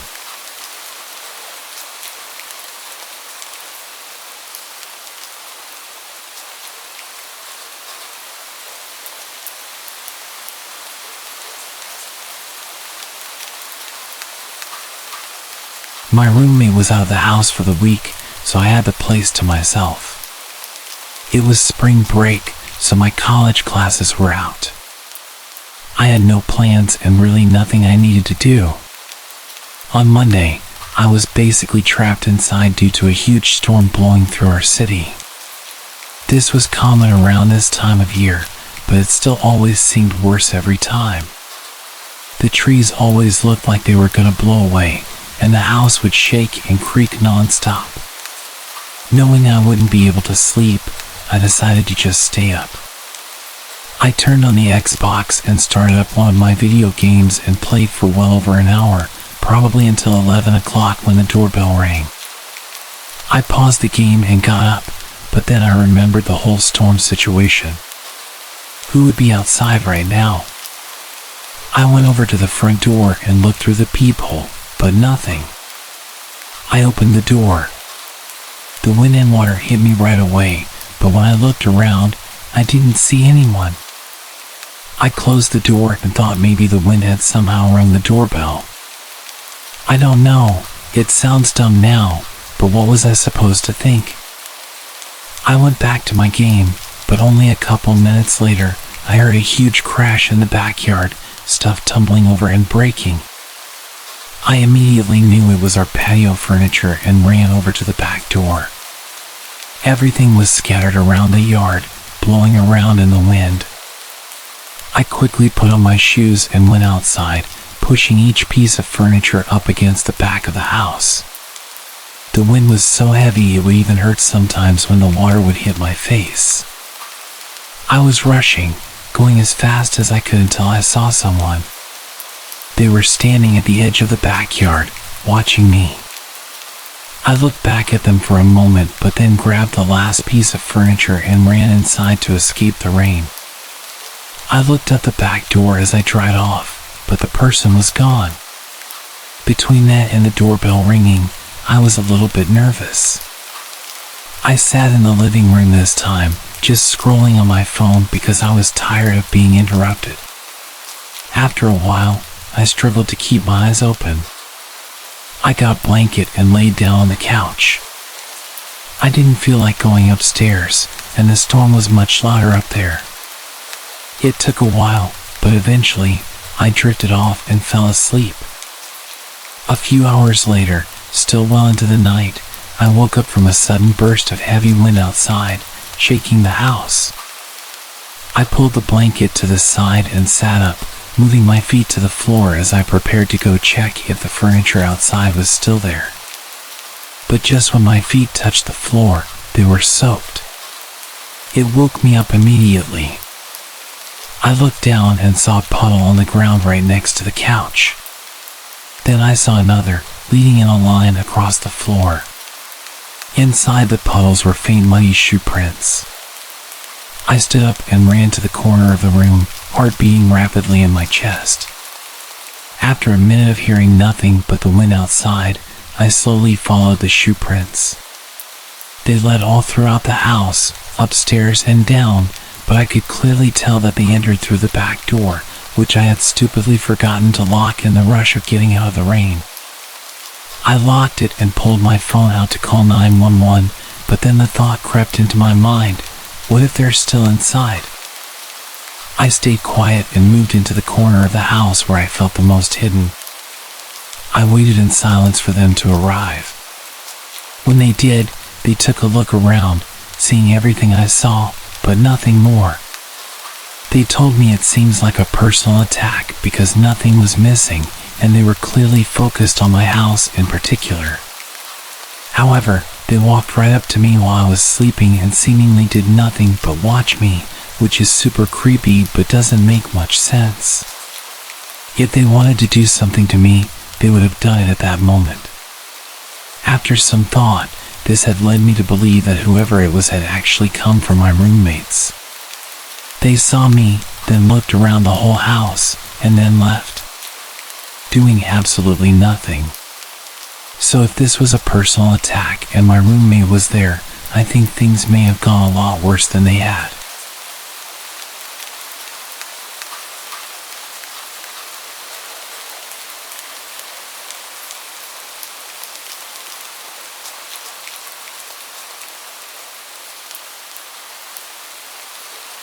A few years ago, I was renting a house in Northern California. The neighborhood was just outside the suburbs. It seemed like the perfect balance of having space and having nice neighbors close enough not to feel isolated. The area had no street lights, so it was very dark at night, especially if there were clouds blocking the moonlight. It didn't bother me though. It made my little house feel even more quaint on dark nights. I got home from work one day in midwinter. It was a cloudy night, so pulling up to my house, I saw only what my headlights and front porch light illuminated. When I got out of my car, I caught a whiff of cigarette smoke. That was odd, as I had never smelled that before around that house. I didn't see anyone nearby, so I ignored it and went inside. I had just got off a shift with a few hours of overtime, so I felt pretty tired. Even though it wasn't even 7 yet, I decided to take a shower and call it a night. I woke up sometime later, sure that I had heard a noise inside my house. I wasn't worried right away because my friend would sometimes stop by to use my shower after work on his way to his night classes. I even gave him a spare key so he could stop by even if I wasn't home. He would always text me to let me know beforehand though, and I hadn't heard my phone go off. I reached over to my bedside table and picked up my cell phone to see if my friend had sent me a text. The bright light from my phone's screen blinded me. These were the days before phones had a light sensor that would dim the screen in the dark, and this particular phone was so bright, I could use it as a flashlight. Through squinted eyes, I could make out that it was 9-something, but I couldn't tell if I had an unread text or not. I set my phone aside and called out my friend's name. There were a couple of seconds of silence before I heard loud footsteps as someone started running through the bottom floor of my house. I leapt out of bed and ran to the closet. They were already up the stairs by the time I had opened the door and stepped inside. That house had 3 rooms upstairs, 2 bedrooms on either side of the hallway, the one I was in and a spare, and a bathroom at the end. The bedroom doors were both closed, but the bathroom door was cracked open. I heard whoever was in my house thunder down the hallway past my door and into the bathroom. Thank God he did. That gave me enough time to open the attic access in the ceiling of my closet and hoist myself up. I had just started to lift myself up when the person ran back out of the bathroom. My feet were barely inside of the attic when my bedroom door burst open. I heard footsteps run into my room and stop. When they didn't see me in that room, they ran back to the hallway and into the other room, which just had boxes stacked in a corner, some weights, and a table where I painted my miniature models. I guess they decided that if someone were hiding, it would be in the bedroom because they charged back into my room and turned on the light. A moment later, the closet door was ripped open. I was crouched in my attic just a foot or so away from the access, so I could try to stop them if they started to climb up. From my vantage point, all I could see was from about their knee down. They were wearing dirty blue jeans with frayed cuffs and work boots. After a few seconds of looking in the closet, they stepped away and I heard a loud crash come from my room, followed by a scream of frustration and anger. That scream was the most unnerving part of the incident for me. It reminded me far too much of my stepfather, who would scream in a similar way when he lost his temper. He would eventually be placed in a mental hospital for several mental disorders that resulted in erratic and violent tendencies. The man in my house ran back down the stairs. I heard crashes and clatters as things were thrown around and furniture was knocked over. I stayed crouched in the attic. I had left my cell phone when I ran for the closet, and I wasn't certain I could climb down without him hearing. After some time, the noises stopped. I started counting slowly. When I reached 1,000, I decided it was safe enough to climb down and call the police. The first thing I noticed when I exited the closet was the intruder had flipped my bed over. I assumed in an attempt to find me. That was the loud noise I had heard after he stepped away from the closet. I couldn't find my cell phone, so I went to the landline by the bed and called the police. I waited in my room until I heard them call out from downstairs. The first floor was a mess, but I had expected that. Chairs had been knocked over, the sofa had been flipped. All the books, pictures, and knickknacks I had on my shelves were strewn across the floor. The cupboards in the kitchen had been opened and all the boxed and canned foods had been thrown to the ground. As far as I could tell, though, the only thing missing was a single knife out of the wooden block in my kitchen. The police checked the house from top to bottom. They found that the side door had been forced open by something like a crowbar. They also found a few cigarette butts along my fence line, along with some foil and an empty pen, which the police said people often use to smoke meth, so they think he had been watching my house for a while. I realized that he must have been out there smoking a cigarette when I got home. They collected up the evidence and told me I should stay with family or friends that night and get that door fixed as soon as possible. I opted to just not sleep. I moved a shelf over to block the broken door and spent the next couple hours cleaning things up. I would often go to the window with a flashlight and shine it along the fence line where the police found the cigarette butts and foil, but I didn't see anything. The next day I called to have the door fixed and get motion lights installed at the back and sides of my house. I ran a phone cable up into the attic and added a landline. I never wanted to be stuck up there without a phone again. Nothing else happened at that house, though. I lived there another 3 years without incident. One more precaution I took was practicing getting out of my bed, going to my closet and climbing into the attic as quickly and quietly as possible. I even practiced doing that at my new place, except now I go to a crawl space at the back of the closet instead of the attic. I try not to think about what would have happened if I had been a bit slower getting to the attic, or if he hadn't gone into the bathroom at the end of the hall first.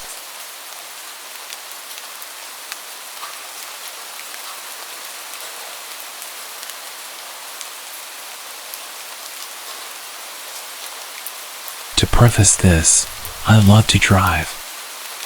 I'd love to go on drives for hours to nowhere with no destination in mind, just me, my music, and the road ahead of me. Living in Nebraska, I'd often take back roads or lonely highways cutting through the countryside to small towns and eventually cities. And I'd usually take these drives at night since there was less traffic to worry about. I've done it since I've had my license 5 years ago, and I've never once had any sort of issue, nor have I ever run into any trouble. That was, until a few nights ago. For reference, I'm a relatively small 22-year-old female, and as I've stated before, I often take these drives completely and utterly alone. They're a good way to clear my head when I'm stressed, upset, or overwhelmed, or for me to get a plan together to sort personal issues out. I've also done these long and lonely drives to get away from the toxicity of my household when I used to live with my parents as a means of coping with their alcoholism. Though now that I've moved out and I'm in a much better place mentally, I don't really have the urge to get in my car and just drive anymore. However, on the night this event took place, I was feeling pretty overwhelmed, stressed, and anxious with a cluster of personal issues I'd rather not get into. I felt restless and irritable around my boyfriend. I couldn't focus on anything else and decided I would take a drive to clear my head. My boyfriend was understanding and told me to be careful and to not be gone for too long since it was getting pretty late. I agreed, gave him a kiss goodbye, and left. I drove around our city for about 30 minutes, but I was still feeling on edge about everything transpiring in my personal life, so I decided to drive further north down those familiar, dark, winding one-lane highways. I kept the car at a steady 65 miles per hour, taking the turns at a slower pace in case a deer jumped out around the bend. I kept driving and was just admiring the vast empty darkness of the snow-capped fields and barren trees. It was honestly a bit creepy being all alone with no cars in sight in seemingly the middle of nowhere. The few houses miles back from the road were lightless, and the dead cornfields withered away. Snow started to cover them entirely. It was like something out of a horror movie, and I half expected to see a ghost pop up in my rearview mirror or see someone clamber out from the patches of trees dotting the horizon. The only light came from my headlights, and even then I still strained to see through the inky darkness of the night. By now it was just after 11, and I told myself that once I made the familiar roundabout that would either take you to a small town or back up towards the city, I would head back to the city and home. That roundabout was still maybe 15 to 25 minutes away, but other than my imagination picturing the worst, I wasn't really all that concerned. I mean, I was by myself. I didn't have any other motorists to worry about, right? Wrong. As I'm rounding another bend, I notice a vehicle with its hazards flashing maybe a quarter of a mile or something away from me. It was some sort of sedan, dark-colored, and was angled to where only part of it was on the shoulder while the rest was jutted onto the road, like they had to pull over in a hurry but didn't quite manage to do that.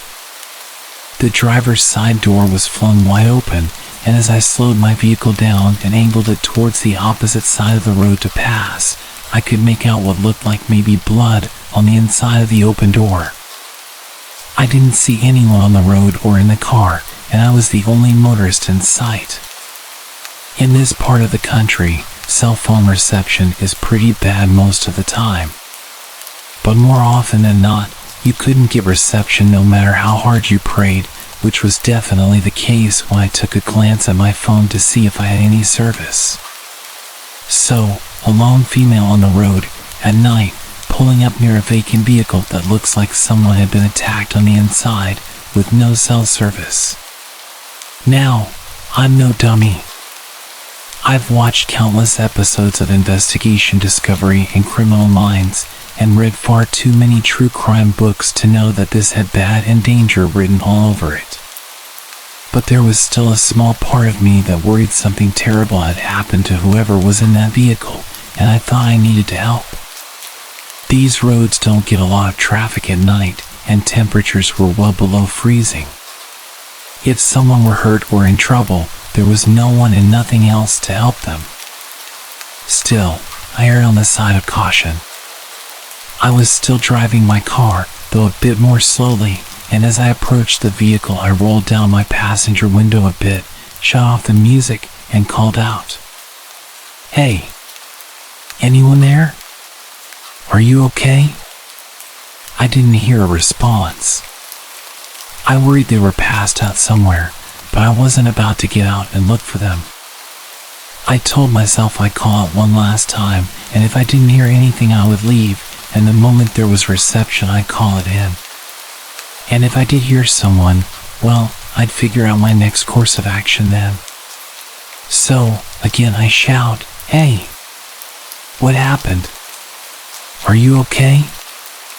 There was silence for a while, and then I heard rustling in the shadows of the trees, followed by a rough voice responding to me. I was relieved at first, and was about to say something in response or possibly even stop my car and get out, when I noticed three things nearly simultaneously. As I inched my way past the front of the sedan, I noticed there was no damage to the hood or anywhere else on the vehicle, which I found to be strange considering the blood on the inside of the door. In my rearview mirror, I caught a glance of someone coming out from behind the sedan, and they were making their way towards my car, fast. The person didn't have any blood on them, nor did they appear injured in any way, and they were wearing a mask, not like a face mask for COVID or a ski mask or anything normal, but one of those masks you would see in the Purge movies. And they were holding something in their hand. I don't know what it was. I couldn't get a good look, but from its length and shape my guess was maybe a tire iron or a crowbar or something. I don't need to tell you that I slammed on the gas as soon as I noticed those things, and drove like a bat straight out of hell. My heart thundering in my chest and my entire body shaking. My window was still rolled down in my haste, and the music was still shut off, so I could very clearly hear someone, definitely a man, shouting at me, though I had no clue what they were saying. I just knew I had to get out of there immediately. I stole one last look in my rearview mirror as I drove away, mostly to see if they were getting in their sedan to follow chase or if they had stopped. The man with the weapon was still standing in the middle of the road watching me, and right before I looked away from the mirror I saw a second man emerge from the trees that had been rustling earlier, also wearing one of those creepy masks and no trace of blood on him. I probably broke every law for speeding that night, but I wanted to get as far away from those men as possible. As soon as I made it to the roundabout, I turned towards town, parked in the Walmart parking lot that thankfully still had cars from who I assumed were workers closing up shop, and proceeded to have a full-on meltdown. When I could pull myself together, I called one of my friends, Troy, who was a police officer, to tell him what happened. He was concerned for me, and after asking if I was okay, where I was, did they follow me, etc., he told me since it was out of city limits he couldn't do much on his end. But he could get in contact with the local police or sheriff in that jurisdiction to take my statement and check it out. I agreed, thanked him, and while I waited for police to show up, I called my boyfriend. Through my hysterical sobs I managed to tell him what happened, not even 10 minutes ago. He was, as you could imagine, really concerned for my safety, and wanted me to either come home immediately or drive down himself to take me home. I told him the police were on their way to take my statement, so I couldn't leave and that I was okay, but I stayed on the phone with him until I saw the familiar police cruisers pulling into the lot. I gave the police my statement and they assured me they would go back to the spot to take a look and that they would try to catch the guys who did it. But with no cameras and no description of the men, I wasn't sure they'd be able to. I didn't even get the license plate number, though at the time of my panic, the thought never came to mind until the police were asking me if I got it. All they had to go off of was a dark-colored sedan and two guys with masks. After I gave my statement, I went home and stayed curled up close to my boyfriend the whole night, listening to every sound the house made, in fear it would be those guys arriving any minute to finish whatever it was they started. Since the incident, I haven't heard back from police about whether or not they have any leads, and I'm not sure they ever will.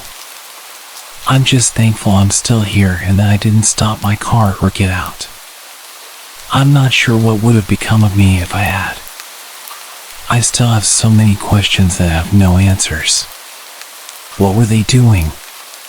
Was that blood on the inside of the car, or just a ruse to get more attention? If it was really blood, did they hurt someone else? What would have happened to me if I had stopped my car? Needless to say, I won't be going on any more late night drives, and I hope I never cross paths with those freaks again.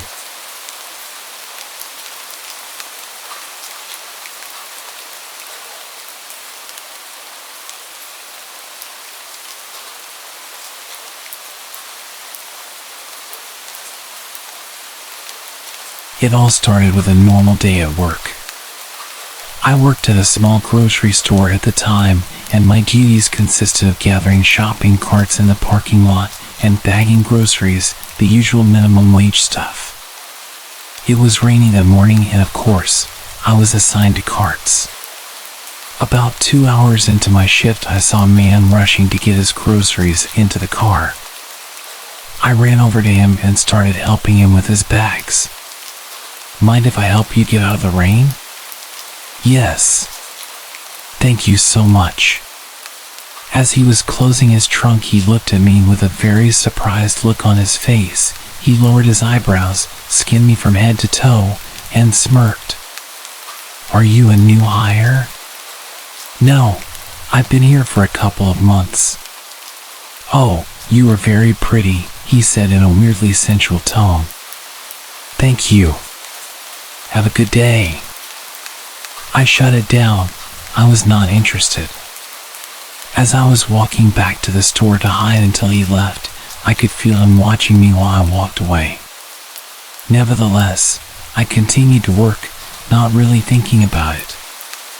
After my lunch, I was at the register bagging groceries and I noticed that same man from earlier walk in. I pretended I didn't see him and just kept bagging.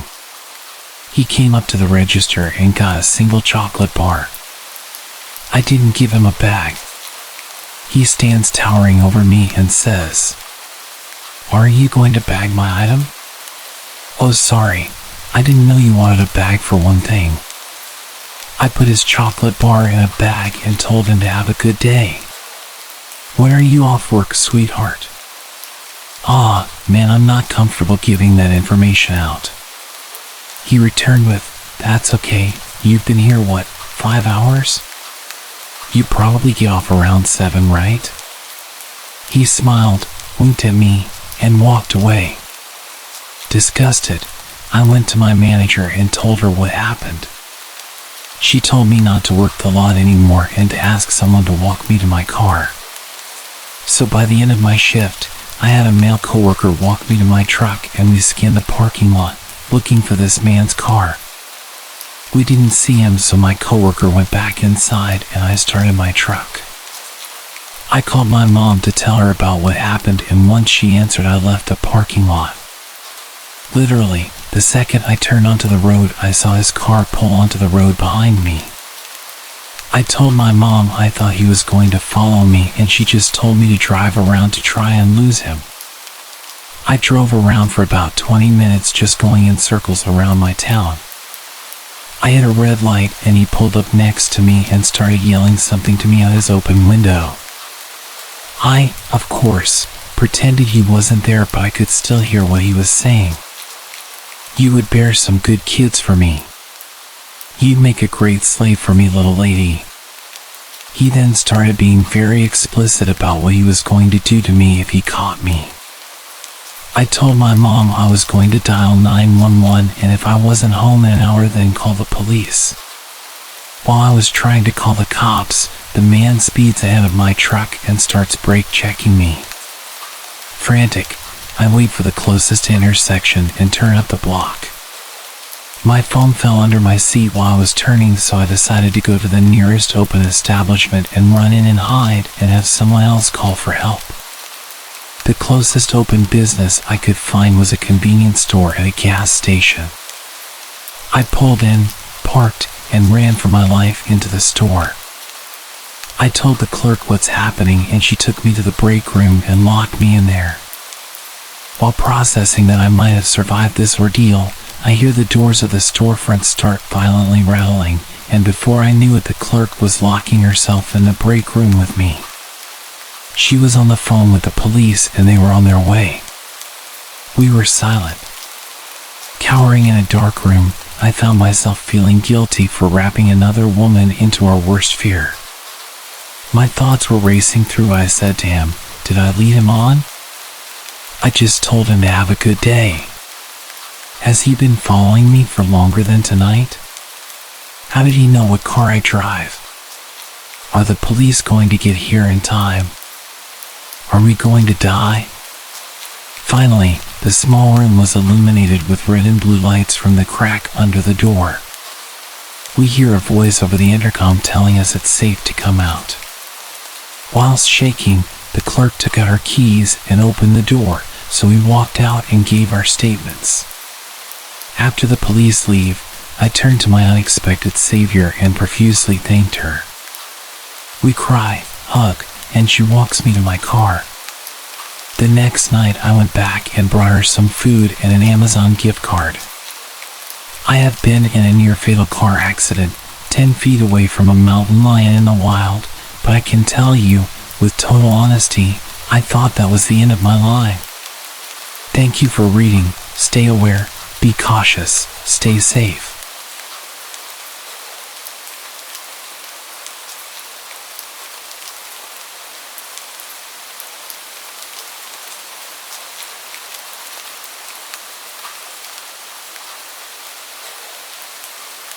This encounter would have happened a little over 10 years ago. I would have been about 26 at the time. I can't remember exactly what year this was, but it was around 2012. At the time, I was frequently going out with my friends to bars and parties, and hanging out until pretty late most weekends. The friend's house that I usually hung out at was on a side street just off a main road where a lot of popular and crowded bars and restaurants were. You had to park on the street at his house, and during the weekend when it was busy, it was pretty common to have to park a number of blocks away. The street closer to the bars was pretty nice, but if you went a few blocks in the opposite direction, it got a little sketchier at night. After a night of hanging out, I had to walk back to my car pretty late, which was parked a number of blocks away towards the slightly sketchier area. This was during the winter, so I was wearing some kind of heavy sweater or pullover and beanie hat. This detail is only important as you couldn't really gather much idea about what I looked like from a distance in the dark, aside from my general height and build. There wasn't much through traffic as you got further away from the bars, and the roads were pretty dark without any street lights. As I was walking down the sidewalk, a car started slowly creeping down the street, matching my pace as it pulled up beside me and then stopped.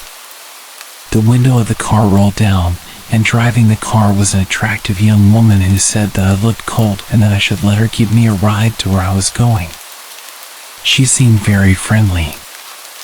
I indicated that I wasn't parked far away and appreciated the offer, but was going to just keep walking.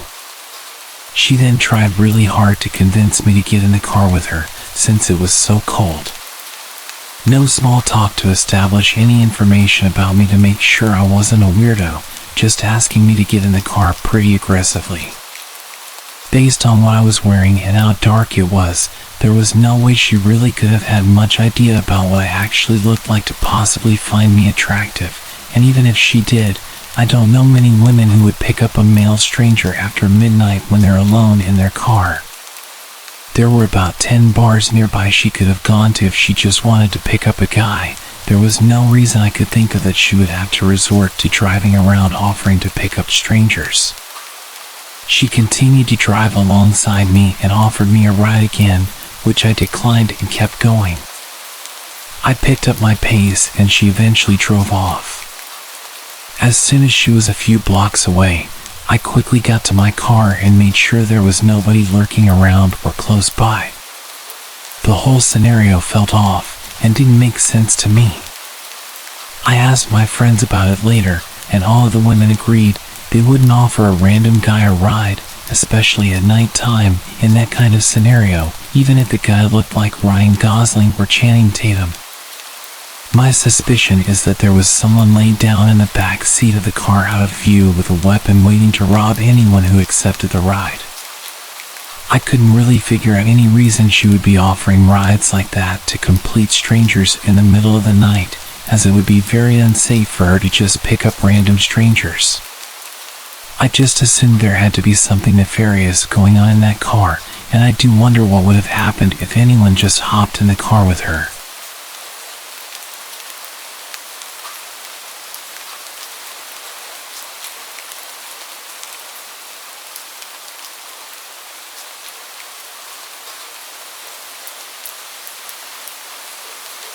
Back when I was 18 years old, I was house sitting with a girl I was studying with. The family we were house sitting for went to the same church as her, but I didn't really know them well myself. It was more to keep her company in a huge house. This was 1997 when the average teen like me didn't have a cell phone. During that week, there was a short break in the school calendar, which is why this family was away, and why the streets in the area were quieter than usual. My apartment as well as the house we sat for was not far from the university. My apartment was actually a 3-minute walk from it, and the house a further 5 minutes by car. So being a student neighborhood, it was particularly quiet this week. The first weird thing that happened during the week I was at this house was that I dreamed I was driving through a dark forest on a hilly dirt road with no lights anywhere except for those from my car's headlights. As I started to go down a hill, the headlights suddenly cut out and everything went dark. The car slowed down to a stop and died. I woke up. In the morning I went out to my car and it wouldn't start. It had been working perfectly the day before. I had to call a guy to come fix it. It was the starter motor. Well, that was the first creepy thing that happened that week. About a day later, it was Friday. I planned on driving back home to my parents who lived in a smaller town about 45 minutes away. I packed up my stuff at the big house and was going to head over to my apartment to collect whatever else I needed for the weekend. That trip between the house and apartment was, as I mentioned, only 5 minutes or so away. Since it was winter, it was dark by the time I left at around 7 p.m. As I was driving from the house, I noticed in my rear view mirror the headlights of the car behind me tailing me really close. Whenever I would turn, it would also turn. Back then I was cautious, but not overly so. Cautious enough to notice in such a short distance that something weird was going on behind me. But then when I pulled up to a traffic light, it wasn't there anymore. Relief. Short-lived. The car was now beside me. I looked to my right, and there was a man inside. Alone. Smiling at me. Looking like a maniac. For a moment I thought, geez, I should really drive with a beanie on at night so people can't see that I'm a petite 5'2" female with long blonde hair down to my waist. I also thought, well, he's in the lane to turn right, so I'm good. I pulled off, and the headlights were behind me again. What an ass, I thought. Who drives like that? Thank goodness my turn is coming up on the left soon. After another minute or two of this tailgating, I slowed down, strategically didn't indicate, and made a sudden sharp left into my driveway, opened the automatic gates and shot inside. The gates closed behind me.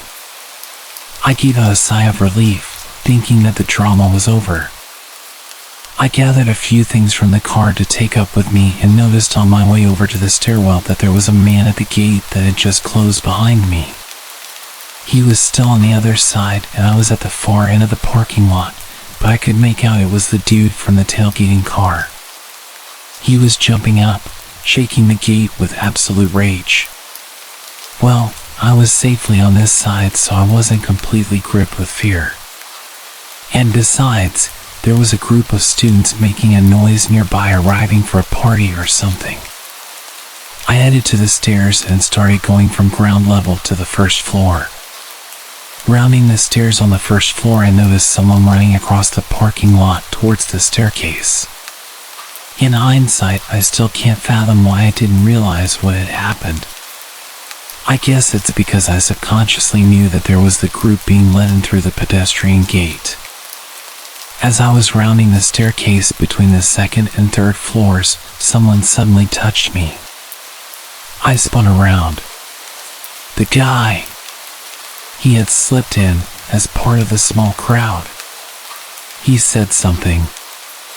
I said something sassy back and told him to F off. Then I turned my back on him to continue up the stairs.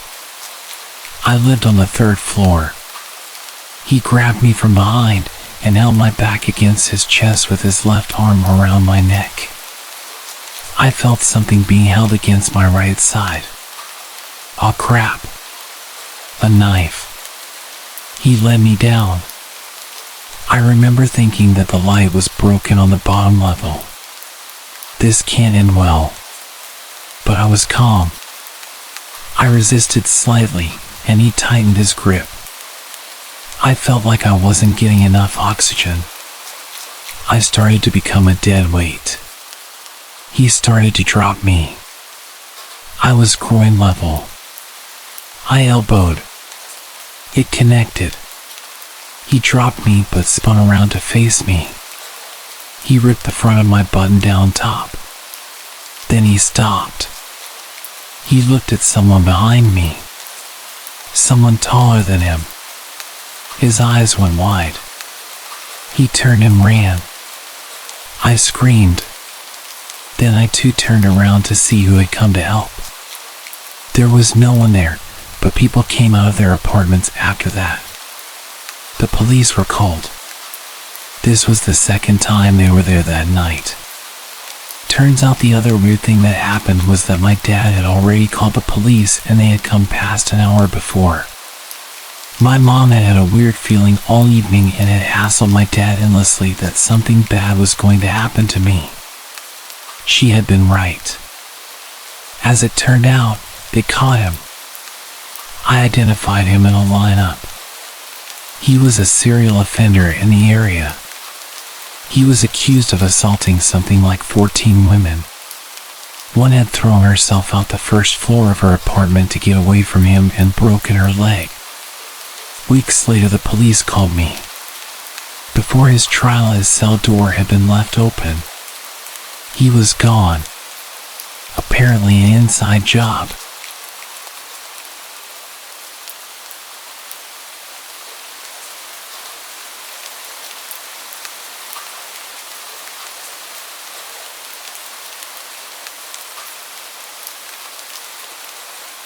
I've had a few creepy things happen to me in my life, but this one still makes me think about how things could have gone wrong very quickly.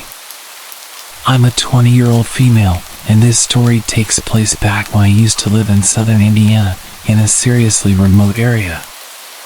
It was a weekend night, and my best friend and I were heading home after a graveyard shift at a local waffle joint.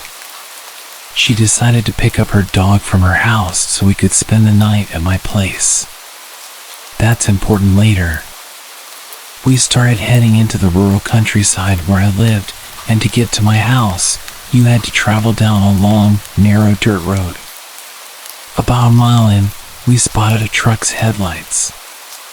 As we got closer, we realized it was a nice truck, probably from around 2018. I can't say I know much about cars, so cut me some slack.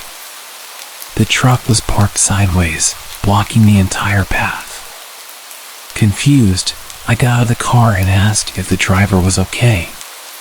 He looked hopeful when he saw me at first and said, "I'm just waiting for a friend to come get me. My truck's stuck." He smiled at me, but I noticed his pupils were nearly completely dilated. He glanced back at my car, saw that I had someone with me, and noticed the dog sticking its head out the window. His smile quickly faded, and he remarked, "Pit bulls are mean and nasty." With that, he turned around and got back in his truck. I returned to my friend and said, "Put this in reverse and use whatever hood race skills you have to get us out of here." We reversed my poor 95 Caddy, which really shouldn't have been driving on a dirt road, and made our way back to the main road, feeling relieved. We took a different route home. But then, to our surprise, the same guy was parked on that road, standing off to the side, smiling and staring into our headlights. We were on the verge of panicking and floored the gas pedal the rest of the way home. I don't know how he got there before us or what his intentions were, but I'm thankful I wasn't alone, being a pretty naive college girl at the time. Even though the presence of the pit bull probably saved us from that man, the dog actually ended up randomly snapping at my friend a few months later, causing her serious injuries. It had been a good dog its entire life, and I know she was a good owner, so I guess it's just an instinct thing with pit bulls. They can snap at any moment.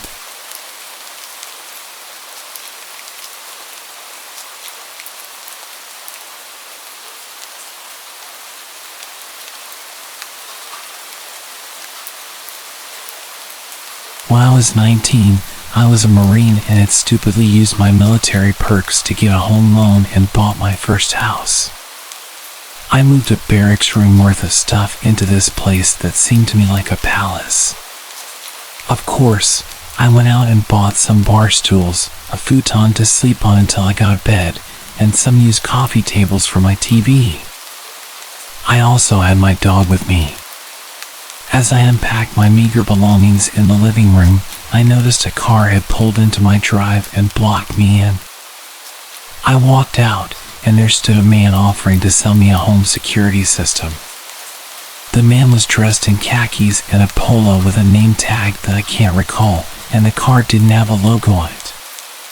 It should have been a red flag for me, but I figured that some people on the job didn't drive company vehicles. He gave me his card, but I don't even remember the name of the company he told me he was representing. Cue the friendly salesman, giving me his pitch about needing a system and all the perks that would come with being able to watch the exterior of my house at any time. As a low-ranking military member, I knew I couldn't afford yet another thing, so my mind was working to try to get this man to go away. I even considered ninja chopping him or whatever it is that we Marines do in hand-to-hand just to get him to leave. But I'm a sort of passive person. I'm too nice. Nah, let's call it polite. I won't be rude to someone doing their job. I've been in customer service. I can relate. I tried politely declining his offer after he had tried to show me some stuff on his iPad, but you know how persistent these types are. I'll admit to my own stupidity when answering his questions, like giving out too much information. Do you live alone? No, I live here with my wife and our 3 large dogs. At least I had it in the large part. Her and her dogs hadn't actually moved in yet, and hers were just fat, though they were more vicious than my own good boy. But 2 women living together probably seemed like easier targets. I also mentioned being a Marine when he asked. He seemed a bit shocked, but wouldn't be deterred. What kind of security system do you have? My dogs and me. Not the best answer I could have given. I wasn't exactly intimidating. I mean, I would be terrifying if I had a gun or something. I've been using them all my life, and I've never missed a target, alive or inanimate. If you would invite me in, I can show you the best places to set up cameras, he mentioned more than a few times. Each time made me more and more creeped out, thinking that he was wanting to potentially rob me, not that there was much to take. Despite being a victim of assault in the past, all I could consider was a possible burglary and made sure we stayed away from my house while we talked. We were outside for about 15 minutes total, me spending most of that time trying to politely get away from him and retreat inside. I was losing my mind with the social niceties and just walked away, leaving him standing alone in my front yard. I walked into my house and locked the door. He got into his car and left. I thought nothing more of it. After some unpacking, I couldn't do much. I had nowhere to put most of it. I ate some junk food and put together the futon. I got it all decked out with my fluffiest blankets, made sure the doors and windows were locked, and went to lay down in the living room. Looking back, I'm not sure why I didn't put it in a bedroom. They all have blinds, and the rooms take a bit of getting to. Perhaps I wanted to be near an exit. For some context, my back door is a double glass pane door. At the time, I didn't have curtains on it, but I did have blinds on the kitchen window. My kitchen, living room, and dining room were all connected, but there's a wall in the living room that I strategically situated my futon against so it couldn't be seen by the back doors or the front door window. Call me paranoid. I had been laying down for a few hours, and at about 11, my dog got off the futon and went to the back doors. My dog is large and looks like a Rottweiler, but he's never hurt anything in his life. He'll greet strangers at the door with a tail wag and hardly barks. He stood back there for a bit and whined a few times. I ignored him, it was probably a squirrel. But then he started growling, a sound that I'll never forget. It sent terror straight through me as I sat alone in the dark. I had only ever felt that fear once, when a mountain lion screamed, and I realized I was powerless against nature. The point is, these sounds are designed to scare you. And it petrified me. I was frozen and wanted to limp out, to hide, to call the cops, but I realized if someone was out there, they'd for sure see my phone light and know where I was. So while my dog stayed stationed at the back door, I talked myself up just enough to move off the couch and investigate, still scared out of my mind. I slunk to the kitchen and grabbed a kitchen knife, one of the only utensils I had, and crept to the kitchen window. I was squatting amongst the cabinets so that I couldn't be seen from any windows, trying to gear up to peel back the blinds. My brain was telling me irrational things, horror stories that I had read come to life. To be real, I was ready to punk out. I'm not a brave person. I was in communications for God's sake. Pretty far from any life-threatening situation, while not one that involves people at my house. In the one space that I should consider safe. My hideout, my protection from anything outside wanting in. I've always been afraid of home invasion.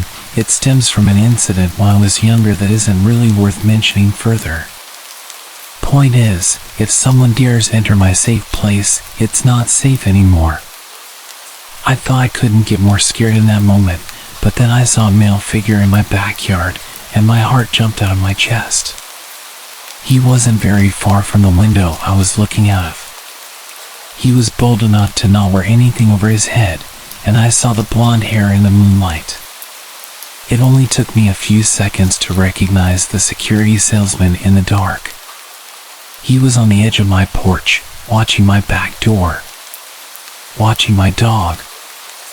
I jumped up quickly, climbed over the bar counter, and turned on the lights as I went towards the back door to let my still growling dog out in hopes that he'd at least get rid of the man, if not injure him.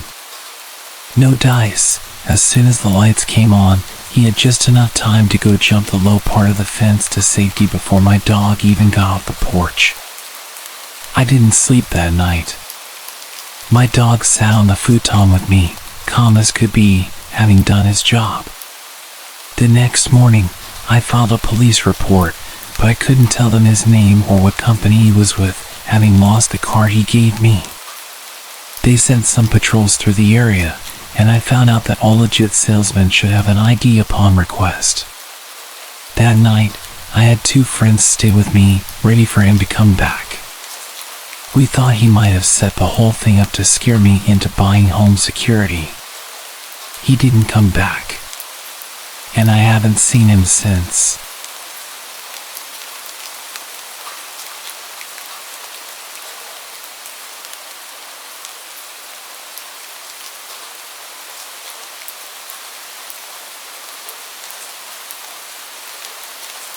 This happened yesterday while both of my parents were at work. For context, my dad's a mailman and my mom is an RV saleswoman.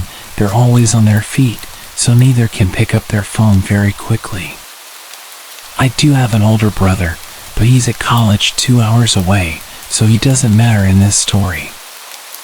I was sitting in the living room with my dog when I heard people talking in the hallway. This isn't unusual because I live in a 3rd-floor apartment and there's a noisy family next door that brings over friends a lot. This was also a Saturday, so I wasn't expecting complete silence. I obviously just ignored the talking since it's not that loud and I had headphones on. But my dog perked up and walked towards the door with an alert posture. The hair on his back was sticking up, which he never usually does. So I got concerned and took my headphones out. This is when I heard the voices from before, which were 2 adult men yelling very loudly in the apartment hallway. I got a bit freaked out, so I pushed my dog away from the door, made sure it was locked, and crept towards it to make sure they weren't near my place.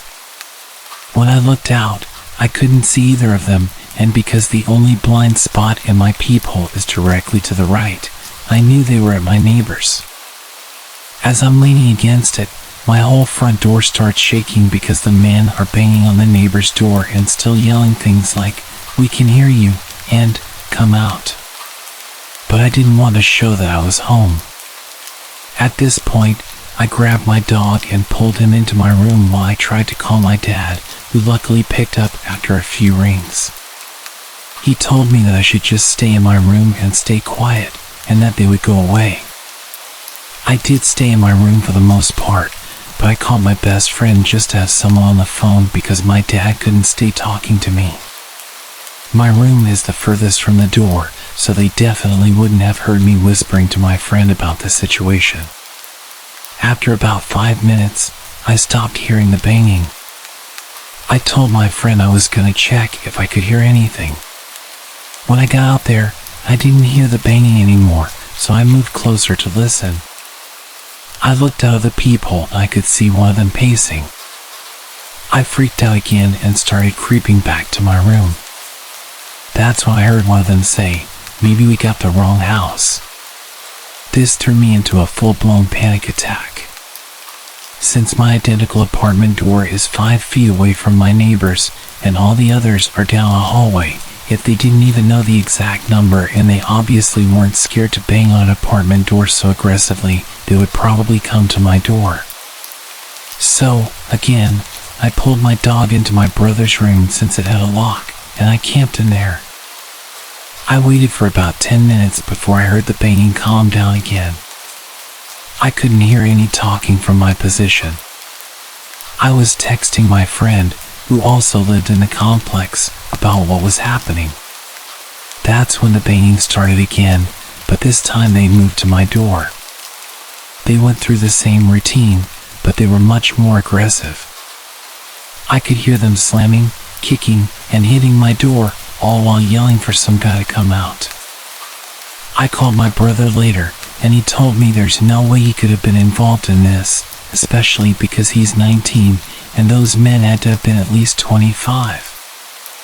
I called my dad again, and in his panic, he told me to go out of the room and tell them there's no guys in the apartment, that I'm just a girl. But I just told him I'm gonna call the cops. I know they weren't just looking to break down a door, and that they were targeting this guy who did them dirty. But I still didn't want to go out there because one, even if they're looking for someone else, I don't know if they have weapons, and in their enraged state, they might just cause harm. But they still have the info on me, which leads me to number 2. I'm a high school freshman girl, 5'4", and less than 100 pounds. Quite frankly, I have no fight in me. For example, I'm terrified of knives, so I brought a bowling pin from my room for protection instead. Plus, I was in the middle of a panic attack. I stood no chance against 2 adult men at my door, so letting them know I'm a teen girl home alone isn't the best idea. I sat next to my locked bedroom door with my dog as I called the cops. I tried to keep him quiet this whole time, but I didn't want to be suspicious during this situation. I made sure not to talk to my friend while I was out of the room to keep quiet and tiptoe everywhere so they didn't know anyone was home besides the dog. I'm pretty sure they didn't know anyone was home, even though they said, "We know you're in there," during their yells. Because earlier, they were unsure if they even had the right place. I was on the phone with the cops for a few minutes before I heard light knocking at my door, making me realize I wasn't so much in shock that I didn't even know the banging had stopped. The operator said it was the cops, so I ended the call and answered the door. The officers told me the guys took off just before they got there, and they asked me a few questions about male family members and if they could have any correlation with this.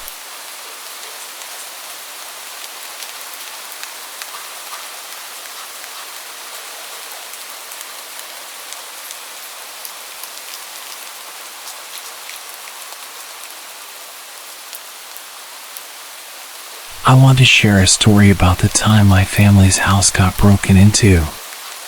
It was a really creepy experience. It happened one dark October evening while I was in high school. Back then, whenever I got home from school, I would go up to my room and lie on my bed and read some comics. On the day of the break-in, it was just me in the house. My family had gone shopping, so I shut myself in my room and lost myself in my books. It was great. I needed the toilet though, so I left my room, and that's when I noticed something strange. The smell of tobacco smoke. This was really weird since I don't smoke, and no one in my family does either. I'd never smelled this smell before in my house, so I went in search of the source of the smell. I began my search in my little sister's room as I noticed the door was slightly ajar. I pushed the door open and switched on the light, and in my little sister's room was a full-grown man. There was a stranger in our house. He was holding his shoes in one hand, and he was rummaging through my sister's drawers with his other hand. I guessed that he had taken off his shoes so that he could move around more quietly.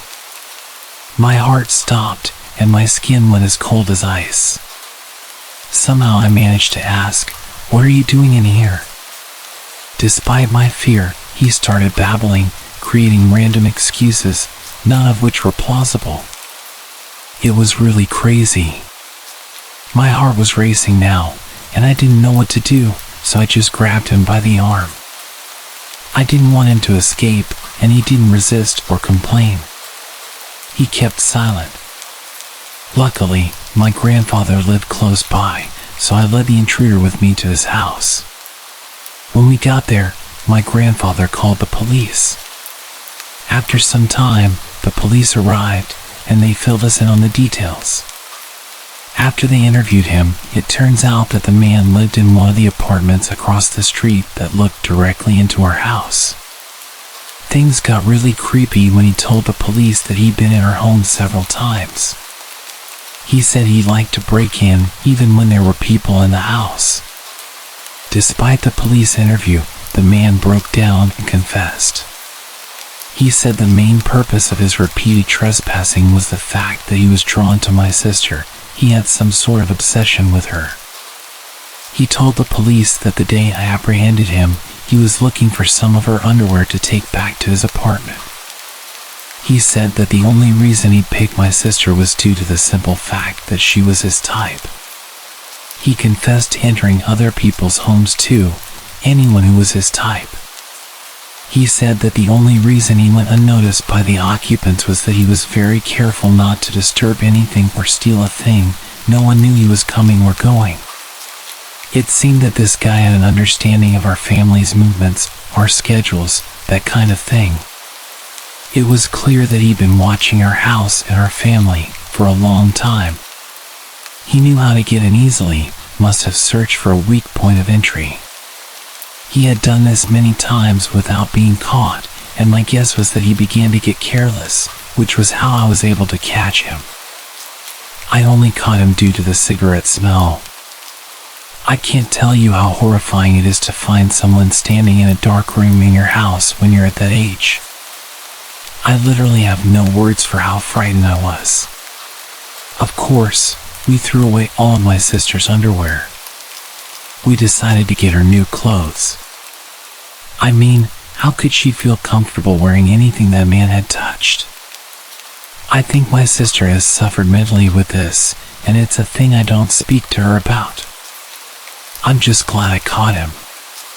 Who knows what else he might have tried doing. Maybe stealing the clothes was just the beginning. I don't want to think about it.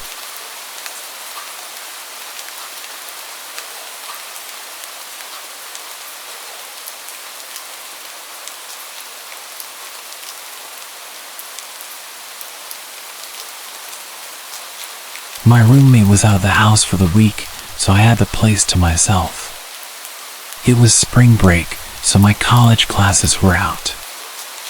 I had no plans and really nothing I needed to do. On Monday, I was basically trapped inside due to a huge storm blowing through our city. This was common around this time of year, but it still always seemed worse every time. The trees looked like they were going to blow away, and the house would shake and creak non-stop. Knowing I wouldn't be able to sleep, I decided to just stay up. I turned on the Xbox and started up one of my video games and played for well over an hour, probably until 11 o'clock when the doorbell rang. I paused the game and got up, but then I remembered the fact there was a storm happening. Who would be outside right now? I went over to the front door and looked through the peephole, but nothing. I opened the door. The wind and rain hit me right away, but when I looked around, I didn't see anyone. I closed the door and thought maybe the wind had somehow rung the doorbell. I don't know, it sounds dumb now, but what was I supposed to think? I went back to my game, but only a couple minutes later, I heard a huge crash in the backyard. It sounded like stuff tumbling over and breaking. I immediately knew it was our patio furniture and ran over to the back door. Everything was scattered around the yard, blowing around in the wind. I quickly put on my shoes and went outside, pushing each piece of furniture up against the back of the house. The wind was so heavy it would even hurt sometimes when the water would hit my face. I was rushing, going as fast as I could until I saw someone. They were standing at the edge of the backyard, watching me. I looked back at them for a moment, but then grabbed the last piece of furniture and ran inside to escape the rain. I looked at the back door as I dried off, but the person was gone. Between that and the doorbell ringing, I was a little bit nervous. I sat in the living room this time, just scrolling on my phone because I was tired of being interrupted. After a while, I struggled to keep my eyes open. I got a blanket and laid down on the couch. I didn't feel like going upstairs, and the storm was much louder up there. It took a while, but eventually, I drifted off to sleep. A few hours later, still well into the night, I woke up from a sudden burst of heavy wind outside shaking the house. I pulled the blanket to the side and sat up, moving my feet to the floor as I prepared to go check if the furniture outside was still there. But just when my feet touched the floor, they were soaked. It woke me up immediately. I looked down and saw a puddle on the ground right next to the couch. Then I saw another and another, leading in a line across the floor. Inside the puddles were faint muddy shoe prints. I stood up and ran to the corner of the room, heart beating rapidly in my chest. After a minute of hearing nothing but the wind outside, I slowly followed the shoe prints. They led all throughout the house, upstairs and downstairs, but I could clearly tell that they entered through the back door, which I had stupidly forgotten to lock in the rush of getting out of the rain. I locked it and pulled my phone out to call 911, but then the thought crept into my mind, what if they're still inside? I stayed quiet and moved into the corner of the house where I felt the most hidden and called. I waited in silence for them to arrive. When they did, they took a look around, seeing everything I saw, but nothing more. They told me it seems like a personal attack because nothing was missing, and they were clearly focused on my house in particular. However, they walked right up to me while I was sleeping and seemingly did nothing but watch me, which is super creepy but doesn't make much sense. If they wanted to do something to me, they would have at that moment.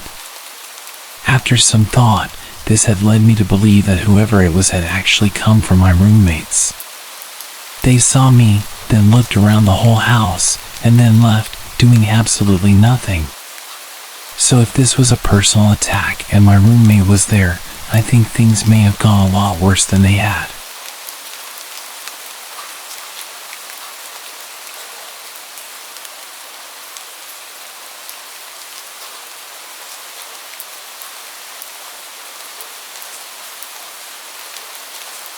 This happened last year when I was 17, and it's something I will never forget. I was home alone one weekend while my parents were at a work convention out of state. I was upstairs in my room playing Rocket League with two of my friends, talking to them on my headset when I heard a thump from downstairs. This wasn't unusual because I have two cats who often make a lot of noise while wrestling with each other. So, I resumed my game while turning down the TV slightly to check if the noise persisted. About 2 minutes later, I heard another thump, followed by what sounded like a grunt. I told my friends about the thumps, and they urged me to check it out, so I did. I began my walk downstairs, thinking my cats were wrestling rougher than usual. But as I got halfway down the stairs, I froze. I could hear what sounded like men whispering to each other coming from the living room. Crouching down to get a small peek into the living room, I saw 3 large men covered in all black, walking around. I can't describe the feeling in my chest when I saw this. Slowly crawling up the stairs from my crouched position, in typical horror movie fashion, the very last step made a very loud creak. The entire house was silent now, and I knew they heard it. Thinking on my feet, I ran quietly to my room, threw on my headset, and told my friends to call the cops and send them to my house. They sounded confused and asked what was going on, but I just urged them to hurry and threw my headset on my bed. As I got to my door to close it, I heard 2 sets of footsteps coming up the stairs. I knew if I locked myself in my room, they would know where I was. So I closed my door and snuck over to my parents' room, purposely leaving the door open so they wouldn't think to check it. About 5 seconds later, I heard a pair of heavy boots hit the wooden upstairs floor, accompanied by another set of footsteps. They got louder as they came down the hall and stopped by my door. I heard pounding on my bedroom door, followed by a deep voice saying, "Open up," before I rammed this door down. I got chills hearing this. I made a break for my parents' bedroom window and slid it open quietly, but I must not have been quiet enough because I heard heavy boots go further down the hallway. As I was halfway through the window, a man came into view from the doorway and yelled as he ran towards me. At this point, I jumped out the window, and the man grabbed my ankles, trying to lift me back up. Luckily, I wiggled my feet enough to slip out of my shoes and onto the small roof above my back door. The The man followed me out the window as the other man came to the window. I panicked and jumped off the roof, landing awkwardly on my left ankle. The commotion upstairs caused the third man, still downstairs, to spot me through the porch window and run outside to chase me down. I made it to the backyard gate, limping on one foot, before the man grabbed me and pulled me back into the yard. I tried to yell, but the man covered my mouth as the other two men climbed down from the window. All three of the men grabbed me and tried pulling me back into the house. As they got me in the house, I heard the relieving sound of police sirens pulling up. The men looked at each other and said, "Shit," before pushing me to the ground and fleeing out the back door. Limping on my one leg to the front door, I yanked it open and yelled that the men were in the backyard. 3 officers ran into the backyard while one officer helped me over to one of the police cars. They only caught one of the men, while the other 2 escaped over the fence. They threw the man into the other car as the officers came to question me. Shortly after, my 2 friends, whom I was playing with, pulled into the driveway on their bikes and rushed over to me to see if I was all right. I told them I was okay and thanked them for calling the police, potentially saving my life. The man that was caught was charged with burglary and attempted kidnapping. It turns out the men broke in through the basement window. I was thankful to escape with my life and only a sprained ankle that night. My lesson to all is to always follow your gut and never ignore any sound you hear while home alone.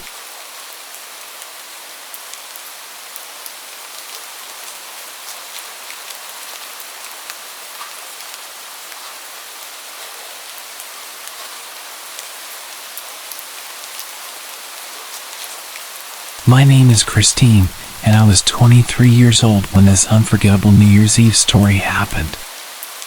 I was out with my beloved dog, Max. It was a few hours before midnight, so I took him for a quick walk before getting ready for the party. Max was usually well behaved and fine without a lead, so I decided to let him off for just a minute to enjoy the crisp air as we strolled through our neighborhood. The evening was filled with anticipation. People around the town were preparing for the upcoming New Year's festivities. The streets were lined with colorful decorations, and you could feel the excitement in the air. As Max and I walked along the sidewalk, he was happily sniffing around, enjoying the scents of the night. The night was still young, and there was no sign of chaos yet. Little did I know that everything would change within the next minute. It was then that the first firework exploded in the sky, lighting up the darkness with brilliant colors and a deafening bang. I instinctively grabbed Max, pulling him close, but it was too late. The sudden noise startled him, and in an instant, he broke free from my grip and bolted down the street. I called out his name frantically, but he didn't respond. The barrage of fireworks drowned out my cries, and I watched in panic as he disappeared into the night. My heart raced as I realized I had to find him amidst the chaos of the celebrations. I spent hours driving around the neighborhood, searching for my dog. The fireworks kept lighting up the sky, and the noise was deafening. It was hard to focus with all the bright lights and explosions, but I had to find him. If I was distracted by the fireworks, then he was probably going through hell. Every corner I turned, every street I drove through, I called out his name. I was desperate to bring him back home, to keep him safe from the fireworks. The celebration was all around me, but all I wanted was to find my furry friend. I told my friends and family that I wouldn't be coming out as I was looking for my dog. A few of them volunteered to look for him too, but even if they found him, I wasn't convinced that he'd go with them. Finally, as I turned down a dimly lit street, I spotted a crowd of people surrounding a public bus, as if there were some sort of disturbance. My heart leaped with hope. I parked the car and rushed towards the crowd. I could tell by the chatter and the body language that they were reacting to some kind of animal on the bus. I made my way to the door and climbed on. He was there hiding in the corner, barking frantically at every firework whistling through the sky.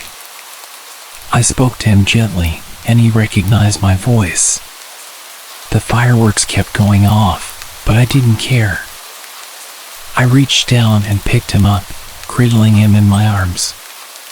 He nestled against my chest, seeking comfort from the frightening night. I thanked everyone for trying to help him and rushed him back to my car. I got back in my car, holding Max securely. The drive home was a little quieter, the sound of fireworks slowly fading. Max had been found, and the new year could finally begin with both of us safe and sound. I sat in the car with Max, watching the fireworks through the window. The bright lights that had once scared him now seemed to twinkle in celebration of our reunion. It was a New Year's Eve we'd never forget, one that sent me on a wild late-night drive, looking for my best friend.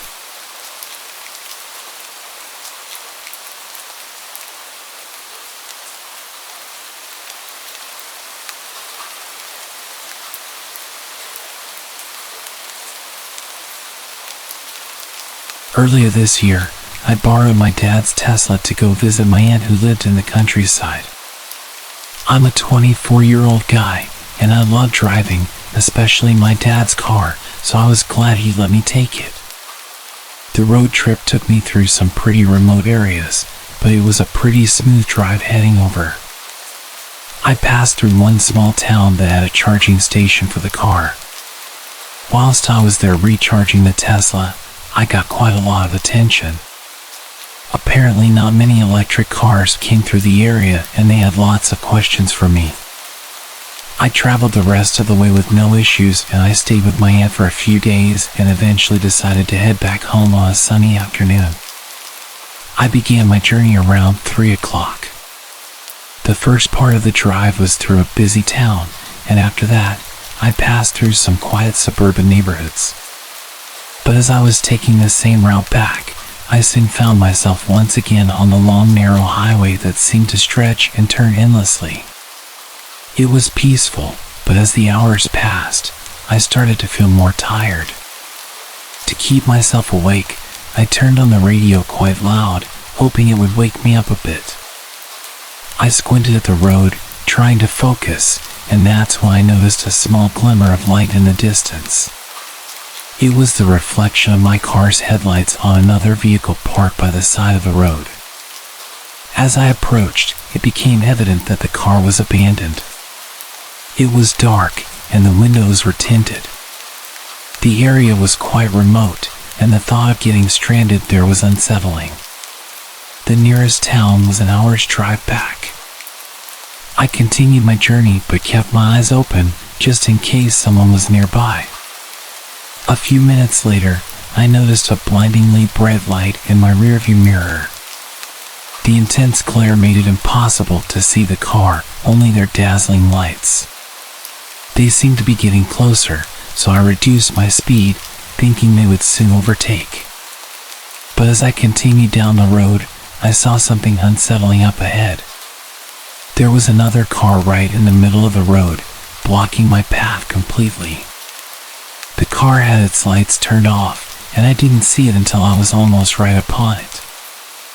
I slammed on the brakes as soon as I realized what was happening. The lights in the rearview mirror kept getting brighter. I could hear the sound of an approaching vehicle behind me. I decided to turn my car around to escape the situation, but when I looked back, there was another car parked diagonally behind me, effectively sealing off any retreat. Suddenly, it all clicked in my mind. I heard the doors of the cars around me opening and closing. Panic coursed through my veins. Without thinking, I veered off the road, plowing into the trees, attempting to bypass the obstructions and get to the other side of the road, past the parked cars. I was so preoccupied with avoiding trees and avoiding getting my car stuck that I didn't even look to see if the people were chasing me. About 10 seconds after driving off the road, a gunshot echoed. I looked back and they were chasing me. The bullet hit somewhere in front of my car. Fear and adrenaline pulsed through me as I continued maneuvering around the twisted dirt road. Another shot rang out, hitting the back of my car. I was driving like a maniac, going full speed through these tight trees, desperately trying to lose them. My Tesla was impressively handling the practically off-road adventure that I pushed it through. Eventually, I could see that I lost them, but I didn't slow down until I hit the highway again. It took about 10 minutes of driving before I regained enough cell phone reception to call the police. The attackers didn't catch up, and as far as I know, they were never apprehended. To this day, I can't help but wonder about how they had such an elaborate setup. Had they spotted me coming in an expensive car and somehow thrown together a plan? Was it the guys I'd been speaking to when charging my car? I told them that I was going to be heading back through in a few days. It really bothers me not knowing, but as you can imagine, I'm not allowed to drive my dad's Tesla anymore.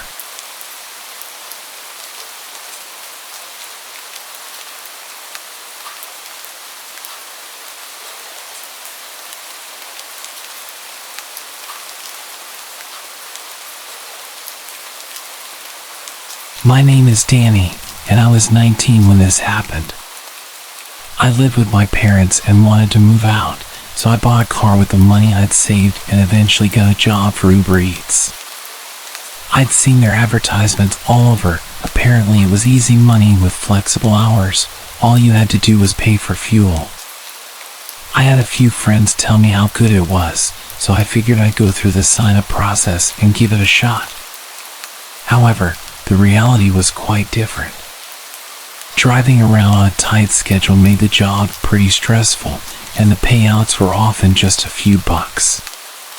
If you didn't claim the orders with high tips or payouts, then you'd barely make enough to cover the fuel. Being a teenager, I only had to cover my car payments and insurance, so I didn't need to make a fortune.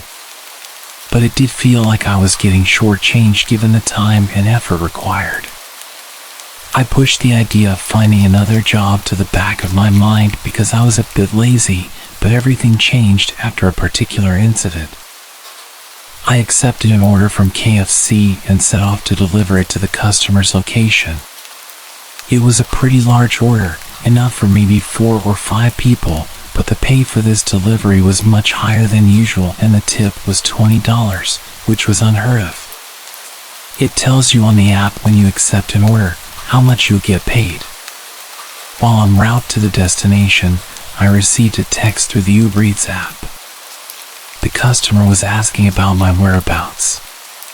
The app said delivery time was about 30 minutes and I was on track to be there in about 15. They could literally see my live location on there, so I didn't understand why they were asking. I didn't see the point in pulling over to reply, so I just kept driving, as I'd be there in about 5 minutes.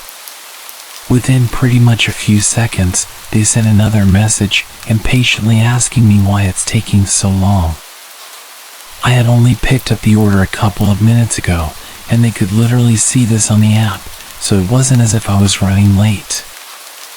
I ignored the weird messages, thinking it was probably a mistake on their part, or that they were drunk or just a typical Karen. I knew the area reasonably well, but I'd never really been to this part of town. It was located in, I guess, what you'd call the hood.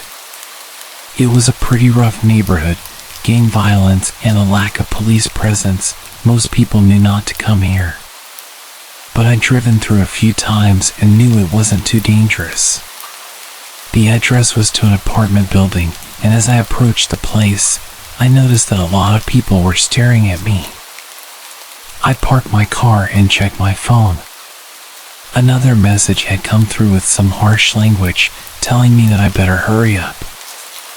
I usually leave my phone on the stand, where I can see the delivery instructions, but I knew it was a bad idea to keep it out in the open, so I took it with me. The instructions said to come inside and deliver it to the customer's apartment, which was a little unusual, but I figured they just didn't want to come down. I pressed the button for the apartment number and was buzzed in. As I climbed the stairwell, I couldn't shake the feeling that something was off. There were people just scattered around this building. I had to step over some passed out woman on the stairs, and I really wanted to just drop the bag and run. I reached the door to the apartment, and a voice from inside told me to come in. I hesitated for a moment, confused as to why they couldn't just come and grab it. But I was on the clock and wanted to get this delivery done. I walked into the apartment, and as the door closed behind me, I realized my mistake. All the lights were off, and the only source of visibility in the room was the massive TV they had on the wall. I looked around and saw a couple of shady-looking characters. I offered them the bag, and they looked at me like I was disgusting. The guy who seemed to be the leader gestured for someone else to take it from me. He started circling me as I stood there, completely frozen. I had no idea what the hell I was doing or how I'd ended up in such a dangerous situation. He didn't hesitate to start poking at me, asking me what I got. I told him I just had the food and that I've gotta go. He laughed and told me to sit. I was completely shitting myself at this point. He starts quizzing me about why I took so long and what can I do to make up for it. I told him I could refund the tip, and this made him freak out. Tip? What tip?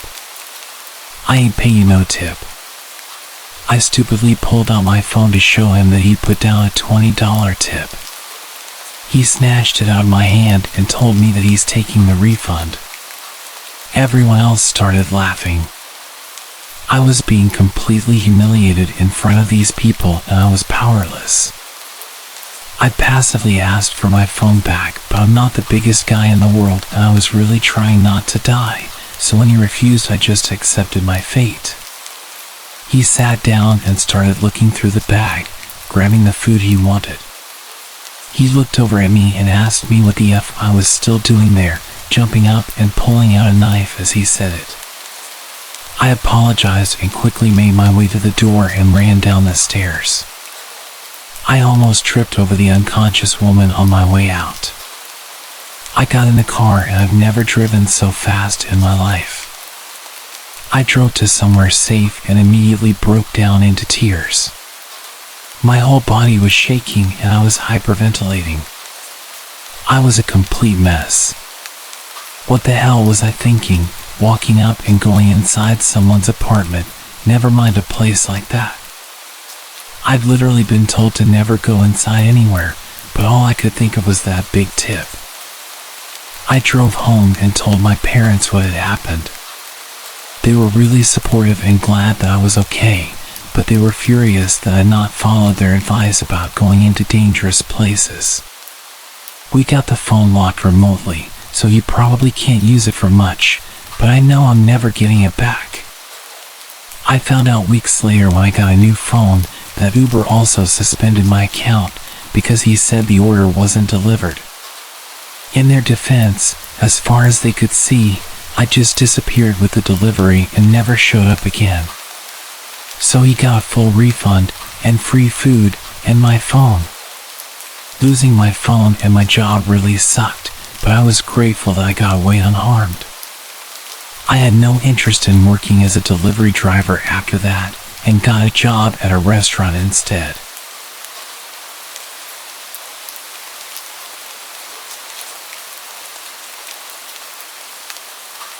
This encounter happened when I was about 10 years old. My sister and I were home alone since it was during the summer, but our mom and grandmother were busy so they couldn't stay home with us. We were used to being home alone during the summer, so it wasn't a big deal. The only thing we could not do was go outside or open the door if someone knocked. During this day, I had gotten up and started to play The Sims 2 in our kitchen. My sister was watching TV. A few hours into gaming, I thought I heard the doorbell ring. At first, I thought it was my game, but I had turned off the sound. So, I asked my sister if she heard the doorbell. She replied that she hadn't. She said it was probably just the show she was watching. I brushed it off and went back to playing my game. About 10 minutes later, I saw a reflection on my computer of a man in a suit, his hands cupped around his eyes, looking through the glass doors behind me. I turned around to be face to face with this strange man I'd never seen before. I had no idea how long he had been watching me. He waved at me like he knew me from somewhere. I called my sister's name, who had not noticed the man yet. She quickly grabbed the house phone, calling our grandmother. We had seen salespeople before, but none of them looked like this guy. He was wearing a full-on black suit that did not fit him. If not strange enough that this guy was wearing a suit in 99 degrees, he was also carrying a briefcase. All the salespeople I'd seen only ever had a clipboard or maybe a couple of flyers, but this man had a briefcase. The next flag came when this guy walked around our house to come to the back door, which during his little trip he would have seen there wasn't a car in the driveway, indicating no one was home. As I was getting up to hide, the man reached down and grabbed the doorknob, starting to jiggle it forcefully. Thankfully, the door was locked. He looks at me, smiling, and gestured at me to come and unlock the door for him. All the noise he'd been making had now set off our 75-pound lab mix, making her go berserk. No way she was going to let this guy get to us if he did get in. My sister tells me our grandmother is on the way, and she wanted us to hide in the back of the house in her room until she could get home. My sister hands me the phone, then runs into the kitchen to grab the biggest knife we have. I can hear her yelling at the guy that we called the cops. She comes back into the room with me, and we shut the door. She tells me after she lied to the guy about calling the cops, she said that he started laughing like she just told the funniest joke he ever heard. A little while later, we heard the door open and my grandmother calling us. We come out to meet her. She tells us she did not see a man anywhere in sight. She'd walked around the whole house before unlocking the door. She also thought it was weird if he was a salesperson, he would have left a note saying, "Sorry we missed you." She ended up taking the rest of the day off to stay with us, also so she could watch to see if the man would come back around. It's been 11 years since this encounter, and I still don't want to know what was in his briefcase.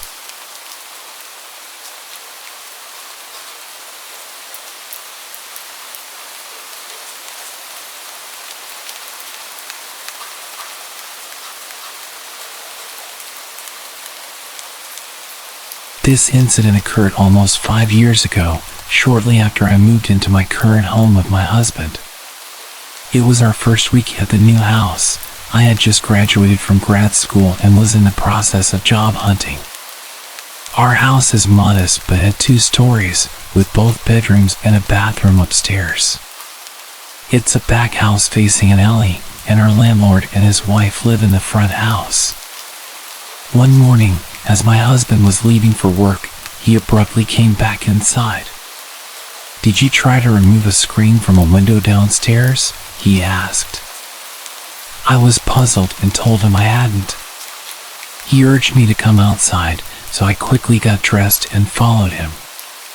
To our alarm, the screen covering a large window downstairs was bent at a sharp angle, as if someone had attempted to push it up from the bottom. The most unsettling part was the clear prominent handprint on the glass, suggesting that the would-be intruder had tried to push up and open the window. Fortunately, all our downstairs windows are secured with wooden rods wedged in the top half, effectively preventing them from being opened too much. Our analog security measures had unexpectedly saved us. Additionally, we noticed another window screen slightly cut open at the corner. We immediately called the police, who came and dusted for fingerprints on the handprint, but unfortunately, it didn't lead to any developments. At the time, break-ins during the middle of the workday were not uncommon in our neighborhood, as most people would be away from their homes. However, What truly unnerved me was the realization that our would-be intruder had chosen to attempt a break-in the middle of the night while we were both home and asleep. My car was parked right by the tampered window, clearly indicating that someone was home. It was a bold and foolish move on the intruder's part, especially since they left behind an almost perfect handprint on the window.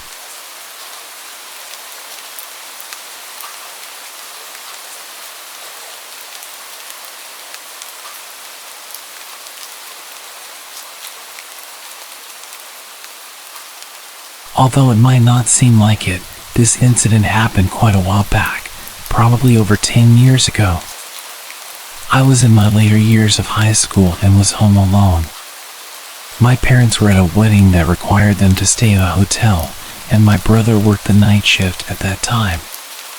My family lived in a very well-known East Coast city in a blue-collar neighborhood that was starting to take a nosedive. As a teenager, I was a bit of a loner. I wasn't a nerd or anything.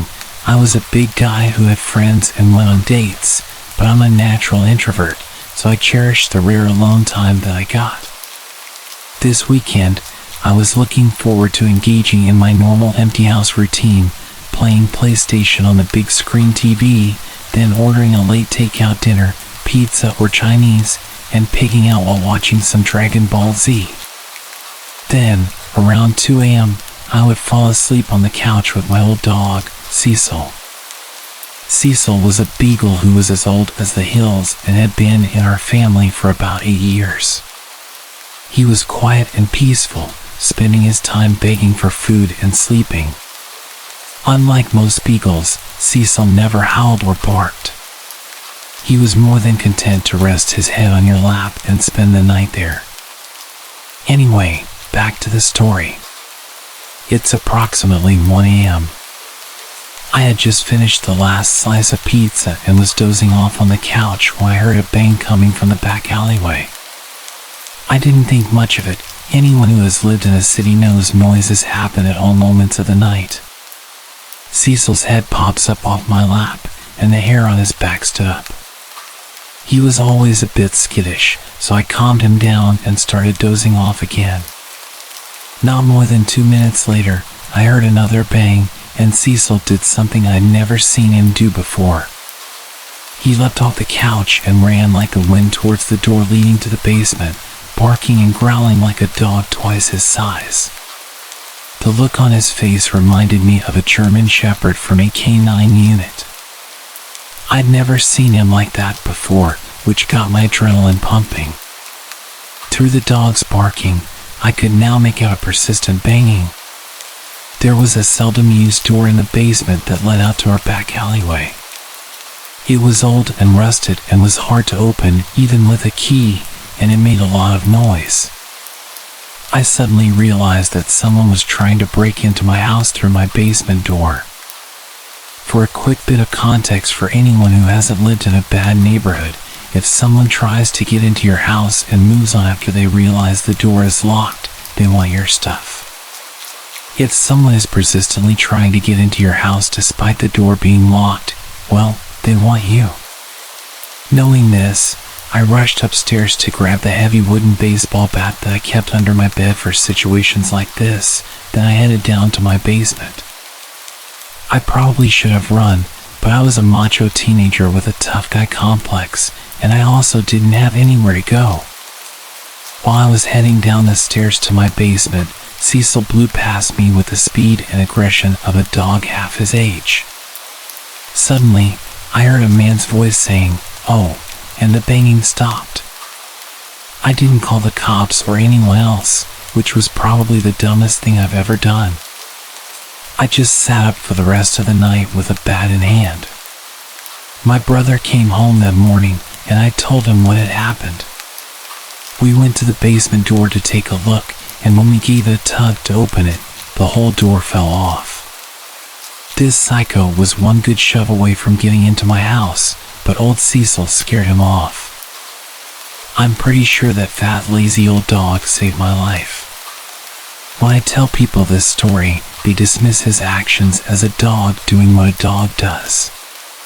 But when I tell you that Cecil never barked or moved that fast in his life, you can take that to the bank. It was almost like he knew the urgency, like he knew that door was going to give.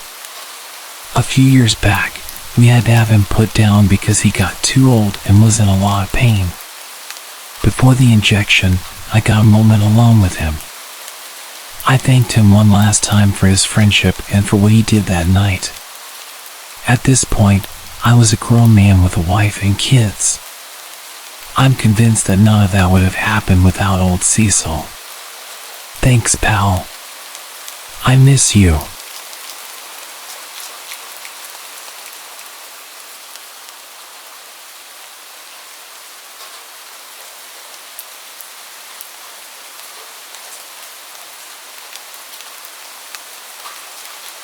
This happened back in the 80s, so it was before we had cell phones.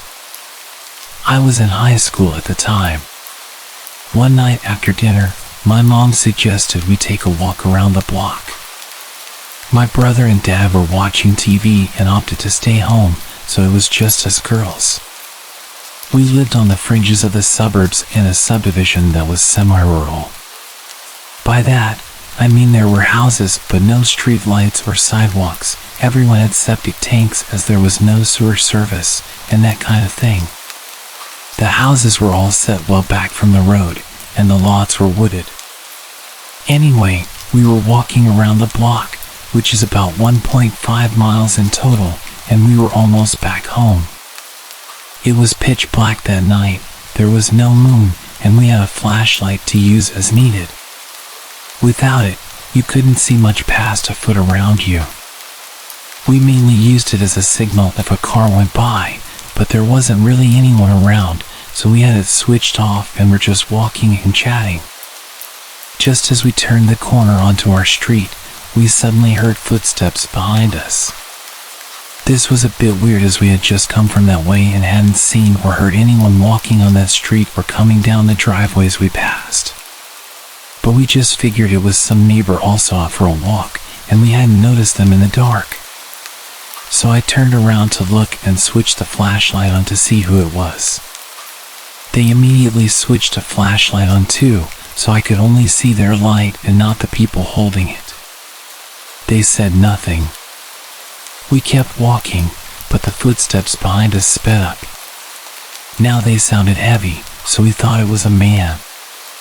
We sped up. He sped up.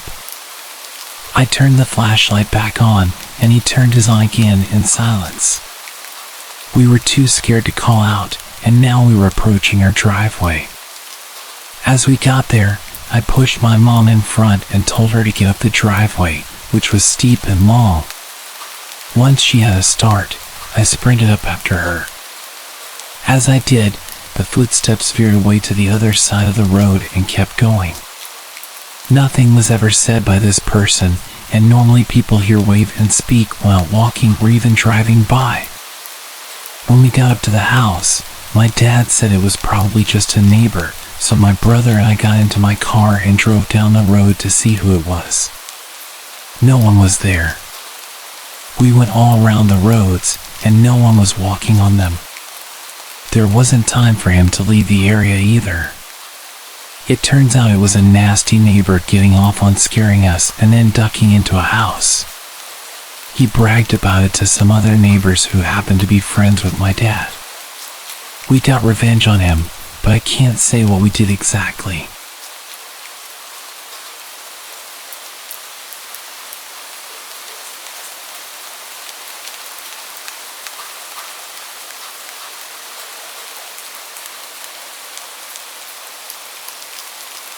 I'm a security guard for an alarm response company. We answer alarms for businesses and private residences. 99% of the time it's a motion detector set off by a cat, or a restaurant forgot to disarm their stuff before the stock truck arrived to unload. In this case, I was called out to a house where the back door alarm was set off. Like it thought someone opened it. The owner was out of town, but she was alerted by her app and her mother met me there. We checked the door, it's locked. We figured maybe someone tried the door, but it didn't budge, setting off the alarm. But there's a light on inside. The mom mentions this to her daughter on the phone. The daughter says she isn't sure if she left the light on or not. It's a good idea to make people think someone's home, but she just isn't sure. That gave me a bad tingle.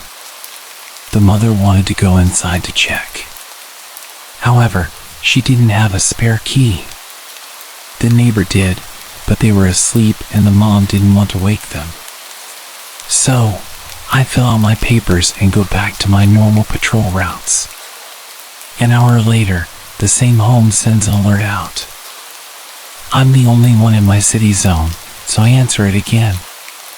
When I pull up, police and CSI are there already and they're talking to the mother and the now awake neighbor.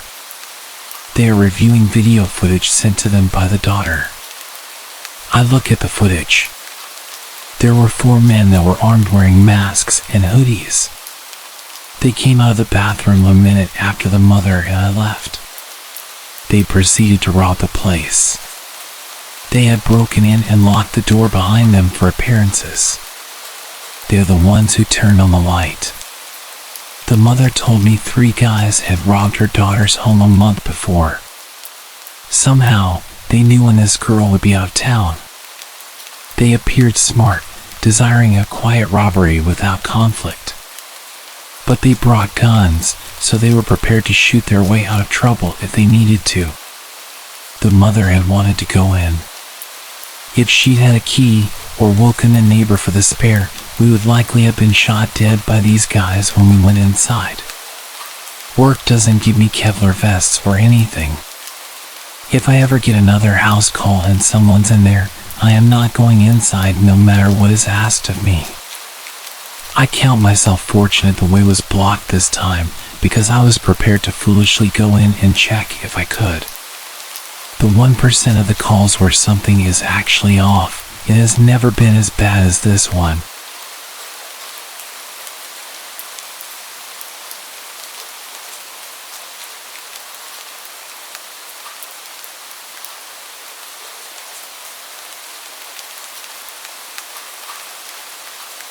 This just happened last night.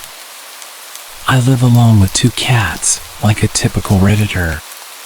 This incident might sound mundane, but it was genuinely creepy in real life. I don't scare easily, for what it's worth. Anyway, there's a cat door on the rear slider which faces the woods behind my condo. The cats get supervised outside time, and I use a little nanny cam to check that they're checking in regularly, among other things. I can watch it from my computer or phone while doing stuff. I also occasionally get neighbors' cats who come in for a bite to eat. My male cat loves it, my female cat hates it.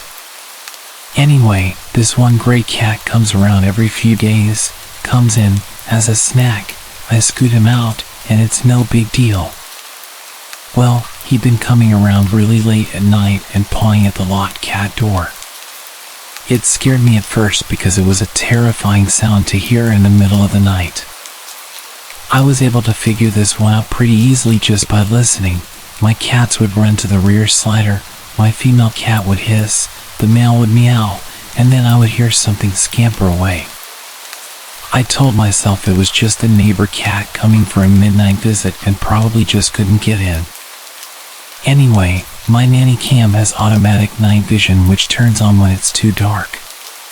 But I had the cats inside with me last night, so the cat door was locked shut, the patio light outside of the slider was turned off, and I was getting into bed just as I got under the covers. I heard the scratching, rattling sound at the locked cat door. I opened the app and definitely did not see a cat. It didn't help that the night vision makes everything look super creepy, but regardless, I was freaked out. There was a scraggly looking person hunched over on my patio, playing with the locked cat door. My female cat hissed, and he got up and laughed. I guess it could have been a she. I never saw a face and I only caught a few frames while my blood ran cold. It looked like they were wearing a loose t-shirt. I called the cops, and they had a cruiser nearby. He did a drive-through and walked the area out back. It was late, so I didn't give a statement or even meet with the officer, but I did see his flashlight as he walked the train line. Thankfully, that was the end of it. Although my cats refused to use their door for a few weeks afterwards, as if they could smell the strange intruder.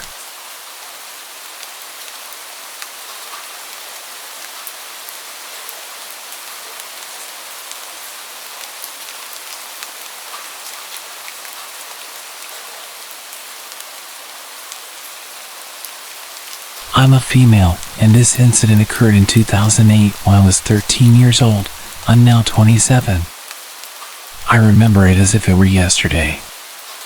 I lived in Cincinnati at the time, and it was January. My middle school had been called off due to a snowstorm the night before, and I was home alone because my dad and stepmom had to go to work, which meant my little sister was at daycare and my older brother had a dentist appointment. My dad worked in lawn care and sometimes came home for lunch if he was in the area. So, when I was awoken by noises coming from the basement, I thought it was just him, home for lunch, going through things in the basement. I didn't think much of it. When I got out of bed, I could still hear what I thought was my dad in the basement. But as I approached the stairs, something felt extremely off. I don't know what caused me to do this, but instead of yelling, I whispered, "Dad, is that you?" He didn't respond, so I quietly went to the front door, looked out through the tiny square window, and saw two men walking up the snow-covered hill to my backyard. I later found out that there was a third man, and he was the one who broke the basement window. I quickly realized that the noises I heard were actually from the basement window, directly under my bed, being broken. I ran to my bedroom, immediately hopped into my closet, and called my mom. When she answered, and I told her what was happening, she called my brother to see if he would come home because I had a history of being scared to be home alone. Neither of them actually believed that there were people in the house. Before my brother got there, and right after I got off the phone with my mom, I called the cops. I don't think the dispatcher believed me at first because she asked me several times if I was sure there were people trying to enter my house. Meanwhile, the three men had already entered the house and were running up the stairs from the basement. After I told her that, I immediately noticed a change in her voice, and she told me to stay calm and asked me if I was in a safe place. I told her I was in my bedroom closet, except the door wouldn't close all the way because my room was only clean because I threw a lot of it in my closet, so I had to hold my closet door shut. The dispatcher told me to let her know what I could hear, if anything. I told her that I heard them talking to each other in the living room, but I couldn't understand what they were saying. The next thing I knew, they were breaking down the door of my dad's bedroom, which was right next to my room. Not long after that, I saw through the crack of my closet door one of the men enter my room, and a few seconds later, he walked back out, obviously realizing it was a child's bedroom and that he wasn't going to find anything worthwhile in there. A few moments later, one of the men shouted, "He's home!" and they all started running away. A bit of backstory about the house: it was fairly old. So to open all of the windows, even the basement ones, you had to crack a lever to open or close them. Unlike the glass block windows that can't be broken or seen through. Not only that, but the front door didn't open because the house had settled too much and wouldn't unlock, so the couch was in front of it. Because the front door didn't work, we used the side door to get in and out. I'm not sure why, but the side door had to be unlocked with a key from the inside of the house to be able to leave. Everybody had a key besides my little sister. That being said, the men had to leave the way they entered, with everything they were trying to steal, which was through the basement window. After the dispatcher informed me that the police had my house surrounded and it was safe to come out, it took me quite a while to leave my closet because I didn't truly know if they were gone. When I finally got the courage to get out, I grabbed my key and darted to the side door to let the police inside. I didn't see my brother anywhere, so I didn't know if something had happened to him or if it was even him who came. Not long after I let the police inside, my brother came walking into the dining room. I jumped up so fast and gave him the biggest hug I'd ever given him.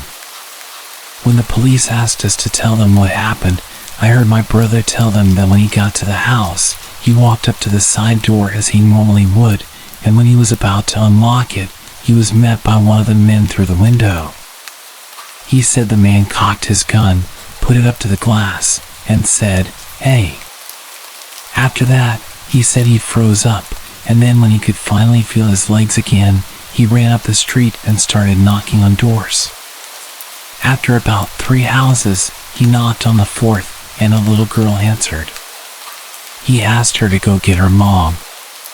He told her that there were men inside her house and his little sister was inside. She called the police, and my brother then called our grandparents to let them know that I was telling the truth. The township reached out to my dad and invited us to come to the town center about a week after the break-in. When we got there, I was surrounded by the officers who apprehended the men, and they awarded me with a certificate of bravery for staying calm and helping them catch the man, along with a little gift bag of girly items. About a month later, we had to go to the men's court date, where we met a woman and her son in the waiting area who had their house broken into a week before ours was broken into. It just so happened that they stole one of the guns she had. As it turned out, the 2 men had 3 guns, but only one of them was loaded. I was way too overwhelmed to be in the courtroom and had to see the man again, so the judge allowed us to stay in the waiting area until their hearing was over. 2 of the men ended up getting 7 years in prison, and the other got 12 years in prison because he pulled a gun on my brother. They're all out of prison now, and for a little while, I was scared that they would come back once they got out, because my dad still lives there, but nothing has happened since then. I've always heard stories about houses being broken into, but I never thought it would happen to me. I'm really glad that I was old enough to know what to do in that situation and that the man never knew I was in the house with them until they were in court, because who knows what they would have done if they knew.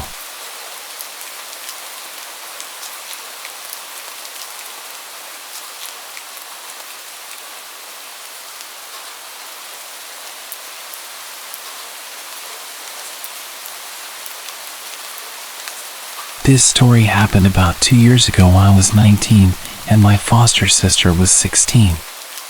It was the summer before I was going to college, and I mostly lived with my mom and my sister except for every other weekend when I'd stay with my dad. Summers where I live can get really hot and humid, so we had a habit of walking the dogs around 7 p.m. when it would be cooler but still light outside.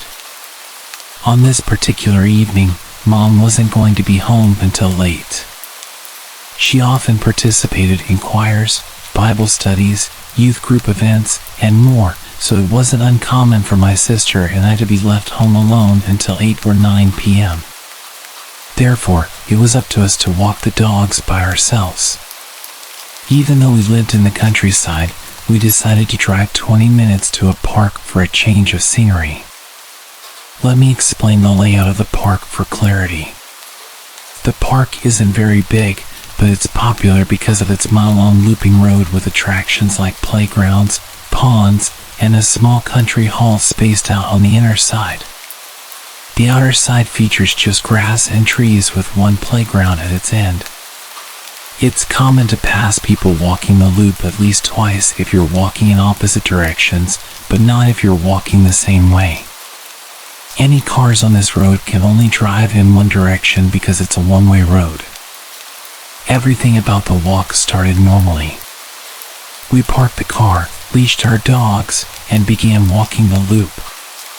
Occasionally, we'd stop so I could take pictures of our dogs and my sister wrangling our larger dog, who pulls like his life depends on it and wants to smell everything. During one of these stops, a man in his 40s passed us walking in the same direction. He smiled at my sister, told us we had cute dogs, and continued walking. We thought nothing of it. After all, it's common to exchange greetings in the park.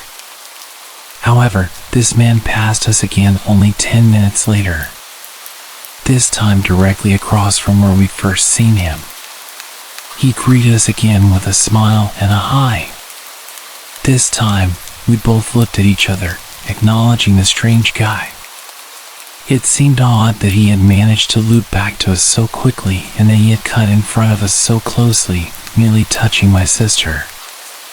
Not even 5 minutes later, the same man passed us again, cutting even closer and greeting us once more. This was the moment I decided we needed to leave. It was abnormal to pass someone 3 times so quickly on this loop without them taking a shortcut or altering their path significantly. We hurried back to our car. As we neared it, we noticed a car creeping along behind us. We stopped to let it pass, but it also stopped. When another car approached, the first car sped away. We quickly packed the dogs into our car and drove home. Once home, we settled in for the evening.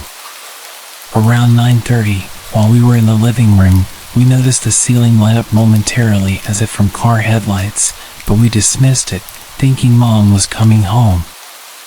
A few minutes later, the motion sensor light on the porch turned on. Soon after, we heard the storm door open, but no one came in. Our dogs suddenly started barking aggressively, and the storm door slammed shut.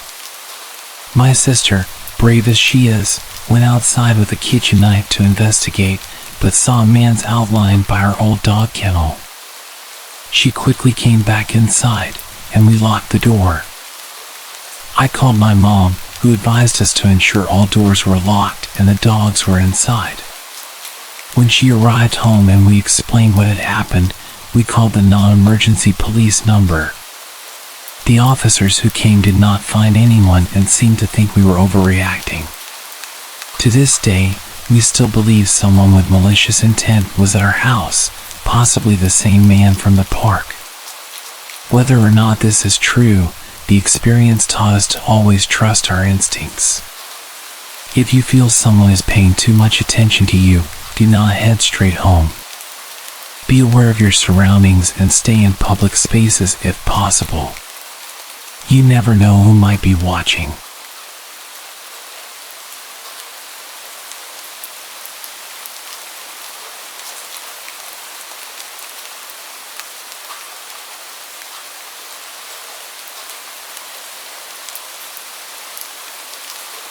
About 12 years ago, when I was 9 years old, I was home alone with my 12-year-old brother. We were supposed to go to my aunt's house to have lunch and wait for my mother there. We got up at 10:30 a.m. I took a shower, and then my brother took one after I was done. After that, we were both in the bathroom brushing our teeth and finishing up when we heard someone knock on our door. Since every time someone knocked at our door they turned out to be a salesman or a Jehovah's Witness, we kind of waited for them to go away. After a couple of minutes, I went to see if they were still outside through the window, and no one was there. What a relief. We continued getting ready when we saw a shadow pass by through the bathroom window, which was kind of like a small square of frosted glass. We waited and watched just in case it was a bird flying by, when suddenly a hand hit it. We got scared. We didn't know what to do.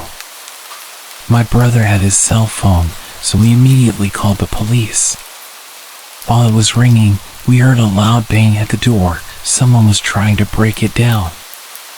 I don't know if they were kicking or ramming it, but it was one of the most frightening things I've ever heard. My brother told me to lock the bathroom door, so I did. They took 5 bangs before the perpetrator finally bashed the door open. The police answered. I remember the exact thing my brother said. He was whispering, his voice barely audible. "Hello, there's someone in our house, and I think they're stealing. We're at 1249 Maple Street. I'm with my little brother locked in our bathroom. Please hurry." While all this was happening, I was sitting against the wall, hugging my knees. It was one of the most nerve-wracking experiences ever.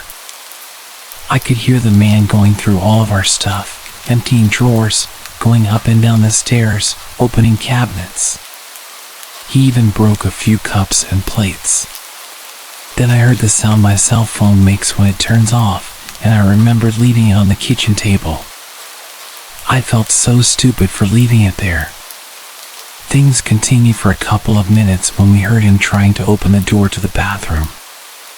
My brother got a hold of a big metal rod we had lying around there. The man started kicking the door, shouting, "Who's there?" We said nothing. Another kick, then another. I felt I was about to have an anxiety attack. My chest started to ache, I had chills, and it was really hot. I tried to remain calm, but it was just too much. After that, he stopped. We heard the door opening and then silence. We waited for almost 10 minutes before going out of the bathroom.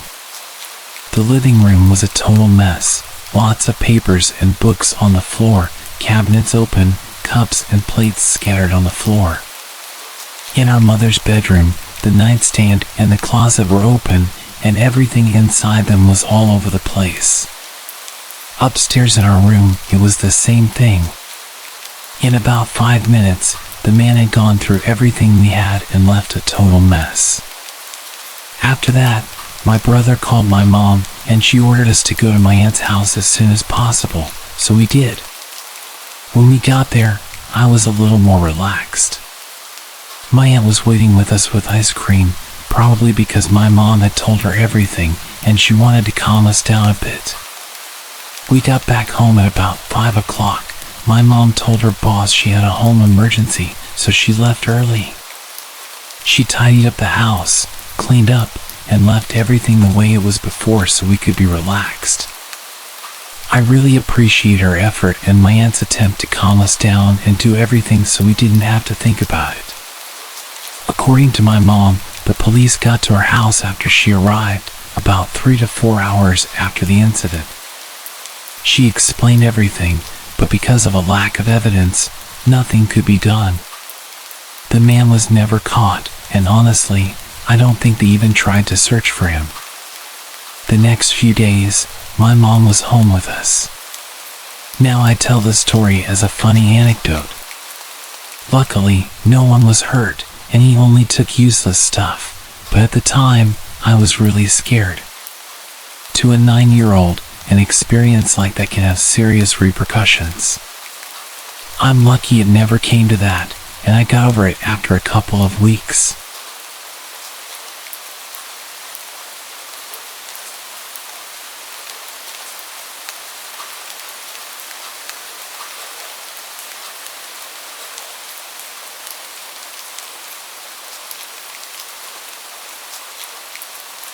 I'm currently 29, I'm a woman, and this took place when I was 14. I had just started 8th grade. I grew up in Southeast Texas, and as many of y'all know, fall is still very much a part of hurricane season. It was a Friday night, and it was just me and my mom at home. My dad was out of town for work.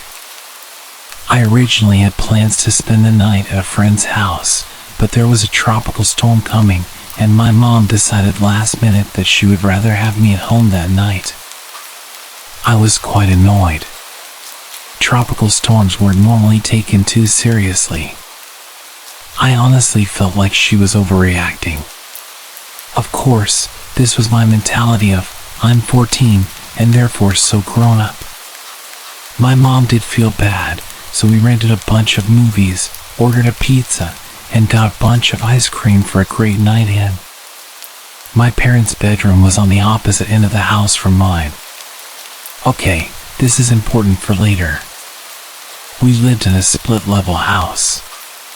The house I grew up in was built in 1950 and was a postmodern style, think Frank Lloyd Wright. The entire back part of the house was all floor-to-ceiling windows, about 8 to 9 feet tall, think of just a huge wall of glass.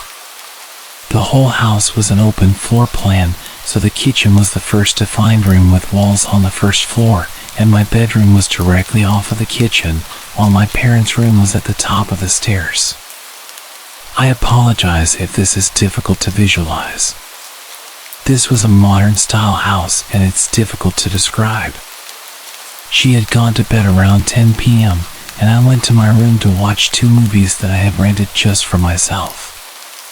The storm was really starting to get rough, the wind was picking up, and it was raining sideways. I was in the middle of watching The New Guy, and I still remember looking at my clock and it said 12:53 a.m.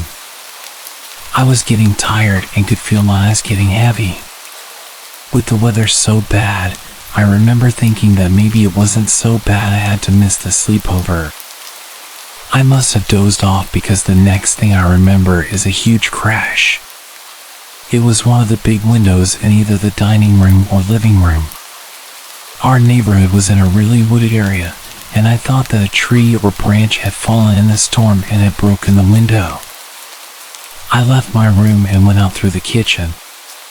Right as I was approaching the doorway from the kitchen to the dining room, I could see my mom coming down the stairs. I saw a man standing in our dining room covered in blood. Due to where he was standing, I couldn't get to my mom. He was young, early 20s, and was soaking wet and didn't have any shoes. He had literally run through our window. He was bleeding all over, had glass sticking out of him, and was standing barefoot in a bunch of broken glass. It took him a second for him to register both me and my mom, but when he did, he immediately launched into an explanation of how he was being chased by someone who wanted to kill him and we needed to call the cops. My still fairly innocent 14-year-old brain didn't doubt this at all, but my mom was eyeing him suspiciously. We moved into the kitchen and my mom grabbed her purse and held my arm to keep me close. I had grabbed a kitchen towel to try and help his bleeding. My mom pulled out her cell phone and started calling our neighborhood patrol. I noticed this, and so I quietly went and called the cops on our landline. We both finished our calls, and now we were just waiting.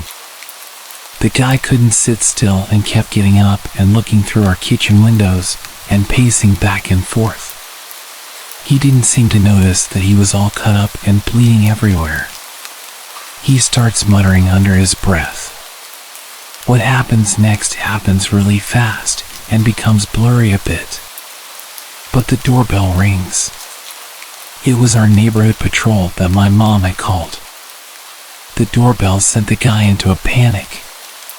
He jumps up and suddenly grabs a hold of me.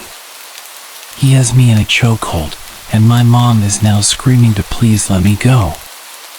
He starts looking around all frantic and is pulling me through the dining room and living room toward our stairs. At some point, the bell rings again. My mom is following, still begging to let me go. He has me at the stairs, and my mom has the choice now to go to the front door to open it or follow him up the stairs. She runs for the door just as he pulls me up the last of the stairs. I hear our alarm start blaring. Normally we arm it at night, so you would need to type in the code before opening a door. He pulls me into my parents' room, but as soon as we get into the room, he drops me and starts to freak out. It was apparently all the lights. He starts smashing lamps trying to get all the lights off, screaming that they were burning him. There's a small garden off my parents' bedroom, and they have garden lights they turn on at night. He takes a chair and throws it at the glass door, trying to smash it so he can get to those lights. At least that's what it looks like. I had crawled to a corner to get away from him at this point. When he completely turns away from me to grab another chair, I make my run for it. I run down the stairs. The cops had made it into the house at this point and were at the bottom of the stairs with their guns drawn. One of them grabs my arm and pulls me out of the way once I reach the bottom and takes me outside to an ambulance and my mom. The adrenaline is coming down and it hits me what's happened, and I start shaking and can suddenly feel pain around my throat from where he'd been holding me in a chokehold. There's a lot of yelling and screaming from inside, and then maybe 10 minutes later, the cops come out with the guy in handcuffs. He sees me and tries to lunge at me, which was terrifying. I had a bruised windpipe, but was otherwise okay. I learned later that the guy was 20 years old and a chemistry major at one of the universities in town. Together with some friends, also chem students, they had made their own PCP. He had never tried PCP before and had a bad reaction. They had been driving to get some food when he first started acting paranoid and upset, and then at the drive-thru insisted they let him out and took off.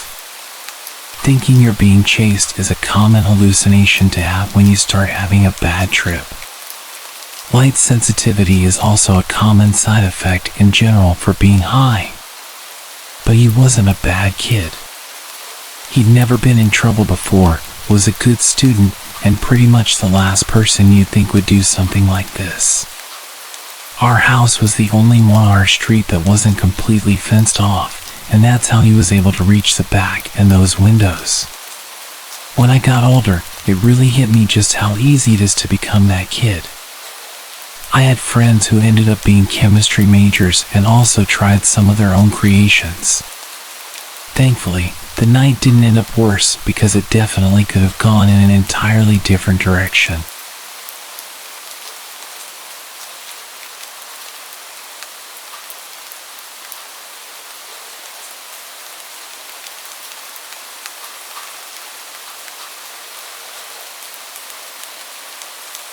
A few years back, I'd just gotten my first bike. As a young female rider, I often attracted unwanted attention. People couldn't help but notice me as I cruised through the streets. It was exhilarating, and I loved the feeling of the wind and the freedom of the open road. Most bikers I came across were so kind and welcoming, and there's a really strong community. But there were times when the attention crossed a line. One evening, I was riding home after a long day. The sun was setting, casting a warm glow across the sky. The road was quiet, just the way I liked it. My bike growled beneath me, and for a moment, everything felt perfect. But then, as I pulled into a gas station to top up my tank, I noticed him, a young guy on another bike, maybe in his 20s. He parked beside me, and our eyes met. I offered a polite nod, thinking he'd move on. Instead, he removed his helmet and started chatting. He had a friendly smile and an easygoing demeanor, and although his confidence was admirable, something about his persistence set me on edge. We talked for a few minutes about our bikes and the thrill of riding. He seemed genuinely interested in getting to know me, but I couldn't shake the feeling that he was being a bit too forward. I nodded and kept my responses short, hoping he'd eventually get bored and ride off into the sunset. However, that wasn't his plan. After filling up our tanks, he hopped back on his bike and revved his engine, indicating that he was going to follow me. Anxiety began to creep in as I realized this stranger wanted to ride with me. This wasn't completely unheard of. I'd gone side by side a few times with some other bikers until we'd both go our own ways. But I was heading home, and I didn't want to be followed. As the miles rolled by, he continued to ride beside me, occasionally trying to impress me with a wheelie or a burst of speed. It wasn't overtly creepy, just persistent. I decided it was time to lose him. I knew my bike and its capabilities well, so I hit the throttle, speeding away from him. The wind rushed past me as I pushed my bike to its limits. Glancing back, I saw him in the distance, desperately trying to catch up.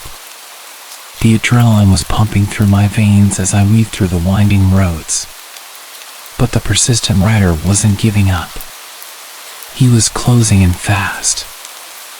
I could hear the roar of his engine growing louder, and I knew I had to make a decision.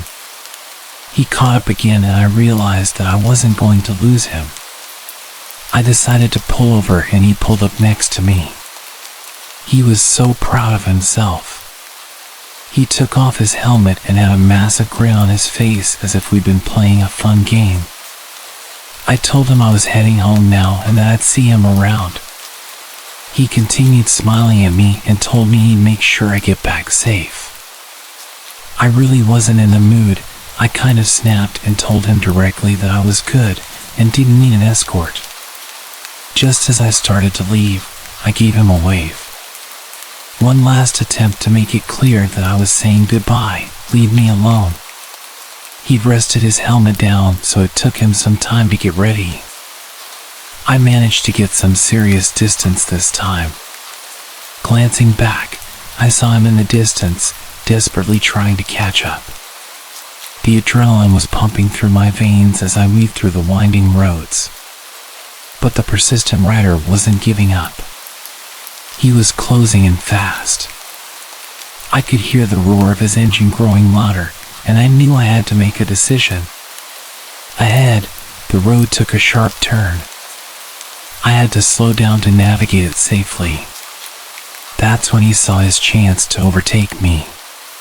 He revved his engine, racing forwards. But he misjudged the turn, and before I knew it, he slammed into the wall with a deafening crash. My heart pounded in my chest as I watched in shock. He flew over the barrier, disappearing into the darkness. Without hesitation, I screeched to a halt and rushed to the edge.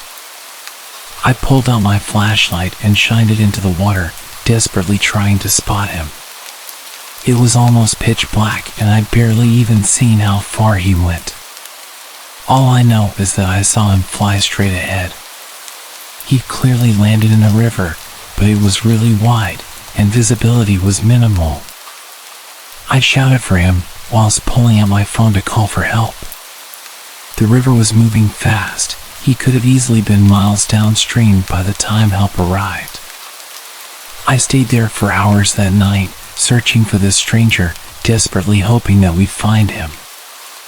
I had this awful feeling of guilt. One moment I was racing away from him, the next, I wanted nothing more than to see him alive and well. I still wrestle with the idea that it was my fault. I didn't even give him a chance to explain why he was going the same way as me. They never did find his body. That river has claimed many lives over the years, and I feel like I contributed to it.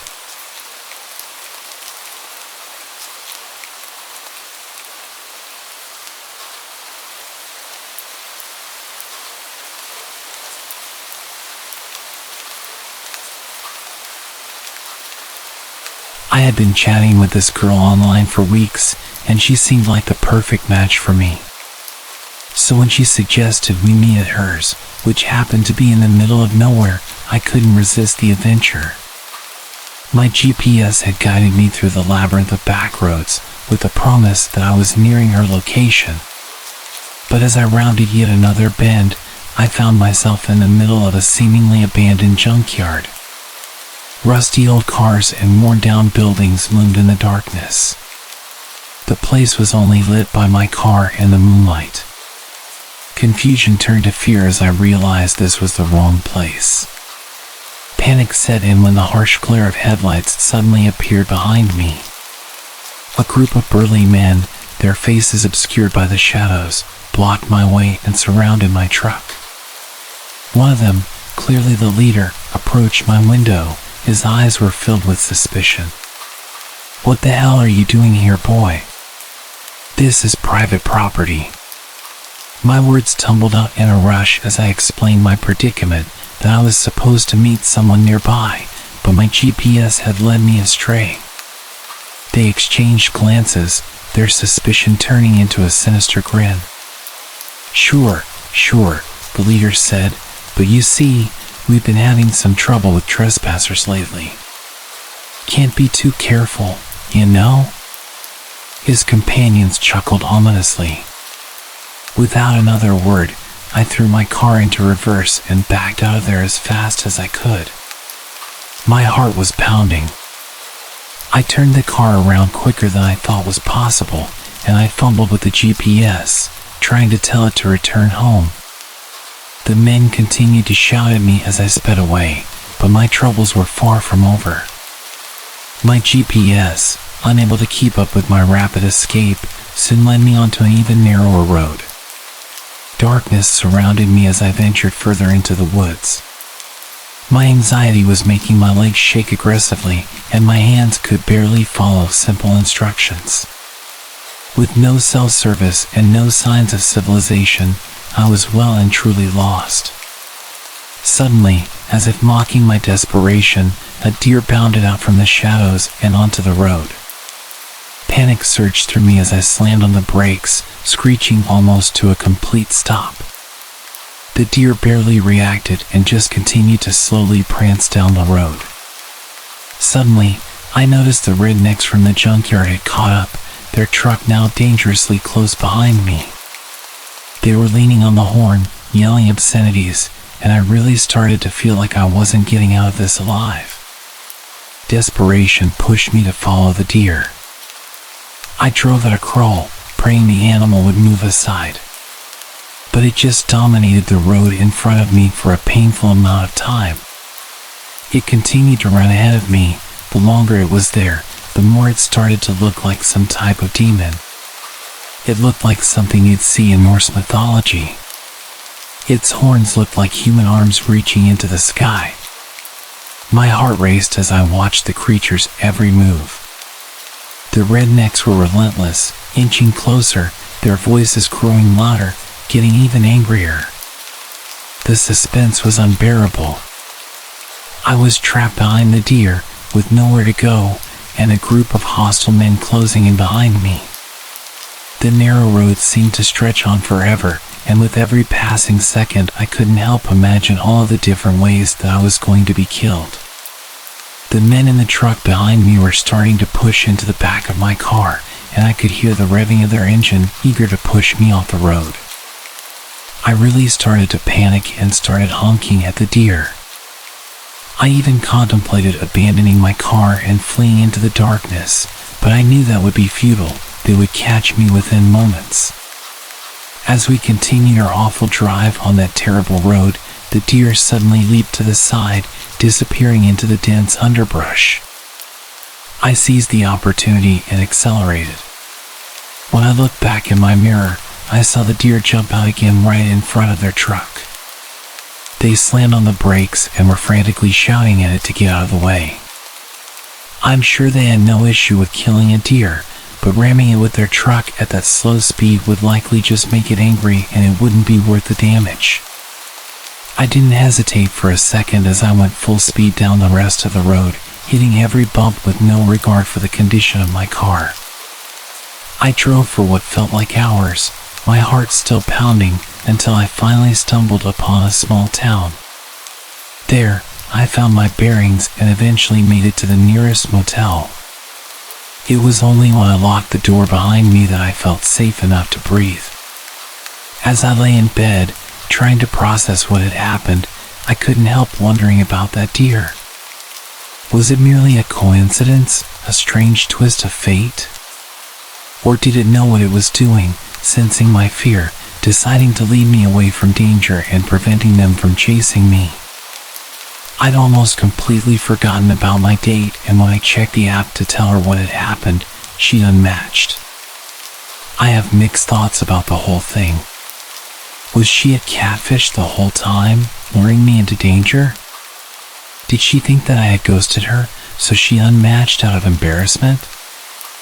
I kind of believed that she set me up, either as a prank or as part of the Junkyard group. What their plan was, I'm not sure. But I've given up with dating apps.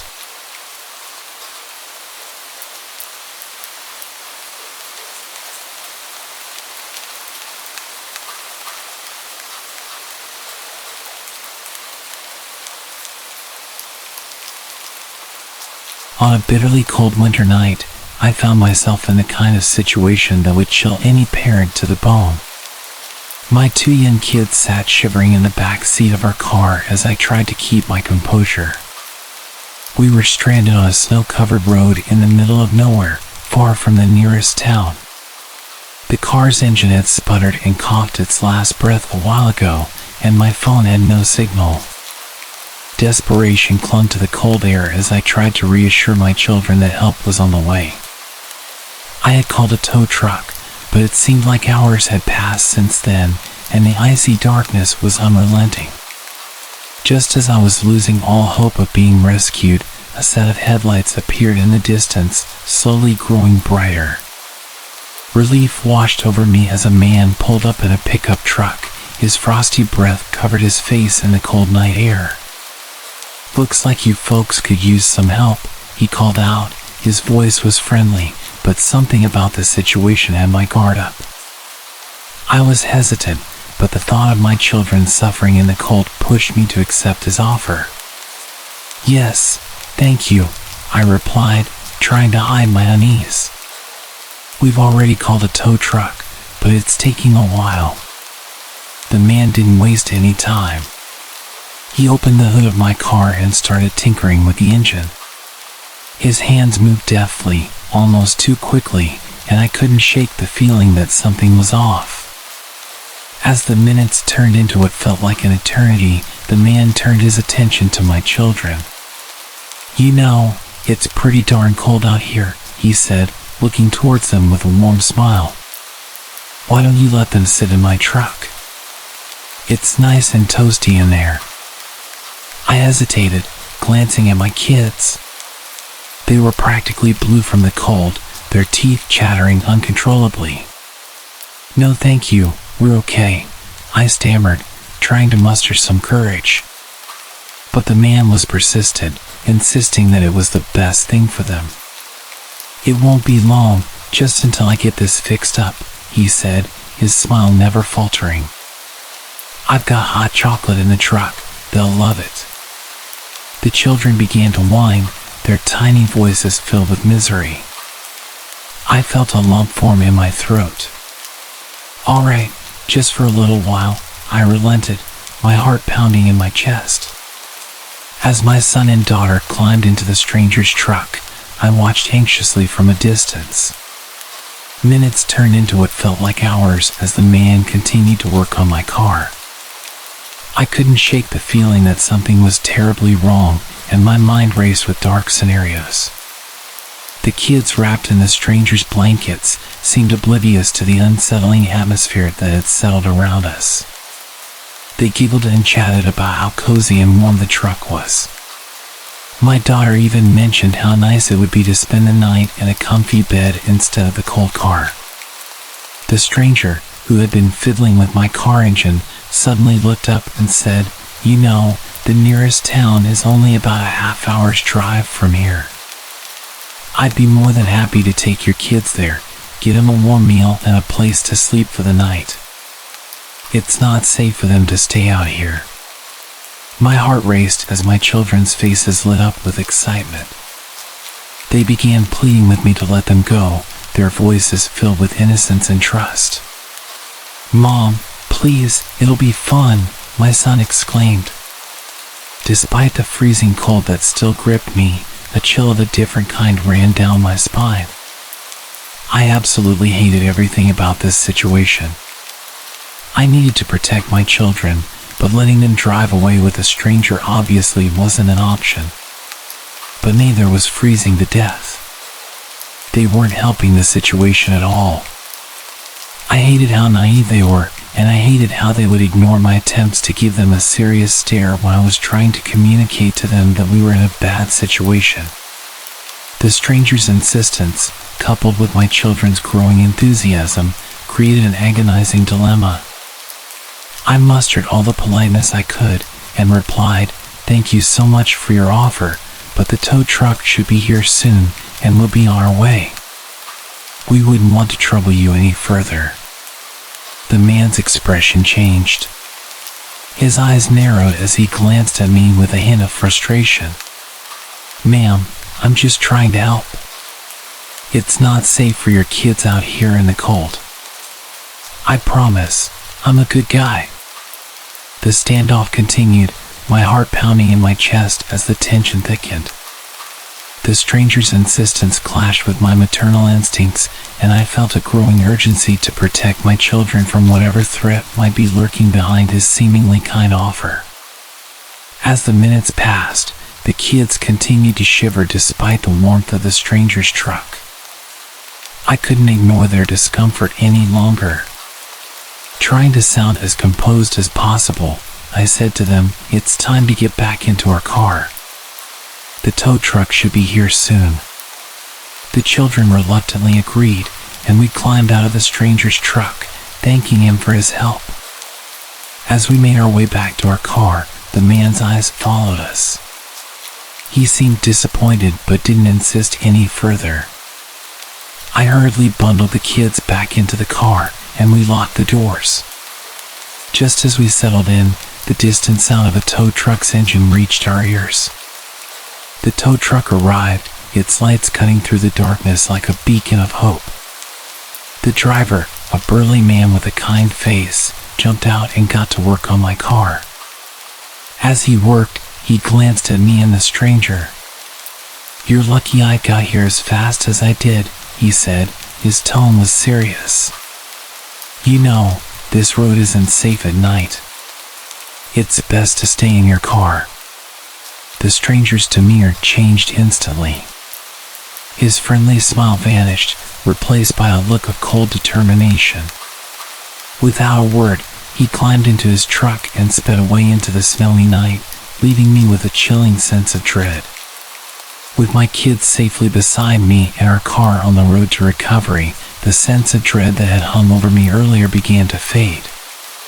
The late-night drive home, though still chilly, felt considerably less ominous than the creepy encounter we had just experienced.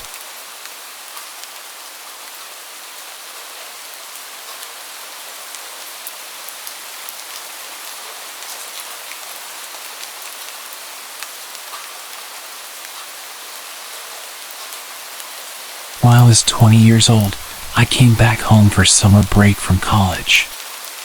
My good friend Becky and her boyfriend had just found new jobs. They had a house all to themselves, sitting at the top of a very steep hill. A bit about Becky, she gets really nervous and anxious all the time. I get anxious too, but I've gotten used to living by myself and dealing with my worries. But she wasn't used to it at all. Their house had a back door in the kitchen. If you were sitting on the sofa in the living room, you could see straight into the kitchen. Right outside the kitchen door, about as high as your shoulder, there was a light that turned on when there was any movement. It's important to mention that Becky's backyard was pretty high up. To get into the yard from the little walkway in front of the door, you had to go up a few steps. The yard was made this way so it wrapped around to the front of the house. Becky was by herself because her boyfriend was working his first or second night shift and she couldn't fall asleep. They were trying to save money, so all the lights were off. Then, she saw a light come through the kitchen window. It was the motion-sensing light. This really scared her, but she tried to just ignore it. However, the light kept turning itself on at different times.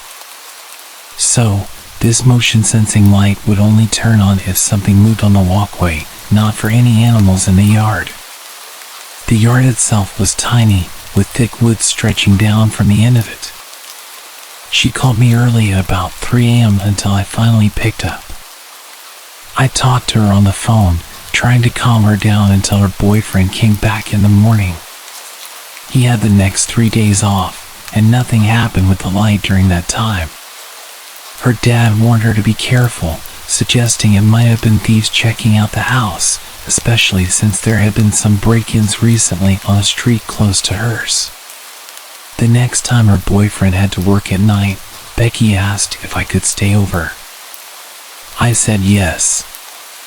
The evening started off pretty normally. We watched movies until about 11.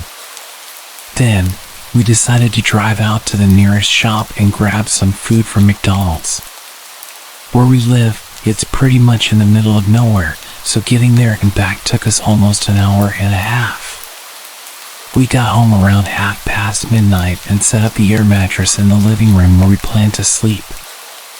Around 1 a.m., that motion-sensing light outside turned on while we were sitting on the mattress. I tried to calm her down by saying it was probably just an animal, maybe a bat or something flying by. Becky wasn't so sure. The light went off, but then it came on again. This time it stayed on longer. Becky decided to go upstairs and get her boyfriend's gun. We sat there, really nervous, with the window open so we could hear outside. She joked around, shouting, "I've got a gun, and I'm not afraid to use it." She was trying to make me laugh, but right after she said that, the light turned off. It stayed off for about 3 hours, as if we had scared someone away. We couldn't sleep after that. Around 4 in the morning, I went to the kitchen to get some water. When I turned around to say something to Becky, she suddenly screamed for me to come back. I spun around, and the light was on again. We saw the light turn on and off several times until the dawn began to break. Then, as suddenly as it started, it stopped. We thought about calling the police, but were worried they might think we were making a prank call and we'd get in trouble. The light never seems to act up when her boyfriend is home at night. I still feel really uneasy being alone at her place during the night. I'm sure someone was up to no good that night, whether they planned to break in and found it amusing to scare us once they realized the house wasn't empty, or if they had even worse plans. It was a terrifying experience.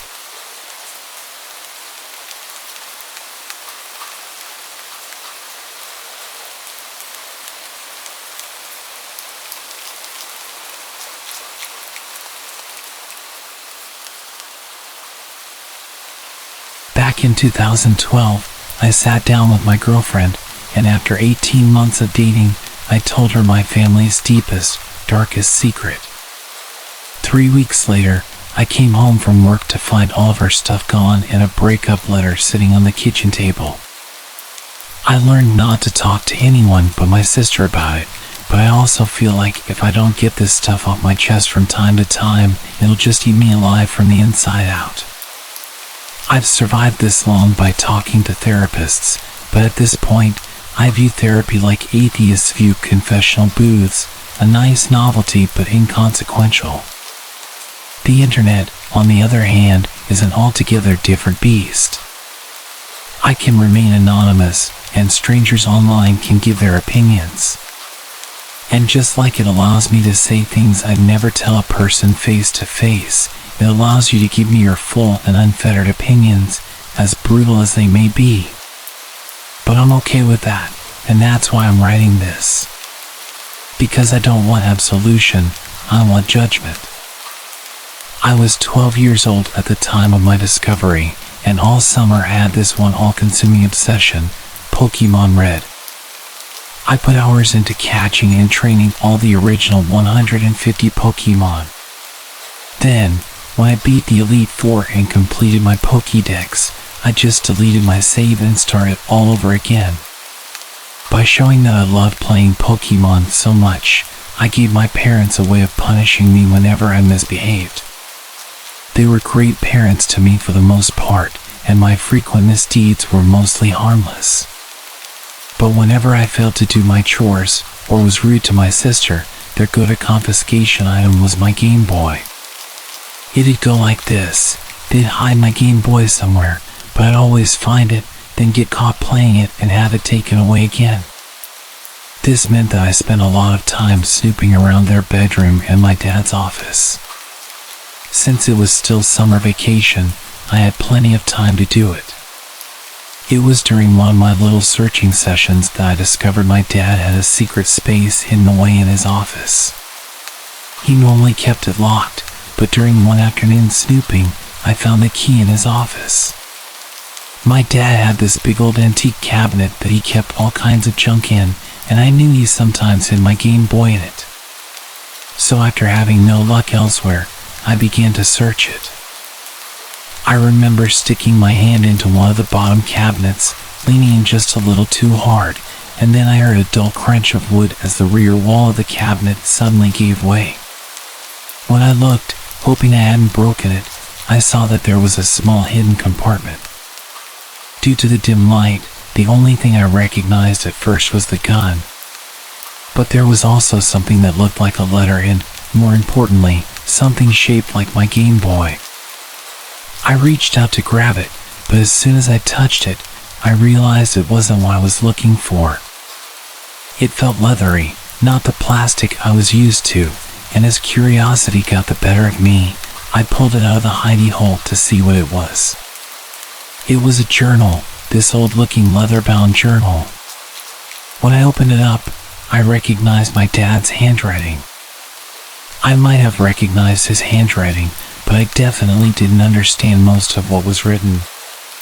The entries were clearly dated, but what followed was an unintelligible mess of abbreviations, words, and phrases. There were also these little hand-drawn diagrams of what looked like beds along with stick men that had their limbs contorted into unnatural positions. I didn't understand what I was looking at, but I just knew from the fact that it was hidden that it was some secret side of Dad that he didn't show us. I was so filled with grim curiosity that I felt compelled to check out the other stuff. First came the gun. It was much heavier than they looked in the movies, and it was much scarier. I held it like it was made of glass, not even daring to touch the trigger. I then put it back as slowly and carefully as I could. I saved the thing that looked like an envelope until last.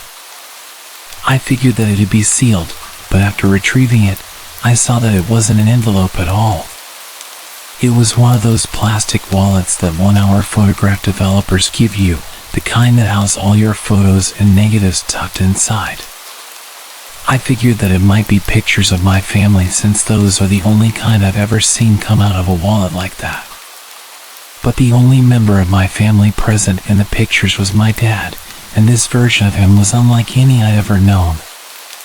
The first few pictures were of a bed, somewhere I didn't recognize. It didn't look all that remarkable at first, but then I noticed the rope tied around the bedposts, and that bad feeling I had started to intensify.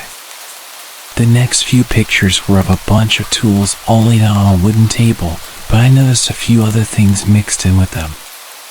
There was a hammer, a hand drill, a pair of metal pliers, all home improvement stuff, but there was also a scalpel and other surgical-looking tools that looked so sharp they made me wince. The next photographs I saw were of my dad, but like I said earlier, there was something really off about him. He'd taken some pictures of himself, but he seemed to be particularly interested in the way his eyes looked, as some were close-up shots of them. I don't know why he didn't just take a look at them in the mirror, but then again, I had no idea why Dad was doing any of this stuff, let alone why he wanted to hide it from us. When I saw the next picture, I got this intense feeling of dread and knew that I was looking at something he'd never want his family to see. I figured the first person in the selfie was my dad, but the face was covered by a kind of cloth sack made of black wire mesh, so I couldn't be 100% sure. Assuming that he could see out of it, there was no good reason why my dad would want to cover his face up like that. There was also no good reason why he'd want to use it as a blindfold, and the thought of him doing something like that filled me with dread. But then, when it came to the next few pictures, that feeling was replaced by one of confusion. The picture showed a young Asian man smiling as he posed next to an art installation somewhere downtown. The next picture was of my dad smiling next to the same art piece. I didn't recognize the guy, but I did think it was odd that he looked way younger than my dad. The happy vibe continued for a few other photos. There were pictures of them drinking together at a bar. Pictures of the Asian guy looking like he was dancing. It was all smiles in all the pictures. Suddenly, the vibe of the photos changed dramatically. In the next picture, he was standing awkwardly with his arms by his sides, with a look of slight fear on his face. The next few showed him tied to the bed. He was looking up at the camera, and the terror on his face was even more pronounced. The final picture showed a man in that cloth mask leaning over the guy. I couldn't see what they were doing, but the guy's legs were all tensed up and pulling on the ropes that bound them, almost like he was in an intense amount of pain. I remember having an incredible visceral reaction to that last picture, so after shoving the photos back into the wallet, I tried to put everything back into the little hidey hole exactly as I'd found it. After that, I abandoned the search for my Game Boy, locked up my dad's office, and spent the rest of the afternoon in my bedroom, swinging back and forth between thinking about what I'd seen and trying to forget about it altogether. When my dad got home from work, he just figured that I was angry at him for confiscating my Game Boy. Only my mom realized that there was something deeper going on, but I couldn't bring myself to tell her what I'd seen. If I did, it would be the end of my family as I knew it, so I just kept my mouth shut. It wasn't that I didn't want to talk to someone about the pictures, I just didn't know how to do it without some kind of familial apocalypse. Besides, I wasn't even sure what I'd actually been looking at. I tried to pretend that I hadn't seen anything, but my relationship with my dad was never the same afterward. All I could do when I saw his face was picture him in those photos, wondering what the hell he was doing to that poor unsuspecting guy. I assumed Mom knew nothing about what my dad had been doing in those photographs, and I felt incredibly sorry for her. But at the same time, I was burdened with the horrific guilt of being the only one who could warn her, but not being capable of it. After that, I hoped to God that he wouldn't question me further, and I prayed to hear the sound of the door closing behind him. But the seconds went by, and the door didn't close. He just stood there, staring at the back of my head, saying nothing. Doing nothing. When he asked me if I was sure, I just kept my eyes locked on the screen and gave him the most nonchalant denial I could muster. Those were some of the scariest few moments of my whole life, and even when the door finally closed, I was terrified that he'd be standing there waiting to have a private talk with me. He wasn't, which was obviously a huge relief, but as I got back to my game, I started to wonder if he had actually taken me at my word. Then the day came when he walked into my bedroom and asked me the one question I'd been dreading for almost a year. When he asked if I'd been in his office recently, the words sent a chill through me. Thankfully, I learned to hide my emotions very well, so without looking up from playing Sega, I just flatly told him no. Then, like a bullet between the eyes, it hit me. Some minor detail from almost 2 years ago came rushing back into focus. After the dread got too much for me, I just shoved the photos back into the wallet. What I hadn't done was rearrange them back into their original order. Someone who really knew those photographs, someone who put them together, would know exactly which order they were in. This was obviously a huge problem for me, but as I continued to think on it, I realized something. He couldn't actually accuse me of looking at the pictures. He couldn't just outright accuse anyone because if they weren't the guilty party, they'd know that he'd been hiding something. That little detail was the only thing that saved me from God knows what, for years. With time, the whole thing kind of faded into the background. It was always still there. But the idea of my mom finding out about the pictures, of seeing all the heartbreak and the shame in her, I just couldn't let that happen. Don't get me wrong, I was in almost constant terror of my dad hurting us, but with each day that passed, it grew easier to reassure myself that we were fine. The next time the photos seriously got into my head, I was in my second year of college. I was on the opposite side of the country, studying at USC as far as my grades could take me. Moving away came with a fresh helping of guilt. I felt like I abandoned my mom and sister to whoever my dad truly was, or at least used to be. I just couldn't do it anymore. I'd spent 6 years swinging between anxiety and depression, and it had been years since he found out someone had found his little hidey hole, as I call it. If he was going to murder us all in our sleep, I figured that he'd already done it. Without all that stress in my life, my mind started to compulsively focus on the finer details. I ended up spending hours at a time poring through news articles that detailed missing persons or dead bodies that had been found from all over the Northwest. I didn't know what my dad had actually been doing to that guy, and sometimes I wish that I'd looked at the rest of the photos so I knew for sure. But I knew the guy's face, and I knew I'd be able to recognize him if his pictures were included in some missing persons or murder news piece. On multiple occasions, I considered how utterly futile it was spending hours at a time reading through random articles that listed the victim as having an Asian-sounding last name. It must have been hundreds from the past decade or so, and I didn't actually know when the incident in the photo had taken place. I realized that I was trying to find a needle in a haystack. But then, one day on some rainy Thursday afternoon, I found my needle. I don't want to tell you the poor guy's name because I don't want any of you reaching out to his family. They've definitely already been through enough. But like I said, I found him. I recognized the guy's face from a webpage, and it was a smile I swear I'd recognize anywhere. It was burned into my brain after having stared at those secret photos. The article gave a few details regarding his last known whereabouts, but mentioned that the guy had talked about visiting a friend in the weeks before his disappearance. They went on to plead for any information, basically saying that the police had no idea what had happened to the poor guy. I'd known for years. I just didn't quite realize it. Incidentally, the answer to my fixation brought up a whole new question. What was I going to do with this information? The answer was simple: nothing. There was nothing I could do that wouldn't have a devastating effect on my mom and sister. My sister wasn't very old, definitely not the age to process the fact that her father was at the very minimum involved in the disappearance of another human being. There was nothing I could do right then. Nothing I was okay with. But now that I had my answer, I could at least plan to do something in the future. I didn't quite know when that might be, and I wasn't quite sure how I'd go about it, but I knew I was going to confront him about it at least before he died.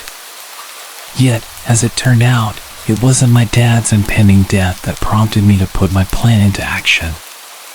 It was my mom's. 2 years after I graduated college, I was living in Charlotte, North Carolina, when I got a phone call from my little sister. Mom had cancer. It was terminal, and it was aggressive. She had a few months tops. That's what the doctor said anyway.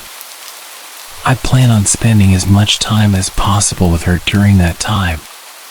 When she finally passed and the truth of what my dad had done could no longer hurt her, I made my move and did something I should have done more than 10 years prior. I called my dad for the first time in what felt like forever, and I gave him an ultimatum. I told him that I knew what he'd done, that it was me who had found the pictures all those years ago.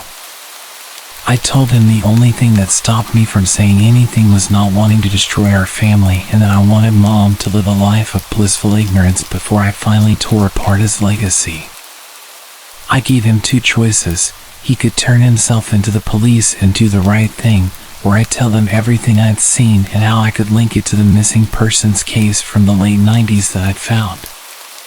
The next day, I got another call from my sister, marking the second time she'd been the bearer of bad news in less than 6 months. My dad had taken his own life. It came as a shock. I considered the possibility that he might take his own life before I put my plan into action, but decided that he just wasn't the type. I figured he'd go on the run, try to move up to Alaska and change his name or something, maybe even leave the country. I guess it showed how little I really knew him, even up until the day he died. The only thing was, the whole thing didn't die with my dad. There was still more work to be done. I went back home to check his office for the pictures, intent on handing them to the police, but they were gone. I turned the house upside down, even checked the trash for ashes or things of that nature, but I found nothing. He must have destroyed them or disposed of them somewhere. But that wasn't good enough. He must have known that sooner or later, the cops would get him for whatever he'd been a part of, so he just decided to end it all and rob his victim's family of the justice they deserved. I went to the cops anyway, told them everything, and eventually received a call back from 2 homicide detectives. They called a handful of times over the course of the next few weeks, a few questions here and there. Eventually, I realized how difficult a task they were faced with. After DNA swabs of his office yielded no matches for their victim, there was very little they could really prove.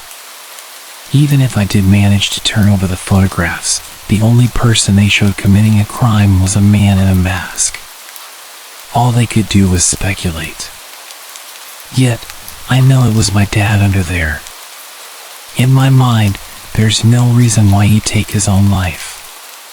He cultivated such a wholesome facade over the years, having successfully concealed a past blackened by death, that no one thought him capable of such things.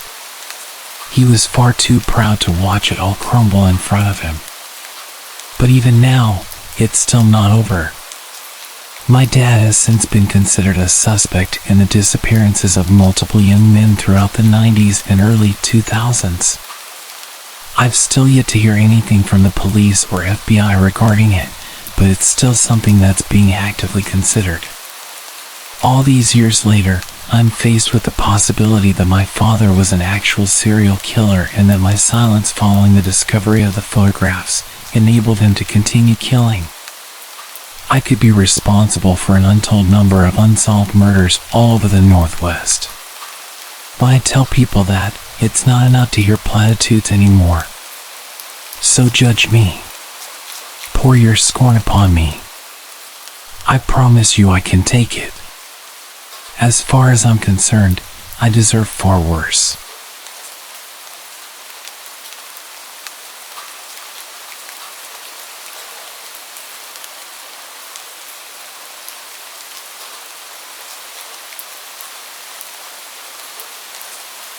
This all went down in the summer of my 8th grade year. I was on my way to finally becoming a high schooler, and it was legitimately one of the best summers of my life. I had 3 weeks of no school until I was officially in high school. I spent my time mostly playing video games, sleeping, or playing basketball with my friends. I was actually home alone for an entire week, and my parents thought I could hold down the fort. I was a relatively good kid, and they trusted me. So it wasn't really that big of a deal. Besides, I had a cell phone, so if anything were to go wrong, I would have a way of calling someone for help. My dad also gave me access to one of his credit cards for when I got hungry and didn't want to eat what we had at the house. I was really stoked about having the house to myself.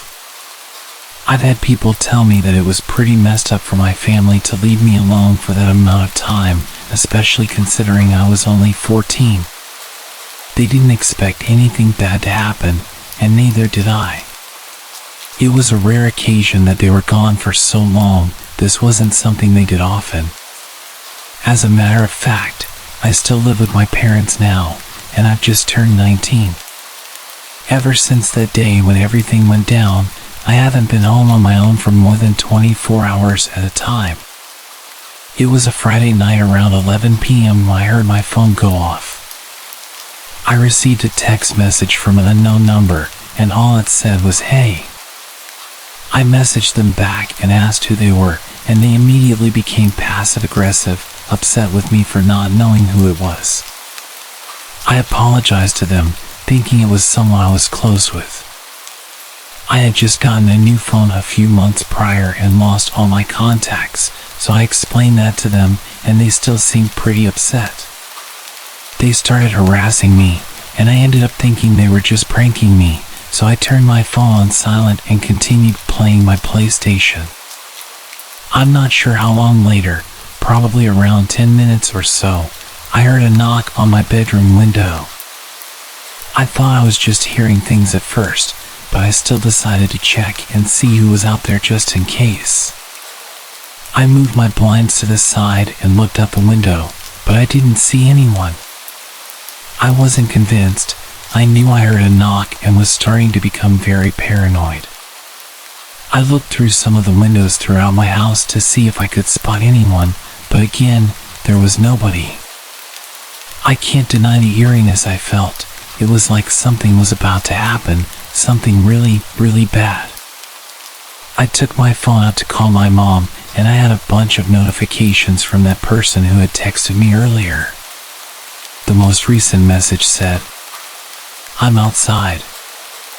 I couldn't believe what I was reading, and it made my nightmares and everything I was feeling come to life. I went to call my mom, and very quickly, I realized my phone wasn't picking up any service, which was extremely unusual. We have really good cell phone reception, especially at home. Like, we never run into issues with that. At this point, I was literally terrified and had no clue what was happening. I had no way of contacting anyone, and I knew I was absolutely screwed. I wanted to message that person back and tell them to leave me alone, but obviously I couldn't because I had no service. If you're wondering why I didn't use my Wi-Fi to send an iMessage, it's because the person texted me wasn't on an iOS device. I was pacing around my living room when all of a sudden, I heard some noises coming from outside. I went in the direction of the noise, which was toward the back patio, and I listened. Someone was screaming for help at the top of their lungs. My heart began thumping out of my chest, and my initial reaction was that it was a setup. However, being brave in the moment and considering I took boxing classes for years and knew how to fight, I wanted to stick up for myself and whoever was potentially being hurt. I'm not going to lie, I was really wanting to beat the crap out of whoever was harassing me. Plus, I knew if I didn't do something now, something bad was likely to happen anyway. So I did the unthinkable. I walked outside to my back patio, and it was silent. The only thing I could hear was the crickets chirping. I waited for a second until I yelled out to whoever was there. I told them I was going to mess them up and acted a lot tougher than I felt. Almost right after that, there was an extremely bright light flashing at me from afar. Our house sits on quite a bit of land, and we have a huge backyard with tons of trees. Whoever it was pointed the light at me, clearly trying to piss me off. The light then began moving all around toward the house for a minute, then it turned off. Within an instant, the screaming picked back up again. It was the same voice pleading for help. I knew it was now or never. I ran back inside, into the garage, grabbed my old baseball bat as a weapon, and made my way back outside toward the woods, heading directly where I first saw the flashlight. My heart was fluttering at this point as I wasn't sure what to expect. As I got closer and closer, my anxiety about doubled. I couldn't believe that I was in this situation, and I had a sudden realization that what I was doing was pretty stupid. Right while I was about to turn around to go back inside, somebody from the woods that I couldn't see said something to me. It was so dark that I couldn't see anything. All I could see were the dark silhouettes of all the trees around me. I shouted loudly into the darkness, asking who was there. That was when the voice ahead of me whispered and told me to quiet down. He asked me to help him and said he was tied up to a tree and that someone had kidnapped him. Obviously, this alarmed me to the extreme. Despite me thinking it was possibly a setup, I went with my instincts and wanted to help him. It's going to be okay. Just calm down. I'm going to call the police for you. Just hang tight. That's when he started yelling at me. No, help me now. You don't understand. He's going to come back in a few minutes and kill me, he said. I was in a really bad situation as I just wanted to do the right thing. Okay, I'm coming. I'm right ahead. Just keep walking straight. I can already see you. My heart was beating at an incomprehensible rate now, so much so that I'm surprised I didn't pass out. All the thoughts crossing my mind set me into a panic, and I was fully into the woods at this point. I looked ahead after walking for maybe 20 or 30 seconds and saw a dark shadow that looked like a person about 30 feet away. "Hey man, is that you?" I asked, but he didn't reply. I sat in silence for a moment while I tried to piece together what the hell was happening. If that was him, or even if it wasn't, I was in some deep trouble because the man I was looking at definitely wasn't tied up to a tree. He was standing up straight and very much alive.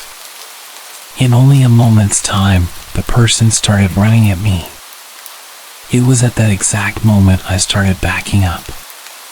Slowly, I eventually snapped out of it and booked it all the way to my house. Somehow, I made it inside before he caught up to me. I shut and locked the sliding glass door behind me, and he was standing right there, pulling on the door, trying to get it open. He was a very tall but slender-looking man with a wolf mask and a big-ass hammer. I barely hesitated and ran to my room. I know what you're thinking right now too. Why didn't I just defend myself with the bat? Well, originally, that was my plan, but things happen. I don't know. I was absolutely terrified, and you would be too if you were in that same situation. I was pacing back and forth in my living room, trying my luck with my phone again, but still, I had no service. I started having some sort of manic episode and began screaming and punching my couch. I was extremely angry and sick of being the victim. I almost ran out there and beat him myself, but I chose a different approach.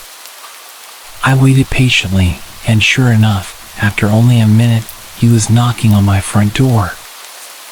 I ran over to the door and told him to see what happens if he stepped even a single foot in my house.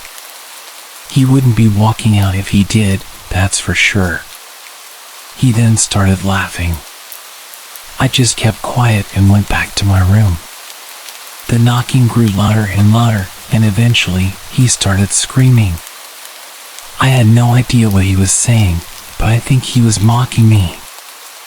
A few minutes went by of this, and that's when I heard my living room window shatter. I got myself ready and hid behind my open bedroom door, just waiting for him to walk in. The footsteps got closer and closer as he walked into a few different rooms. Now he was heading to mine. I gripped the bat tighter and said a little prayer. He walked in, and I was able to hit him in the head with the bat. He fell straight to the ground. I hit him a few times while he was down as well, to make sure he wasn't getting back up anytime soon, and I ran. I ran down the road about 5 or 6 miles to my friend's house, and when I finally got them to answer the door, I briefly explained what happened, and they let me use their phone to call the police. A few police officers were sent to my house, and a few officers to my friend's house as well. I then called my parents, and they rushed home. They were over 2 hours away, so it was going to be a while before they made it back. I told the police exactly what happened, and it turned out I had killed the intruder. I didn't know if he was dead until the police officer told me. I was worried I was going to be in trouble, even though I didn't do anything illegal. It was self-defense. The police took me in for questioning, and since I was a minor at the time, they had to bring my parents in as well. Yes, I killed a man as a teenager, and everything about it has completely changed my life. I've been numb, I've been scared, and I've been anxious. I can't tell you how many nightmares I've had about this whole thing. It's all over, and this was years ago. Sometimes it feels like it only happened yesterday, and I relive the whole thing, the blood, the screaming, and more importantly, my lost innocence.